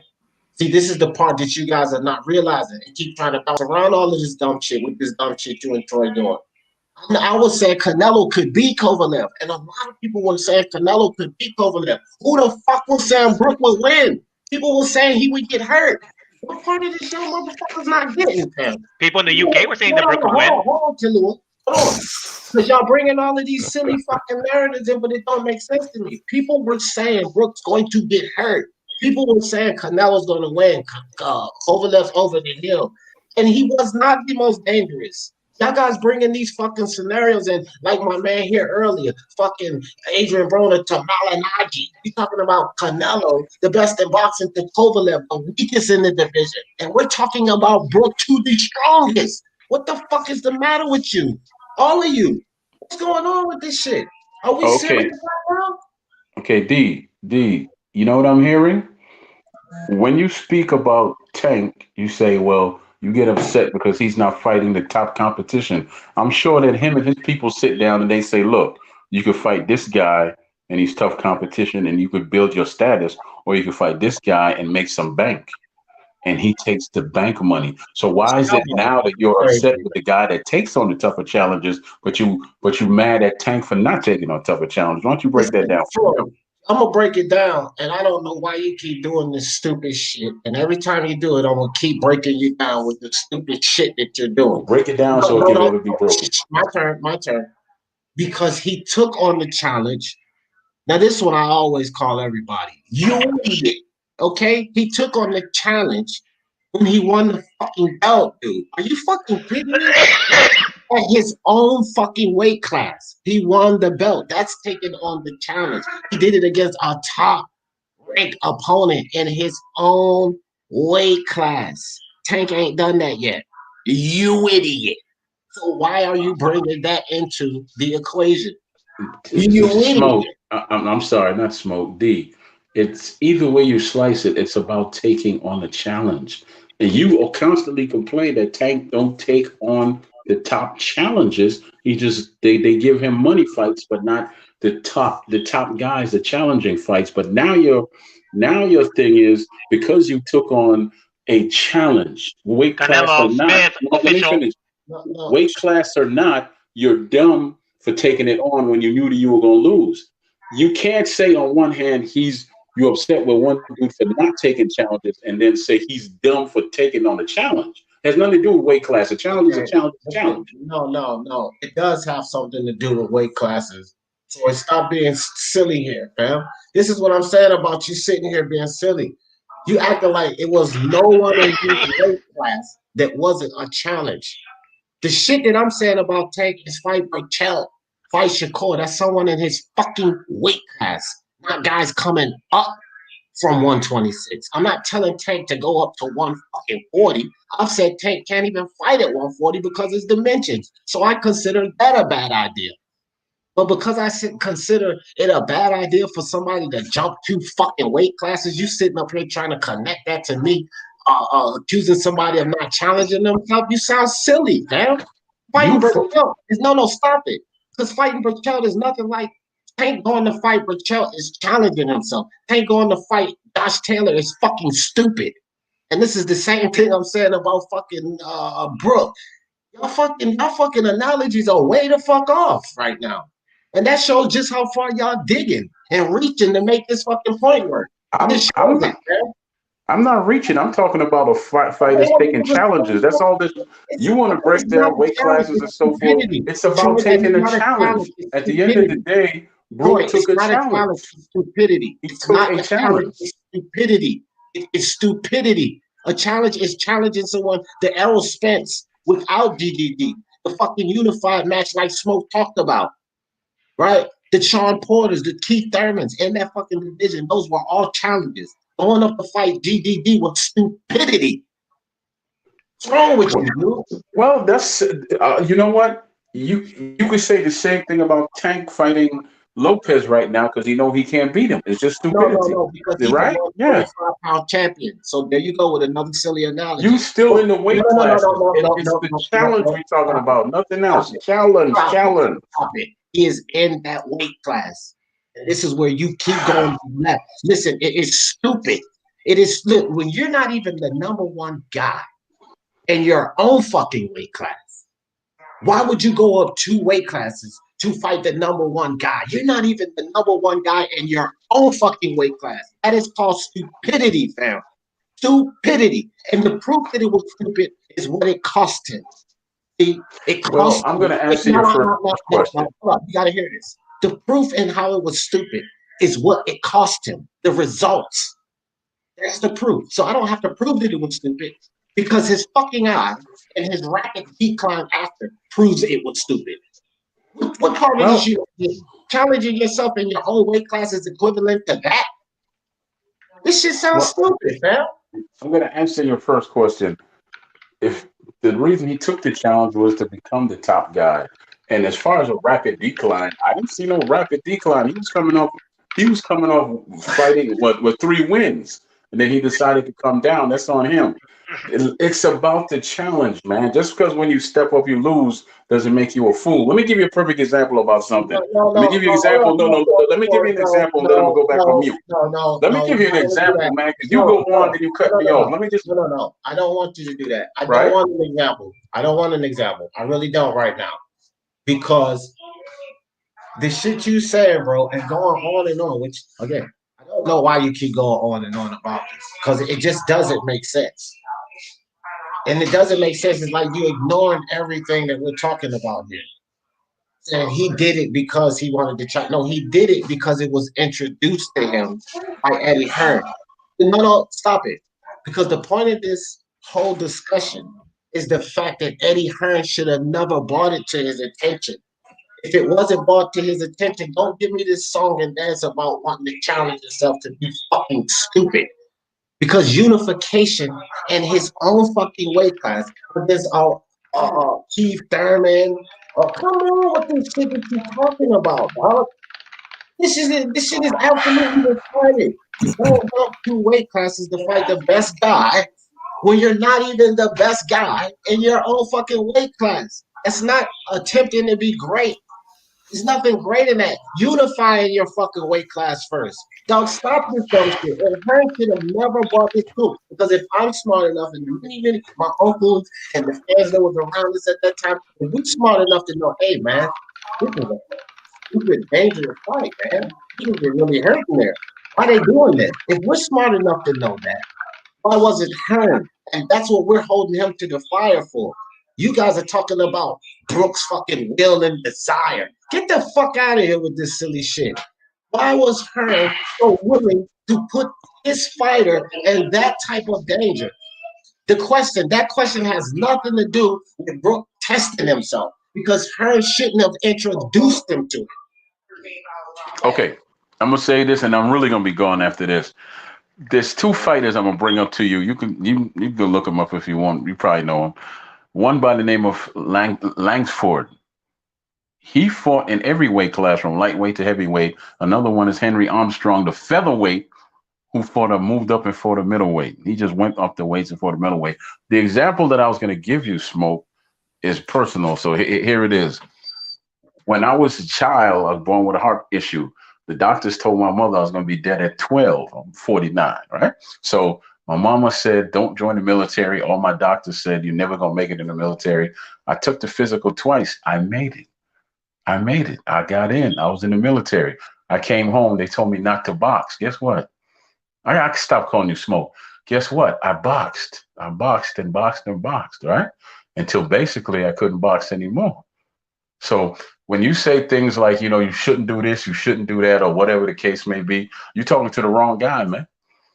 I'm all about challenges. You're talking to the wrong freaking guy, but I'm going to jump off on that note. Yeah, you need to jump off on that note because that's just some further bullshit. There's an unnecessary fucking risk. Like, we can keep going back and forth with this shit. That was an unnecessary risk. You want to take a challenge to clean out the division because the reality of it is he could have lost to Thurman back then. But that was Keith one-time Thurman back then. Like, right? That's taking a challenge. Going up there to fight the most dangerous guy at 160 when you never fucking felt the thrown punch at 160 is just idiotic, fam. And Hearn should have never brought it to his attention. Because that's basically what this is about, bro. Eddie Hearn slipping. It make no sense going back and forth with that dumb shit. Could we talk about Canelo versus Callum Smith being official now?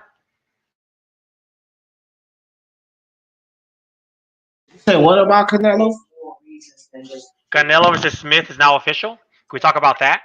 Yeah, well, crank it up. So this is Callum Smith is an Eddie Hearn fighter, right? So he just got his boxer the biggest fight in boxing. He's failing.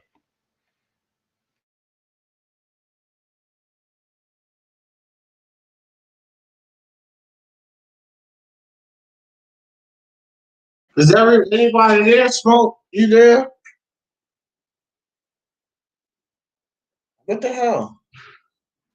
Everybody's, I guess, looking up Canelo versus Callum Smith because it's official. Oh, was that the announcement? Have we been on here for 2 hours? Because somebody said in 2 hours he was going to make an announcement. Yeah, that was the official announcement that Canelo versus Callum Smith is official. Yeah, well, that's good.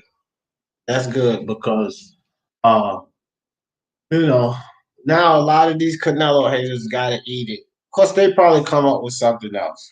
Well, D, we understand the reason Canelo's fighting fighting Cal Smith because he saw the Ryder fight. So obviously, Smith is exposed and he's not that good, and he's just there, just for payday because he knows he's gonna get knocked out. That's the thing. Oh man, I don't even listen to those kind of narratives because here's the simple thing. Fact of the matter is, who is your fighter? Is he doing it? Probably not. That's generally how it goes. Because a lot of these guys, they'll be a Charlo lover. Okay, well, what's Jamal Charlo doing? Is he going up to another weight class, fighting a Plant or Benavidez? Is he even doing anything in his own damn weight class? Because they could sit there and say, well, Canelo only had one belt too. Didn't Canelo have multiple belts in that weight class already? Didn't he already unify belts in that weight class already? Yes, he did. See, Canelo has already unified. So tell Charlo and Demetrius Andre to fucking unify for the first time. Because even GGD has done it already. We can't even hold that fire to GGG, but these two worthless motherfuckers, they haven't even done it yet, right? So they can say what they want to say, Kalu. They can say what they want to say, but I got something for all that. Because those are most of the ones hating on Canelo. It's the Charlo lovers. The guys who's gung-ho about Charles. Like, some of these guys can't understand, hey, guess what? You could like two fighters, or you could just respect one and like the other. Like, I like Terrence Crawford, but I'm a huge fan of Earl Spence. I don't have to shit on Bud. I want to tell the truth about Bud. I'm not going to put up all this facade like this Brook fight is the best thing since sliced bread, right? It's okay. He beat Brook. I'm not going to give him super credit for beating Brook. And then you know what else? Terrence Crawford himself, all of these stupid fucking Crawford lovers and these people that want to call guys like me and IBT and guys that spit the truth haters. Think about this. Terrence Crawford, the fighter himself, said that the Javier Lascas and Jose Benavidez fight was bigger than Brook. This is what the fighter said. So how are you idiots going to tell me that Brook was bigger? When Crawford himself said that Mean Machine and Benavidez was bigger and more competitive. This comes from Crawford. And y'all want to talk about some 2-round success. Get the fuck out of here, man. This shit don't make no sense. I would just like to point out that Sang Langford and Henry Armstrong are literally two of the best guys who have ever laced up a pair of gloves. Yeah. Yeah, I wish you Sam Langford, my number one guy. Yeah, no, they're just the go-to example, Smoke. Anybody, just Sam Langford, Henry Armstrong, Yeah, especially when those Kell Brook come at you. As soon as they come at you, all you do is mention Sam Langford. Shut them down. Yeah. Here's my all I'm saying is shout out. If you guys don't know, I'm glad that he brought up the names because I don't think their names get mentioned enough. But this is not where you should be bringing them up. Hey, Smoke, just because you used to practice in the gym with those guys, you don't have to be so touchy.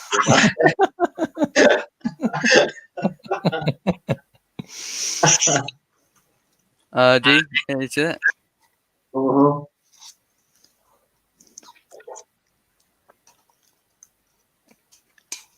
Yeah, so Canelo's going to be fighting Callum Smith December 19th. Obviously, the WBA title and the Ring Magazine title is going to be on the line. I think the venue is to be decided. However, they want fans in attendance, so I'm thinking Texas. Yeah, man. Hey, Vegas, they opening up that stadium in Vegas too. What's up, Mark? What's up? So this is official now, Eddie Hearn, yeah? This is official. Yeah, I was on his Instagram, Canelo's Instagram. That's why I dropped out for a second. And he basically just was there with Eddie Reynoso, and they answered a couple questions, and they announced the fight. Yeah, so this came out of Canelo's own mouth. All right, that's a big deal. That'll officially make Canelo an official 4-weight world champion if he wins that. That's a big deal. Yeah. I'll tell you why else this is a big deal, though. Let me tell you why else this is a big deal. Because Eddie Hearn just now on this very live redeemed himself.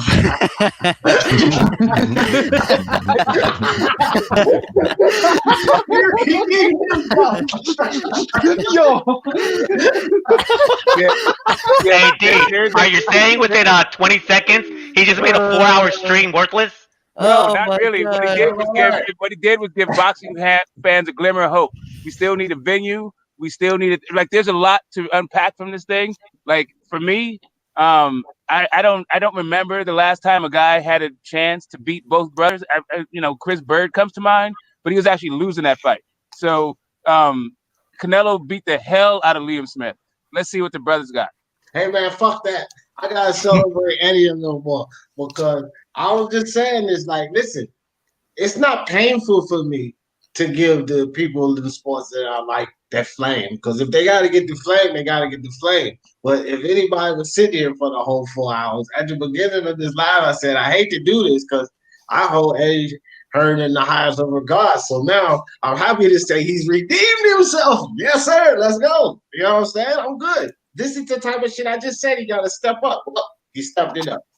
He stepped it up right here. This is definitely a better fight than Yildirim.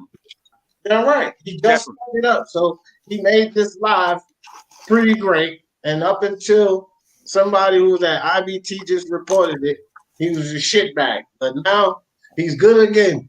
Go, Eddie. You know he redeemed himself. Now I can talk shit.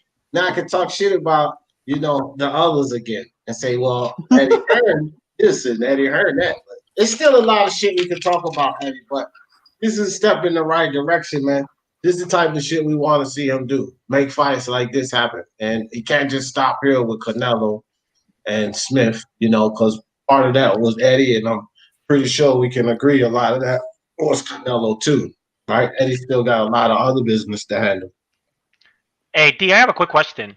If Smith or Canelo gets COVID, God forbid, and the fight breaks up because of it, do we blame Eddie Hearn for it?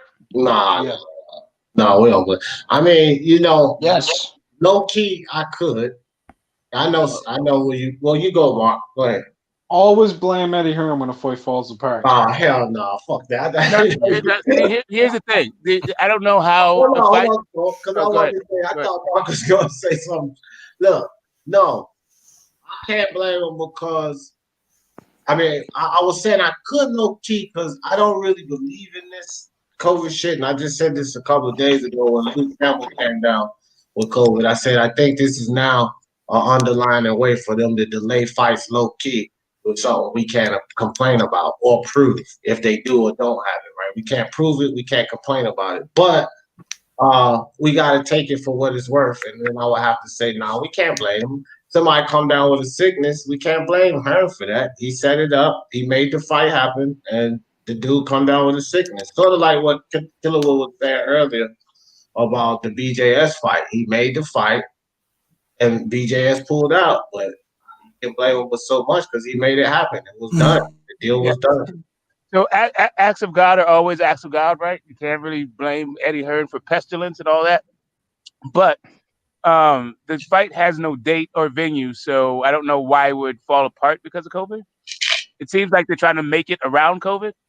No, it has a date. It has a date. Postponed, if anything, not really fall apart because all of the fights that the fighter did, at least the recent ones here, the last 4, they've been postponed. I don't think any of them have been called off. Smoke, it has a date. It's just the venue. I think they're deciding between 2. They're probably deciding between Vegas and Texas. And my thinking is what Dee mentioned earlier. If Vegas can get fans, they're gonna do Vegas. But if not, they'll just do it in Texas. And I think they'll do Texas just because it'd be therapeutically beautiful for Canelo to break Callum Smith's ribs in the same place he broke his brother Liam's ribs. Yeah, I think that's my reasoning as well. Hey, don't count out Saudi Arabia coming at the last minute and be like, "Hey, you want $250 million? Here you go." I don't really. He said in the tweet, December 19th, USA. Yeah, I don't really care where they have it. To tell you the truth, I just want to see the fight. I don't care. I don't give a shit about the venue. It ain't gonna be in Columbus, Ohio. So what the fuck do I care? Would you even go to that if it was in Columbus? Fucking right. Canelo is one of my favorite fighters. I don't know if I look. I'm gonna tell you the truth. I said I didn't want to see Yildirim fight, but if the motherfucker was fighting right here and I could go watch him fight live, you goddamn right I'm gonna go. Like fuck that. Even to watch Yildirim, I go just because he's right here. But I'm not turning on no fucking TV and wasting my time for that shit. I'll go see any athletes that I root for live. I used to go to the Knicks games. When I was living in New York, I used to go to Madison Square Garden a lot of the time just to see other teams. Like other teams come compete. It wasn't about the Knicks because we suck. And to this day, we still suck. So it really wasn't about the Knicks. But, you know, if Reggie Miller and them was coming in town or some shit like that, I would go see the Knicks. I would go to the Knicks game, but to see these other guys play live and shit. You know what I mean? Yeah. Yeah. Well, that's good news, man. I just jumped in here, jumped on the live, and I get some good news. That's great. That's excellent news. And I guess we got our answer about Eddie Hearn, at least briefly. Boy, that's just priceless. That's perfect timing, too. Perfect timing. So, anyway, man, I'm getting ready to shut this shit down. 4.5 hours. I'm not going 7 like I did yesterday. 7.5 hours. We kept talking. But Gator. Yo. Tommy Gator. Give me some closing thoughts, Tommy. I like the new format where everybody's well behaved and grown up, or they should be when they're giving their points or their questions across. It's very chilled. So I really like that, T. So yeah, keep it up. Appreciate you, Tommy. Appreciate you a lot, my friend. Killer is the man. Look, Killer was the guy today. I think Killer was sparked off the excitement and the heat. We always got one. Smoke, you got some people coming in here stealing your shine, fam. You used to be the one that was Killer with the day. Killer will give me some closing thoughts, man. Yeah, just like Eddie Hearn proved today, he's always going to look out for his boxers. He's going to give them the best fights he can. And if you don't like it, then find somebody else and see what you want to do. But if you want to pick legacy and money, Eddie Hearn's the way to go. Yeah, no doubt, no doubt. Appreciate you coming through, Killer. You know, you're always welcome, dog. All right, IBT, get some closing thoughts, brother. Yeah, good live stream. We gotta chop it up a little. Got a little chaotic in the middle, but that's all right. That's all good, right? Glad we got to end it off with some good news on a positive note. Possibly Eddie Hearn tuning in. You got pissed off. You're trying to talk trash about MD, so you messed around and made the fight. Right? Thanks for having me on. I thought it was a great topic. Just, inspire some discussion, informative as well. Have a good one, D. I appreciate you, my friend. Get this Smoke. What's up, Smoke? Give me some closing thoughts, brother. What's up, man? So yeah, this is definitely. I feel like it's more about Canelo than it is about Eddie, but Eddie's involved in it. So hey, I'll take it, right? And you know what? We're gonna talk about this fight a little bit more at a different date. So let's just bask in the positivity of it, and let's not look too close at this moment, right? Let's clap it up. Let's clap it up for boxing. Let's clap it up for Eddie. Another fight stream, and yeah, these guys and their arguments, man. Jeez. Yeah, peace to the panel, peace to the chat. Next tomorrow. All right, Smoke. Appreciate you. My man, unrivaled boxing talking news. Give me some closing thoughts, brother. You will not beat me this season in the prediction league. You will not. Man, look. Heard it all before, man. No worries. No worries. I'm not even sweating. Not even one bead. You better be, because I'm coming for you, Mark. You and Jamstar and TMF and IBT. Don't get comfortable. That's all I gotta tell you guys. Don't get comfortable. Appreciate you, Mark. Hey guys, look. My man Eddie Hearn redeemed himself right while I was giving him a little flame, but still got to keep an eye on Eddie. But this is like I said, a step in the right direction. He still got a lot of work to do because he's got a lot of fighters where he can bring us some good matches. So hopefully, like we said, it's got something to do with Canelo, but still, he's responsible for Callum Smith. Hopefully, he can get Andrade in there and get something happening. Get some things popping with DAZN and Josh Kelly, and I mean the list goes on and on. Get something done right with Usyk. Let's see what Eddie Hearn got planned for us, because doing a damn fine job with Katie Taylor and women's boxing and his positioning over there. Let's see him bring some of that magic over to men's boxing. Keep it solid over here. And y'all know how I always in this thing. For the love of sports, let's talk about it.